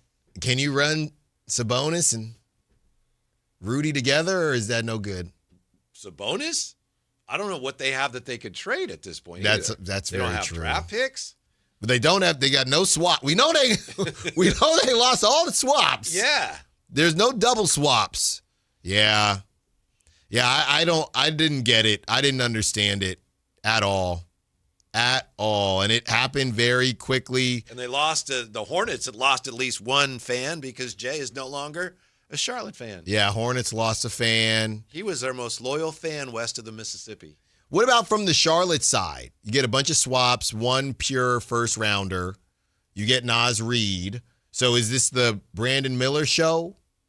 The thing about Con Kneppel is, as good as he was this season, I'm going to do the thing. What is his ceiling, right? Even if that's his ceiling, he's a really good player. But their number one has to be Brandon Miller, right? In that team, and that team got really good last year, but not till February or so? Mm-hmm. I mean, they were really good. I know. Yeah. I think a lot of teams, I was reading about somebody else, Boston is looking at the season they had last year. Maybe Charlotte's this way too.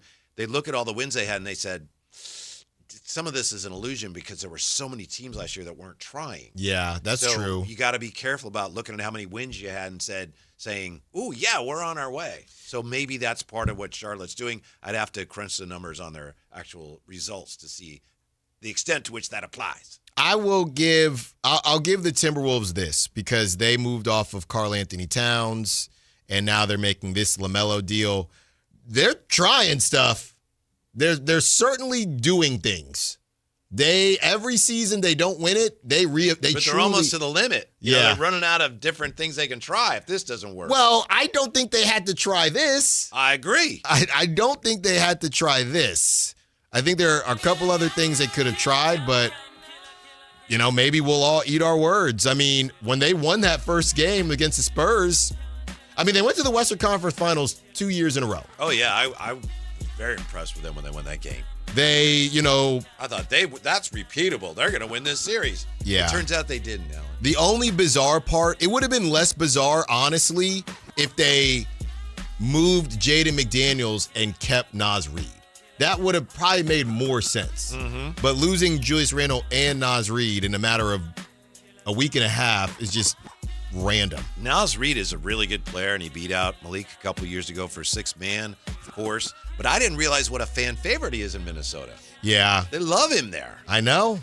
And I think it's just so funny because when they moved on from Julius, they maybe felt like Naz Reid was their Malik Monk. Now Naz is going to cook. This is our time. He's in the starting lineup now, and now he's gone. Mm-hmm. And LaMelo, I read this off earlier to you. LaMelo eclipsed 70 games one time.